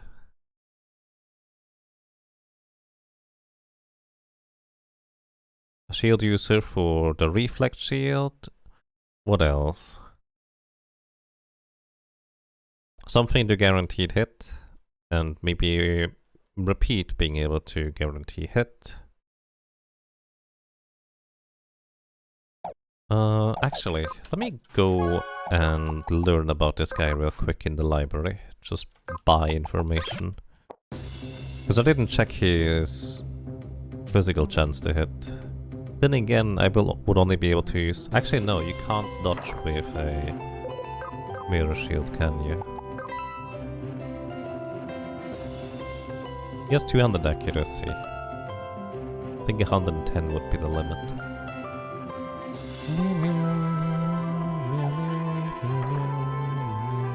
I'm just trying to think whether I can just do not the Alchemist Entrench.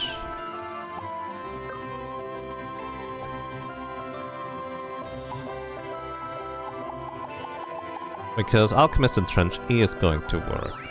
Let's put it this way. I do need a shield here though.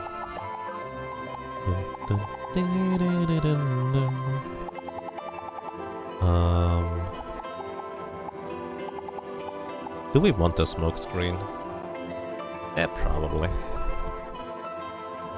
Alright, we want the smoke screen. We want... perfect vision. No, not perfect vision, the other one.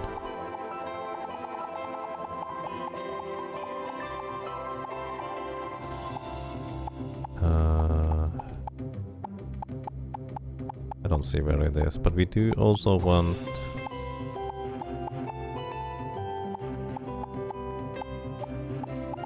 Oh, Eagle Eye, we already got it.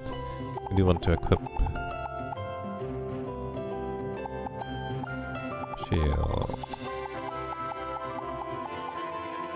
Equip shield, there it is. So, better shield would just completely neutralize his spells. So the only annoying part is trying to hit him, for one, and for two, dealing damage. And I suppose trying to dodge things too.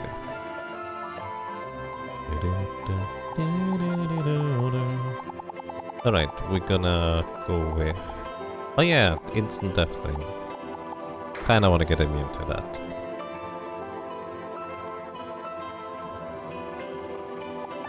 I really want the pointy hat. I mean, what else can I get? We could get the Plague Mask, that actually is probably better in this situation. Alright.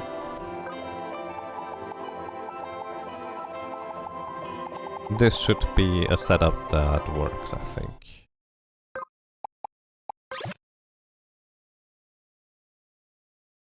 This is basically trivialized with the Weaver armor. I forgot about that, Valakar. Yes, it is. I completely forgot about the Weaver armor effect. Ah, good catch. Good catch. I don't need the perfect vision or whatever it's called, the Eagle Eye. With the Weaver armor. Well, I guess it depends on what takes precedence, right? We just assume it works, but I don't technically know.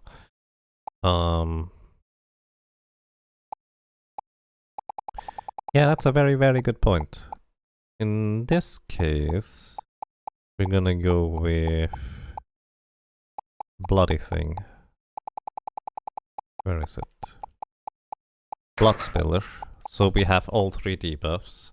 Plague Mask, Torch, Blood Spiller.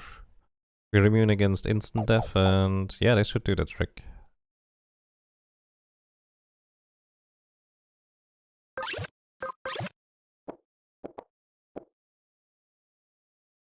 Whee!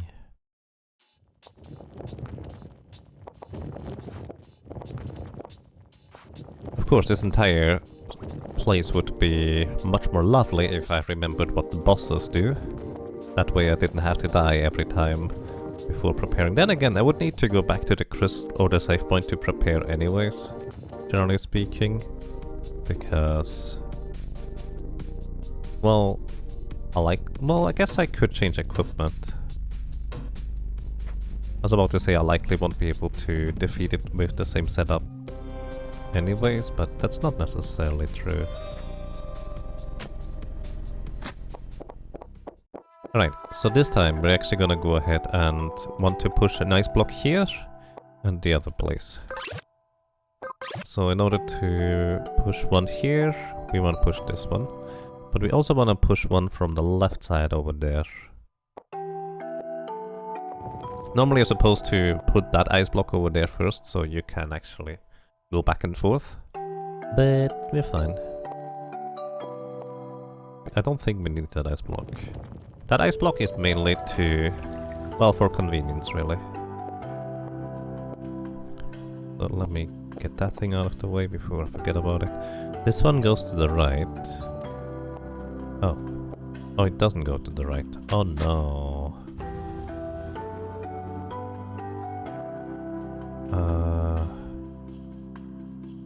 I thought this one goes to the right. Is it you that goes to the right?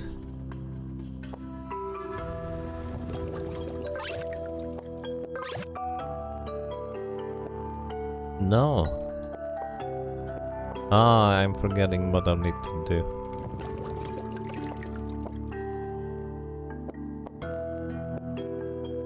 You can push that one up by doing it on the corner.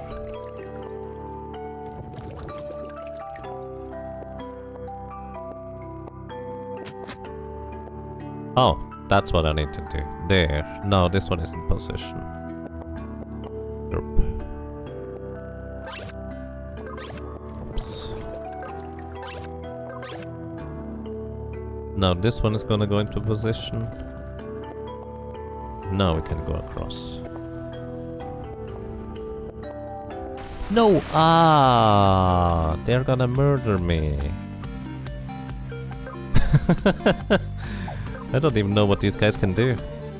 Icy chill. It's actually gonna go to reflected. Frostbite. Next ice damage is gonna instantly kill, which is ice elemental and hibernate. Wow, I've never actually seen the hibernation though.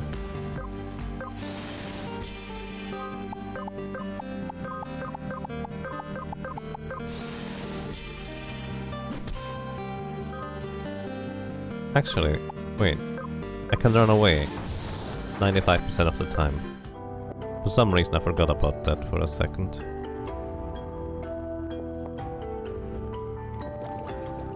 Oops, now we get Kingsguard.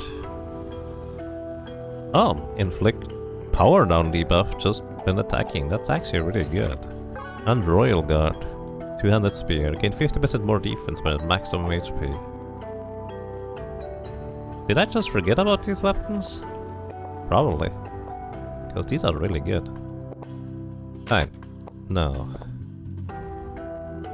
Oh my goodness. Come back.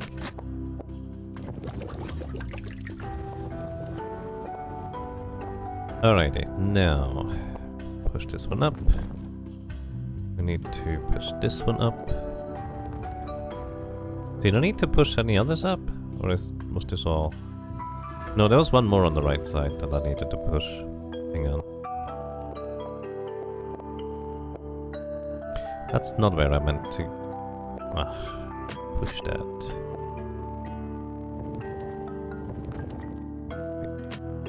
push it up.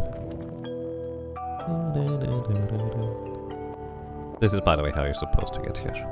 This is the one that I need to push up. This is the one I'm supposed to push down to get back. Or you have a golden quintar, which also works for that purpose.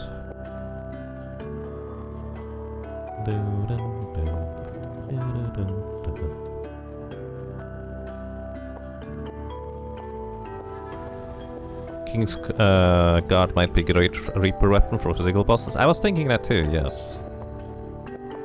If we go with the Blood Shield and counter-attack and such.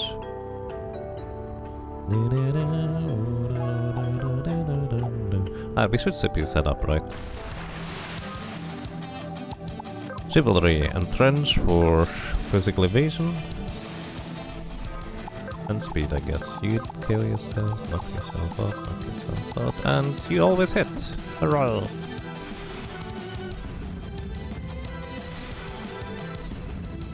I'm back to sleep, everybody.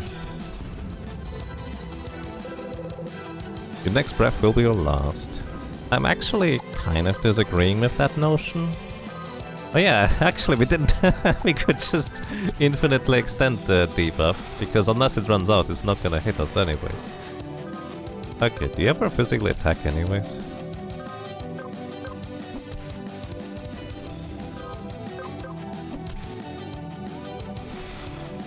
Bonk. I mean, sure. Are you entirely countered by my setup? Wait, do you not ever physically attack? Maybe he physically attacks when he runs out of matching. Oh, now you attack. Okay. He does eventually physically attack. Oh wait, he doesn't. I'm very confused. Now you do. Okay, 1.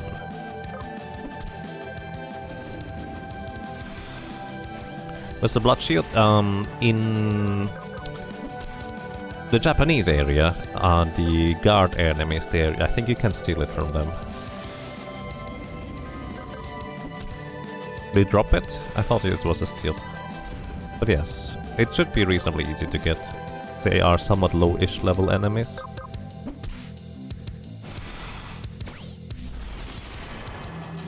Cold Embrace. Oh, you skip your turn, because Cold Embrace makes you stop. Okay.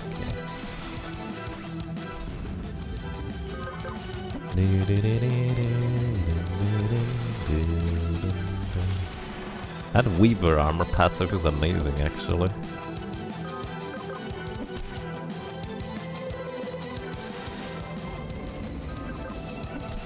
I'm glad I didn't rely on just entrenching the death sentence debuff, because this is so much more convenient to knock this guy out like this.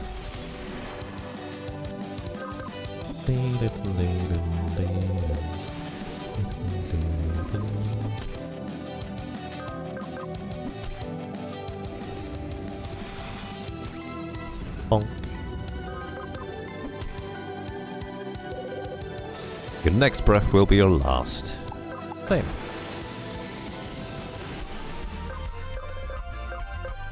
Diamond door. Fishy. Oh, I bet we can actually just straight up jump that. Yep. I forgot about this section entirely. Ugh. Actually, what I should equip is I should equip the fursuit so we guaranteed run away if we get into an enemy encounter.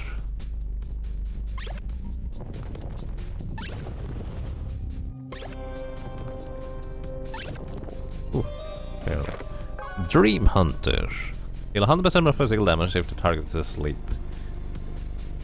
Right, this might be actually amazing for assassinating targets. Literally.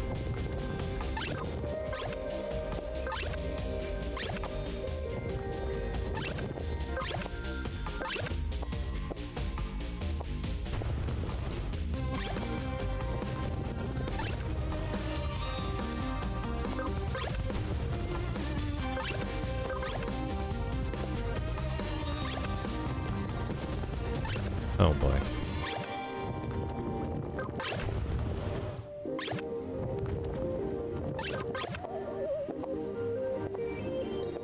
I have no recollection.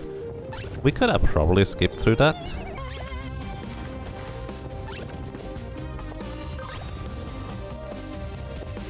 What's up here? Oh, we're supposed to go the other way around. But with some clever maneuvering, I bet we can just do this. Ha! Nightingale. It's a rapier. That's all I have to say about it. A strong rapier, to be fair, but I'm not sure it would be worthwhile to use. Oh yeah, actually, I remember. Here, does this still work? Wait. Hang on. Not what I meant. Does this still work? Yep. You can just walk here. Because we're technically on dry land. Not in the lava. Or tomato sauce. So no need to use fishy.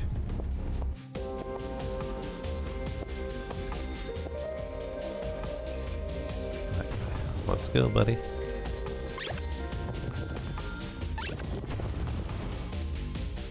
What happens if you fall in the lava then? Basically, you're not considered on stable ground, so it will transport you to the last stable ground. Oily Sword. Take 25% more fire damage for the next one magical hit taken. Which is pretty neat. Oh my goodness. The reason I even figured that out, by the way, is because this place here allows for shenanigans like this too. And I did that by accident initially, and then just like, oh, you can do that. Come on now.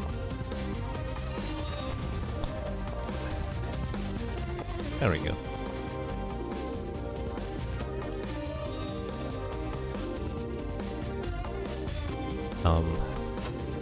Alright. I forgot about this part. To be fair, aside from the first mushroom part, I did not remember any of these parts to begin with. Can I go for the front? No, the front is closed. Oh my goodness.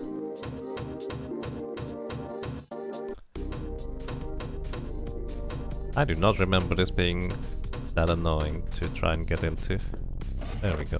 That's the Paladin Monk, gain 50% more resistance when at maximum HP. Maybe a beatsmith tank could work with that against the magic boss.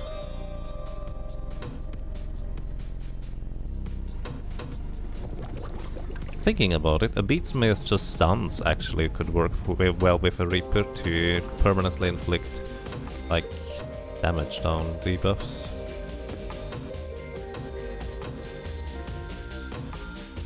Oopsie.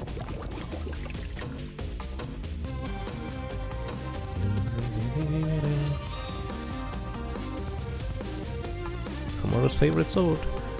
Nice. If you land on the edge of a chest and land in the water, spikes etc. will respawn inside the chest. I guess it depends a little bit on where that is, but yes, you respawn inside chests and also other objects for that matter. That is indeed a thing. Oh, wait. This is it? I thought there was gonna be another boss.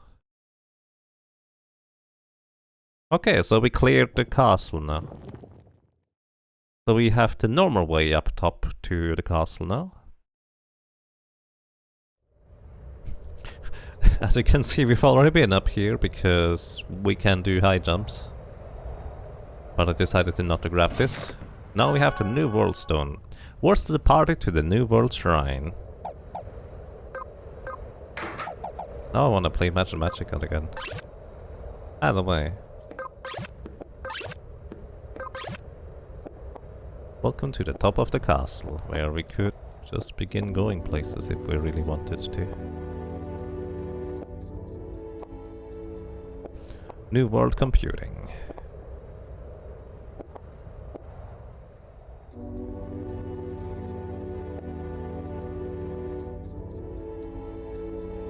You can also clip into this elevator too if you jump with the golden Quintar Owl. Wait, really?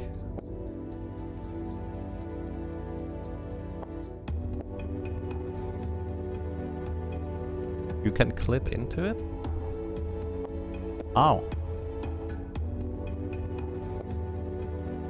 Oh, is it normally just too high so you couldn't jump? I didn't even try that. Hang on.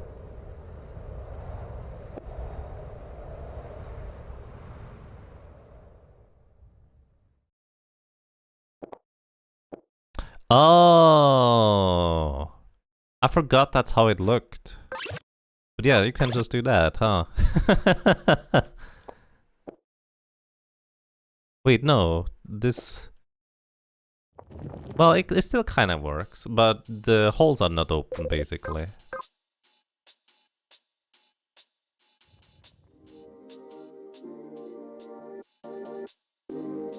Have we gotten the summons? No, we haven't done the summon stuff yet. We just got the castle basically complete. So next target would be... Well, we could go for the final boss, but there's a bunch of bosses remaining. Summon bosses remain. What else remains? There's 3 deep sea bosses remaining. What else? What's an interesting boss that we haven't beaten yet? I think there might be some early game bosses that are still skipped, but at this point we just go back and one-shot them with an assassin. So they're probably not that interesting.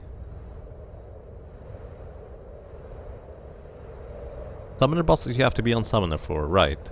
So the thing is, I'm considering allowing myself to have the other, like the dead characters to be a summoner, but I will certainly try to be summoner myself first in order to see whether we can actually defeat the summoner bosses first. The enemy party super boss. Well, yeah, that's the final boss basically.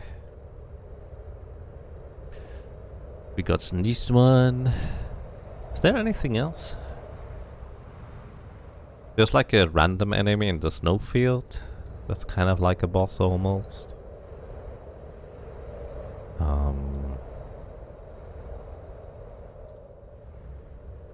I'm mostly just thinking of the deep sea bosses, honestly. Oh yeah, I guess there's the enemies in here. Bosses that we skipped. Pretty sure we can warlock down the enemy party super boss. Yeah, that's the backup strategy. I was gonna go and try and assassinate them first. Just maybe cast quick with the assassin and then just burst them down.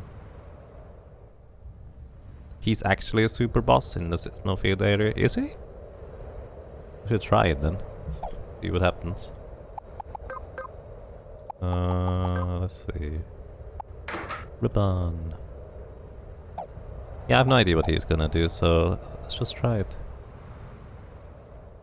It's somewhere around here, isn't it? One of these random looking ones. Going in and out of the snow. I think he hops out of the snow sometime, doesn't he? I don't think it's this one. I don't remember where it was though. He pops out with a boss flame. Oh, it is a boss flame.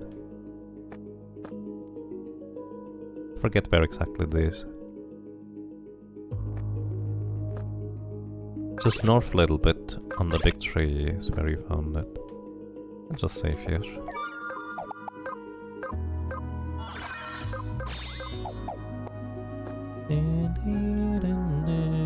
Oh, is it here?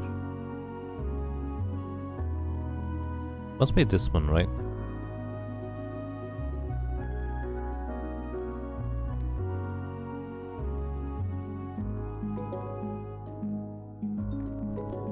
Oh, there you are. I don't remember what he did. The hermetic.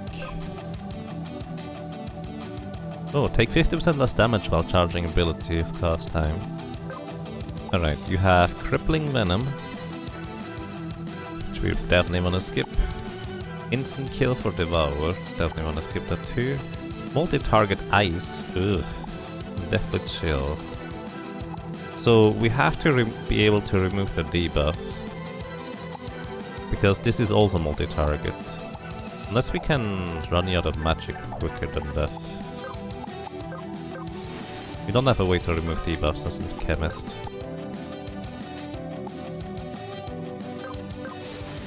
Random debuff! Oh, I just stopped it.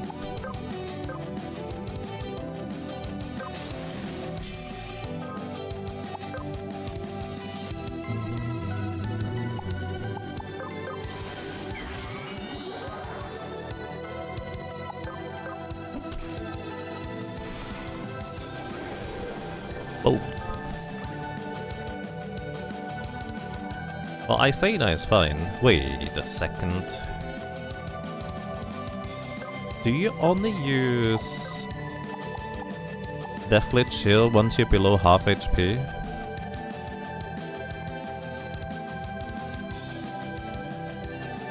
Does instant death immunity work against the ice instant death? I don't think so. I think the instant death is a very specific kind of debuff to begin with.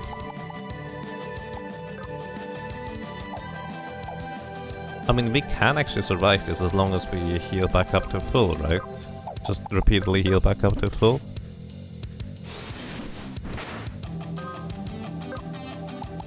Oh no, it is using Deathly Chill now. Did you finish the game solo yet? No. We could go to the final boss now. We managed to legitimately get to the castle, let's put it that way. But I'm just cleaning up, trying to defeat all bosses that are around and interesting.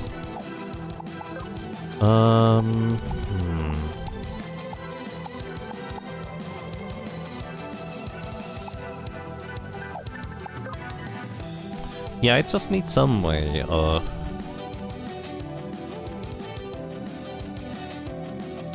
surviving this. What's your chance to hit with physical attacks? 190 accuracy, so we can't dodge tank it. Well, not easily anyways.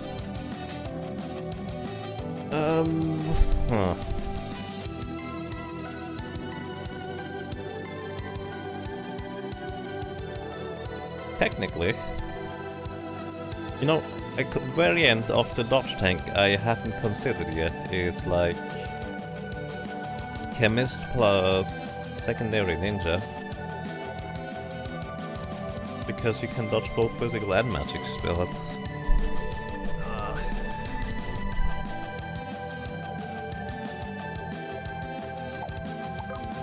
I mean, we could also just go get lucky and inflict a random debuff that just stops you from using the Deathly Chill. Oh, it actually does. You still use the Deathly Chill next turn? You do. Yeah, it just paralyzes you.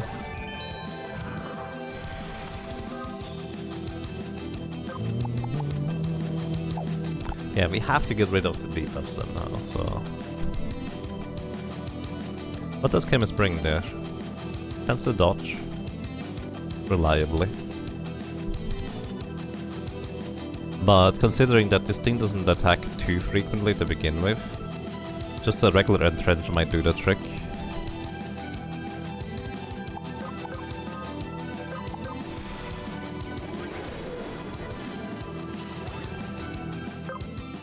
You mean Chemist Ninja? Oh, Ninja gives you... Oh wait, Chemist gives you 1 turn cooldowns. Like before.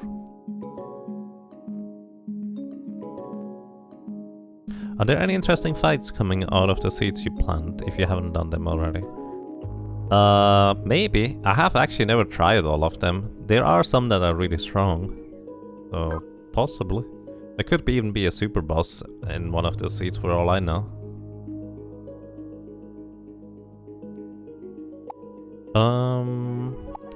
We could go... Aegis Monk? Or Monk Aegis? Monk would probably have enough maximum HP to survive the Deathly Chill. And could remove the debuff via Chakra. Or well, remove debuff thing.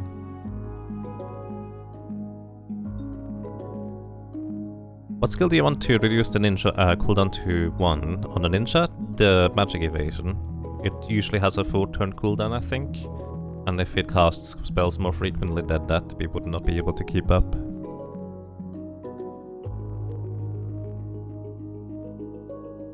What can remove debuffs? Let's see. Monk can remove debuffs. I don't think Nomad can remove debuffs, curious enough.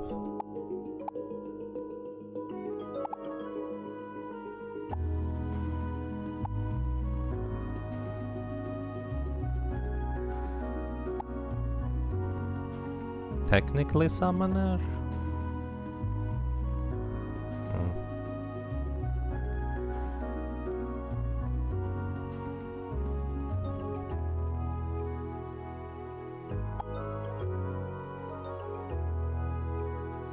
Status drop does not get rid of the debuff, does it?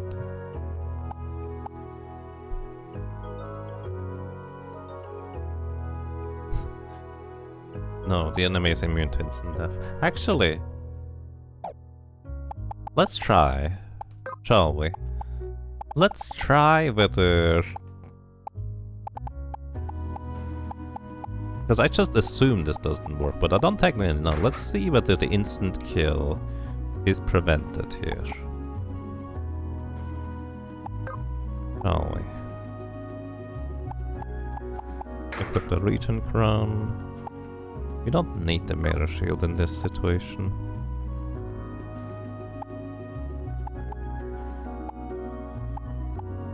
Actually doesn't do anything for us. Nomad can remove debuffs? I don't think Nomad can remove debuffs actually.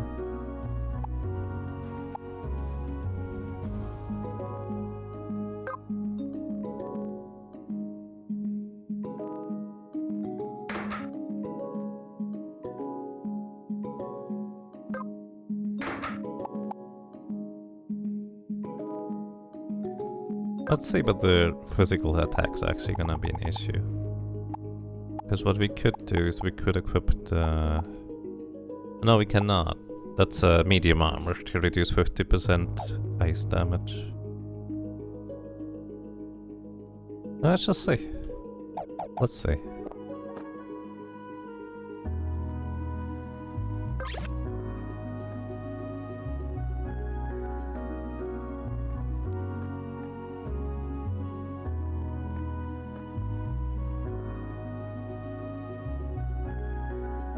Previous post for potential bosses outside of the Abyss gonna hit in. Did I miss it? Alrighty, have a nice day, God's Blackarm. Thank you for dropping by and thank you for helping. This guy, Buttermint, Dummy, Rampart Demon. Oh yeah, the Rampart Demon. What's Buttermint? I know Dummy and the Rampart Demon, but I don't remember the Buttermint at all.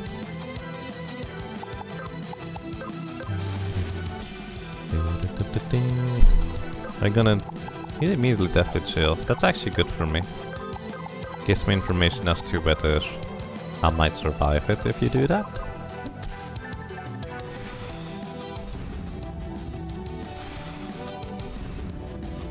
Oh, the Quintar enthusiast and his Quintar, right.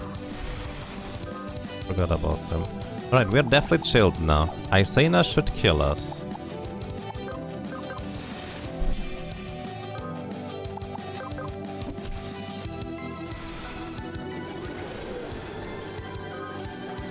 Oh! We still survive it. I wonder whether we survive it because of Stalwart, or whether we survive it because... we are immune to instant death. I just assumed that didn't work. My assumption may have been wrong. I might have to heal sometime.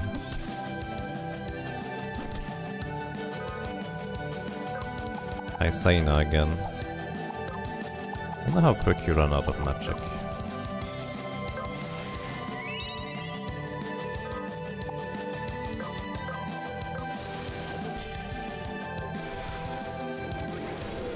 Take care. Thank you, God's Blackarm. Okay, I'm pretty sure the instant death prevention prevents instant death from Deathly Chill. Well, maybe it does. Maybe it doesn't. It's hard to tell.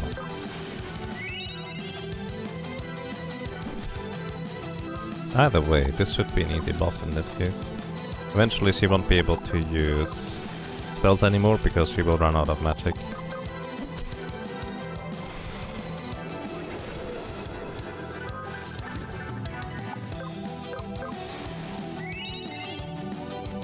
She will probably run out of magic before we run out of healing.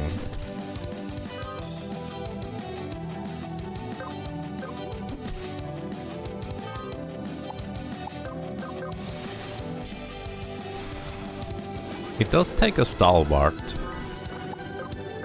buff away from us.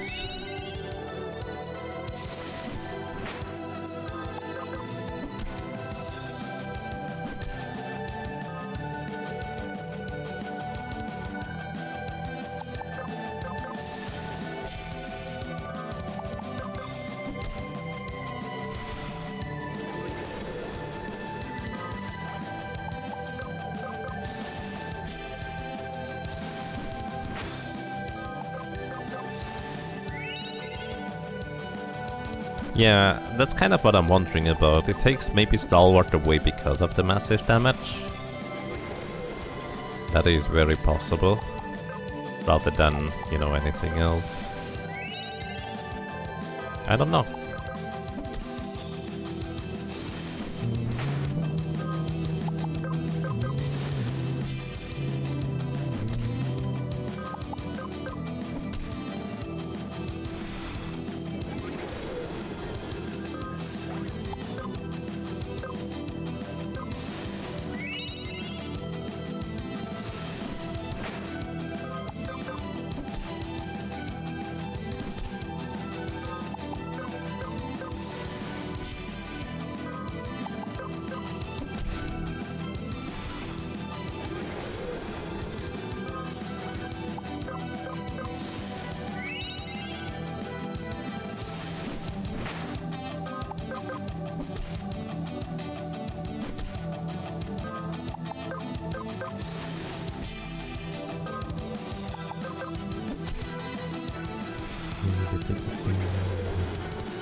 How much more MP and HP for that matter do you even have?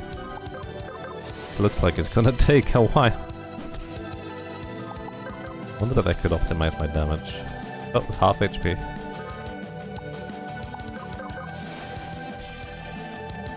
Not sure if you actually need to heal. I'm pretty sure I have to. Because I need to be at 100% HP to survive. And each turn heals 15%. So I would need 2, 4, 6, 7 turns. Also she's out of magic. I would need 7 turns of before or in between Isaenas, which I do not get that many, I don't think.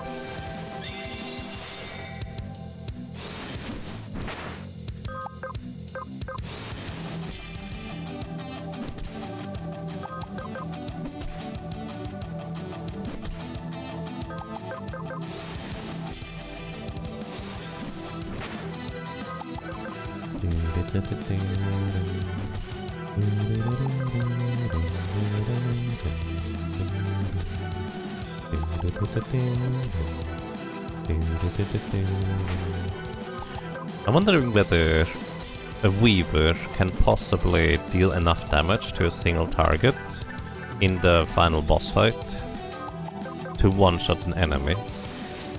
Because then you could technically one-shot all of them at the same time. Probably not, but just thinking out loud. The potion is clearly overkill? No. It would not be enough. Well, I mean, maybe the smaller potion could have healed. I did not pay attention to that, to be honest. But I needed the potion, otherwise I would not heal up enough.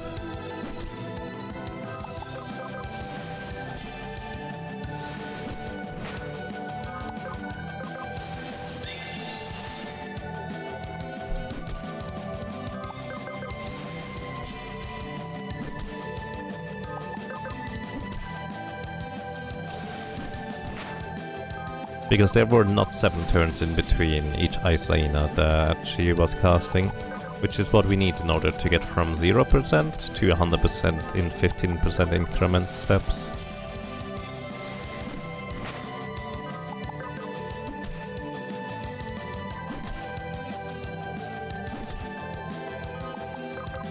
Would give me enough turns to regen.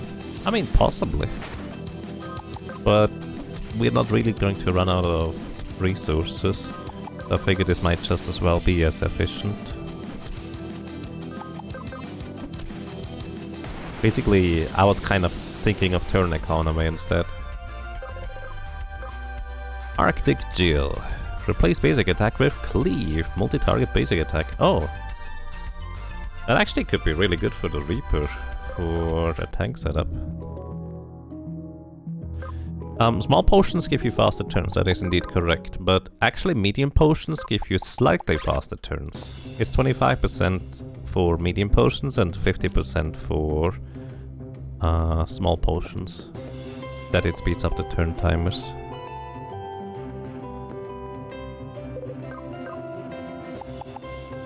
So 2 small ones actually would be, I guess, equivalent to 1 large turn. I don't actually know whether that's how it works.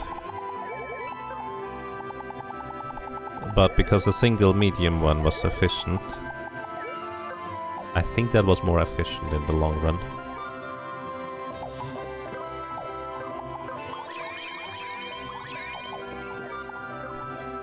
Alrighty.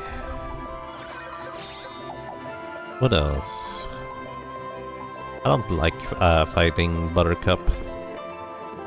Because the Quintor enthusiast, he just doesn't know any better. He's a bit of an awkward guy, but very passionate. And every Quintar you talk to tells you that he's treating them amazingly well. So I don't wanna knock him out, that would be mean.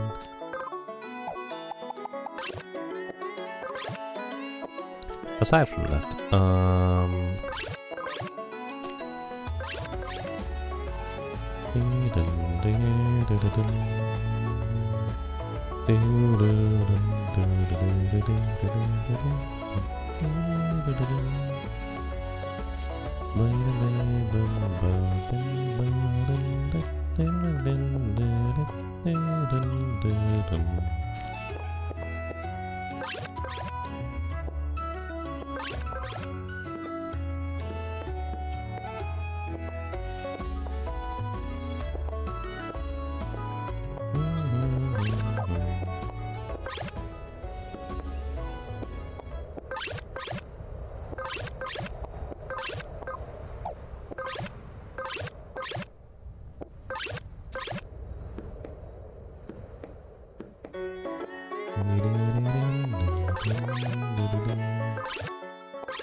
if you kill Buttercup, just don't save. Doesn't deserve to die. I mean, it's kind of like I did it last time. Knocked him out because let's see what kind of challenge it is, and then reloaded the previous save.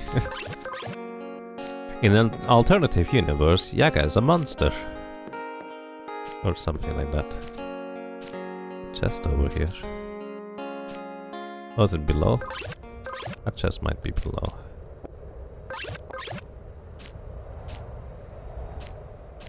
Oh, I remember there's like a Map somewhere up here.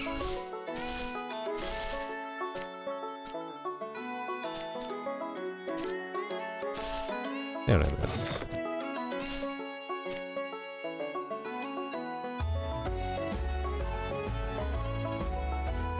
You think it's funny how you got over into this Sacred Quintar lands? How did you get there? That's interesting to me, because I think I took the standard way, so not that interesting. But I'm curious.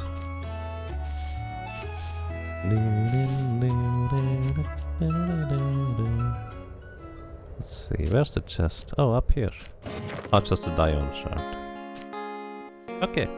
What else? We could go and decide that our next target is going to be the deep sea dudes. Some of them are probably gonna be quite fine. Like, I think the shark is gonna be quite alright.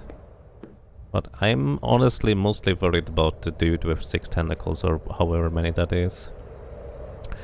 Actually, the Reaper might be able to just knock them out. Thinking about it. Maybe it's not that bad. Alrighty, I think I'm almost done for today, but before we're actually done, what I'm gonna do is I want to get a blood shield. So we can have that for a setup if we want to next time. So let's go and grab a blood shield. In order to grab a blood shield, I want to know whether it's a steal or a drop, so I'm just gonna ask. Maybe it's both.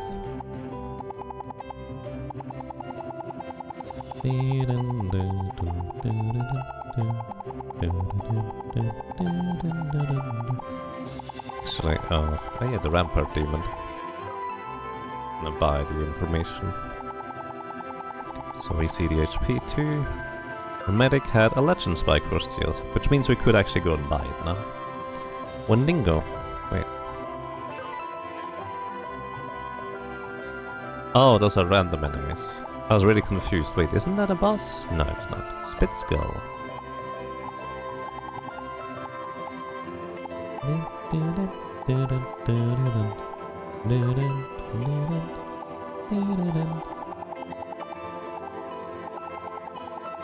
There you are. Pretty sure, yeah. That's a drop. Not a steal. Bandage wrap. Future sight. Alright, so it's a drop. So we just want to try and kill them as quick as possible. So I'm probably just gonna set up an assassin. To knock them out as efficiently as possible. Template. Assassin burst. Oh, they do counterattack, don't they? Well, they can't counterattack if they're dead. It's really that simple.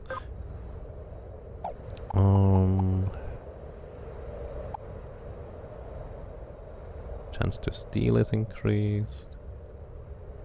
Do I have plus drop chance items? I do. I don't know how much of a difference they make, because my accessories I would like to use for dealing damage instead. There you are. I think that just straight up kills it. What are you doing? Bulk up. It's gonna increase defenses. And you are going to use Shadow Vault for evasion up.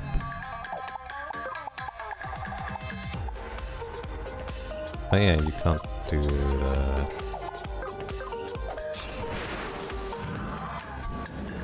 Oh, that's for all of them. Then you're gonna body a... Ooh, I missed. Ooh, that's not enough damage.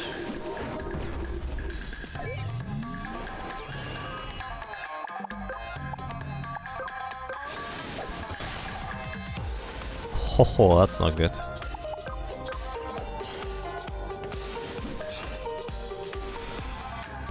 Oh, I died! To low level enemies! That's amazing! Ay. Biggest issue? I didn't hit.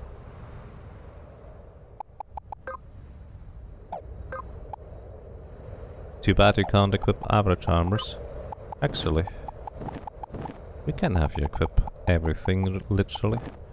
By giving you the Mimic passive, which is equip all, I'm gonna give you the Weaver armor. To guarantee it has regular physical attacks. I'll find it. There it is, Weaver robe.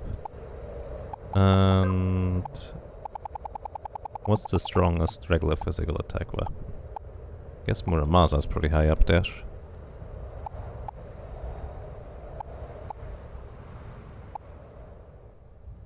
Oh. Could use this one. Too bad we don't have like an initial crit thing.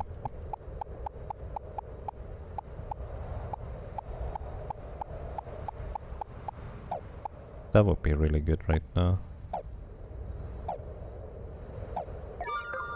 Could technically change the subclass. We don't need reaping, so we could go for Berserker stance. Ah, sure. Let's see what happens. My idea is to just kill them before they can do much more. Also, we can finally go ahead and explore the underground area there. Alright, Berserker. Oh, right. That doesn't help, because that just replaces one stance with the other. Ooh, that does not one-shot them. They have too much HP for that, huh?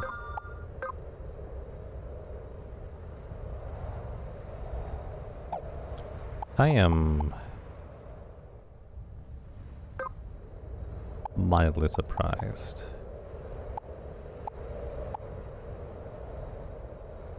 Oh boy. The crit damage is nice if you get damage. Do we have anything that gives you just straight up attack power? Nomad Vest gives you 30 attack power. 30 accuracy.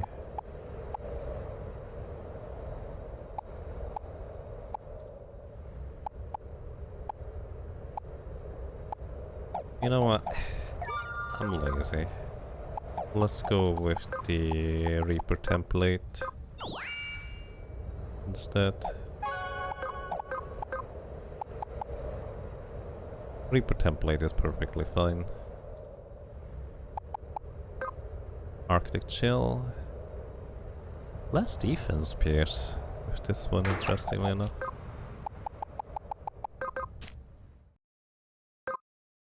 Reaper Mail, wait, what did Reaper Mail do again? Oh yeah, that would have actually been pretty good on the assassin.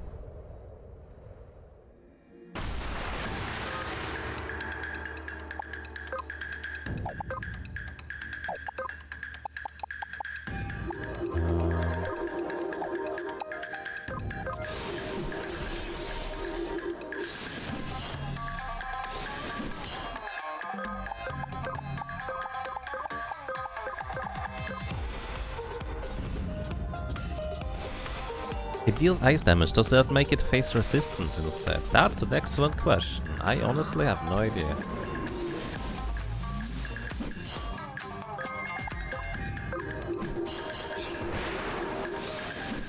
Chance to hit, not that great.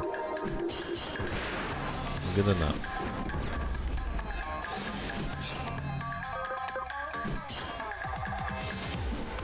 Especially with our defenses and maximum HP increase. Alright.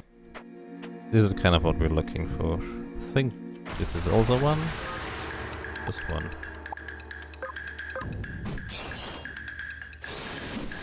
Probably just wanna avoid the mage.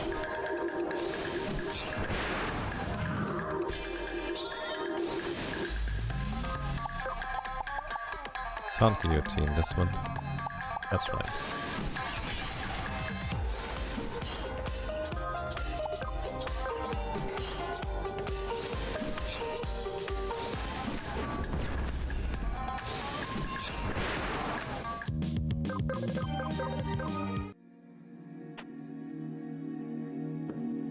Alrighty.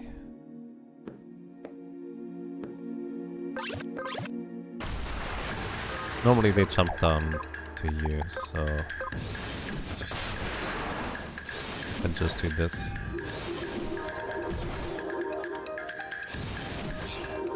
Get countered! Get some scrolls as drops. Okay, this is a good encounter.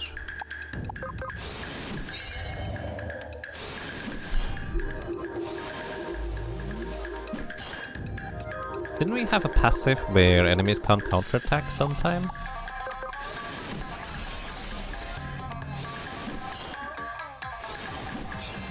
That is a thing, right?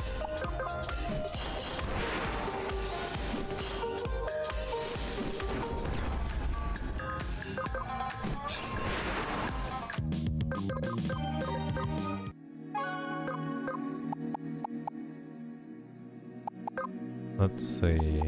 Don't need fast cast.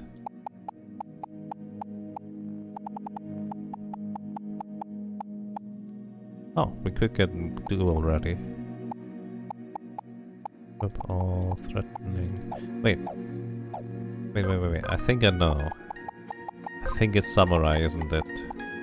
The one thing I haven't done. Targets are unable to counter. Yep. The one thing I haven't done because I was too lazy to grind for once.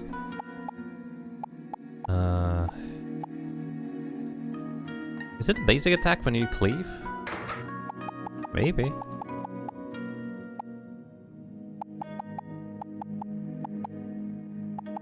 Safeguard is always cute. How much is initial oomph? I think it was 6, wasn't it? We can go dual ready instead. Yeah, a 4 it is. Can go dual ready for the guarantee crit. Alright. Chests. Lore. Magic magnet. Never made magic debuff. Interesting.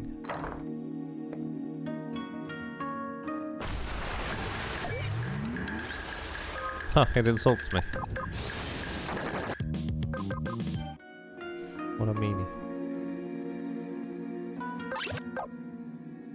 I think what we want to do is just teleport away, then teleport back, in order to make enemies appear again.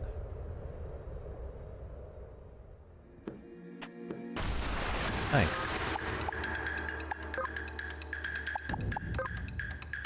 Guillotine is guaranteed to crit right now, so...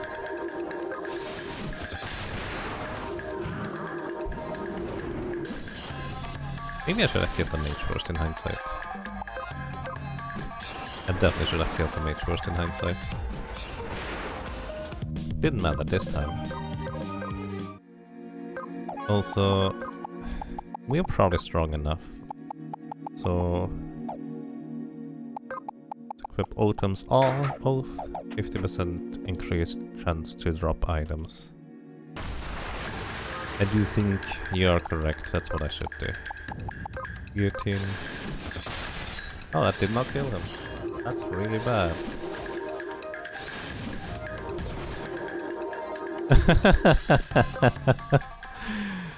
Ay. I underestimated the amount of less damage I would deal.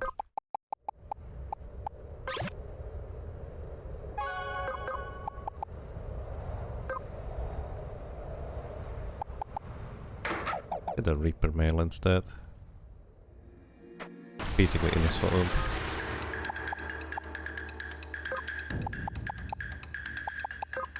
Guillotine.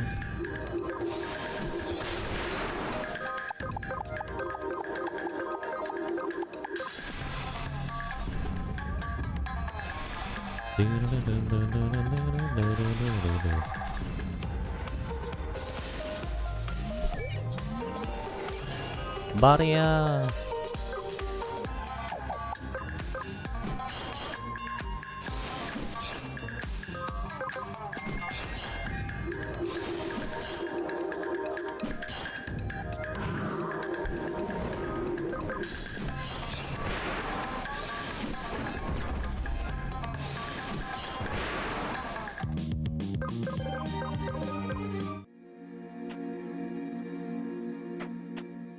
Alright. There's another one. Yes, indeed. Guillotine.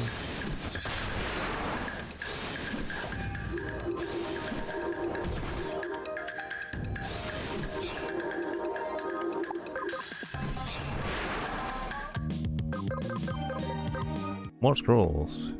Unfortunately, we cannot carry that many. What's in here? A drop down. Unfortunately, I do not think this is where I want to go. Curse Giver. Oh, this is a silence thingy. After a certain amount of turn, it silences the enemy. It's interesting. This is the only way to repeatedly and guaranteed silence an enemy.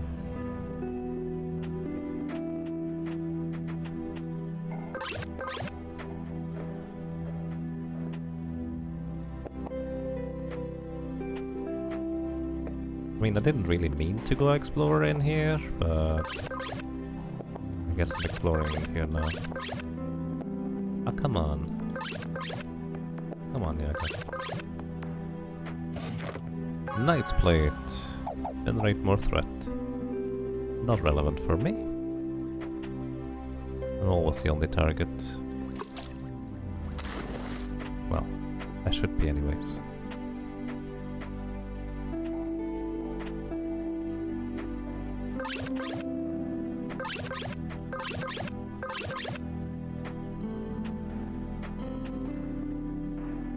Oh, it's right there.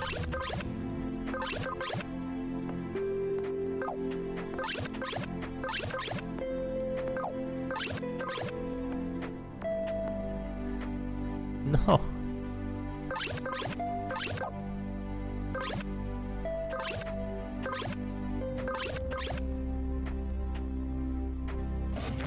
There we go. Gotten the ether.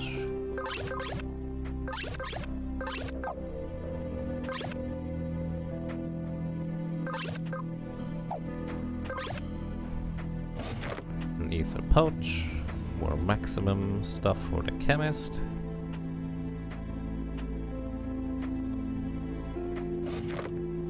Potion pouch.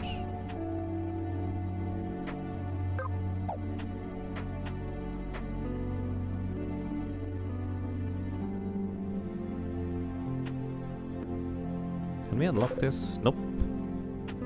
Skeleton key does not want to unlock that one.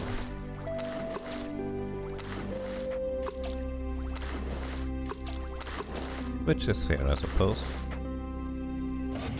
Potion in here. I'm so glad that Quizzard passive thingy exists. Because there's no way I would go back through here to try and find chests otherwise. Like, it's fascinating in concept, but practically a pain to try and navigate. I like the idea of it more than I like to interact with the idea. Alright, let's get out of here. Back to trying to get the blood shield.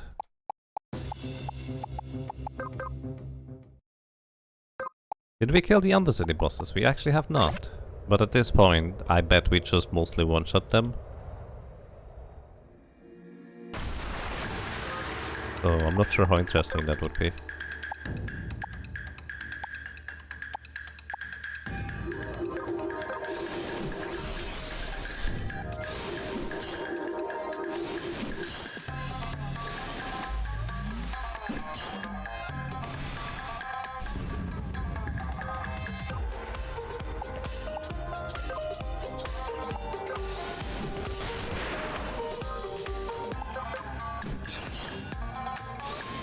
Wow, they don't have much HP remaining now.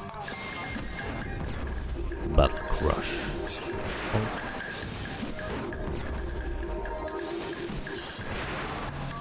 Reaper is such a strange class. I really like it. Oh, hey, we got the Blood Shield and the Future Sight. 200 staff, that gives you evasion. 10% vitality and spirit. Interesting. Alrighty. We got the Blood Shield. Never evade physical attacks and 10% lifesteal. Excellent. Alrighty. I think next time our goal is going to be the deep sea bosses. And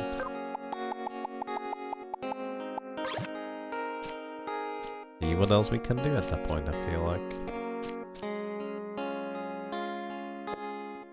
Alrighty, everybody. Figured out some more strategies, figured out some more things. So, thank you so much for watching. Thank you so much for listening and for lurking. I hope you enjoyed your stay. I hope you enjoyed being around, and well, hopefully until next time. Take care and have a good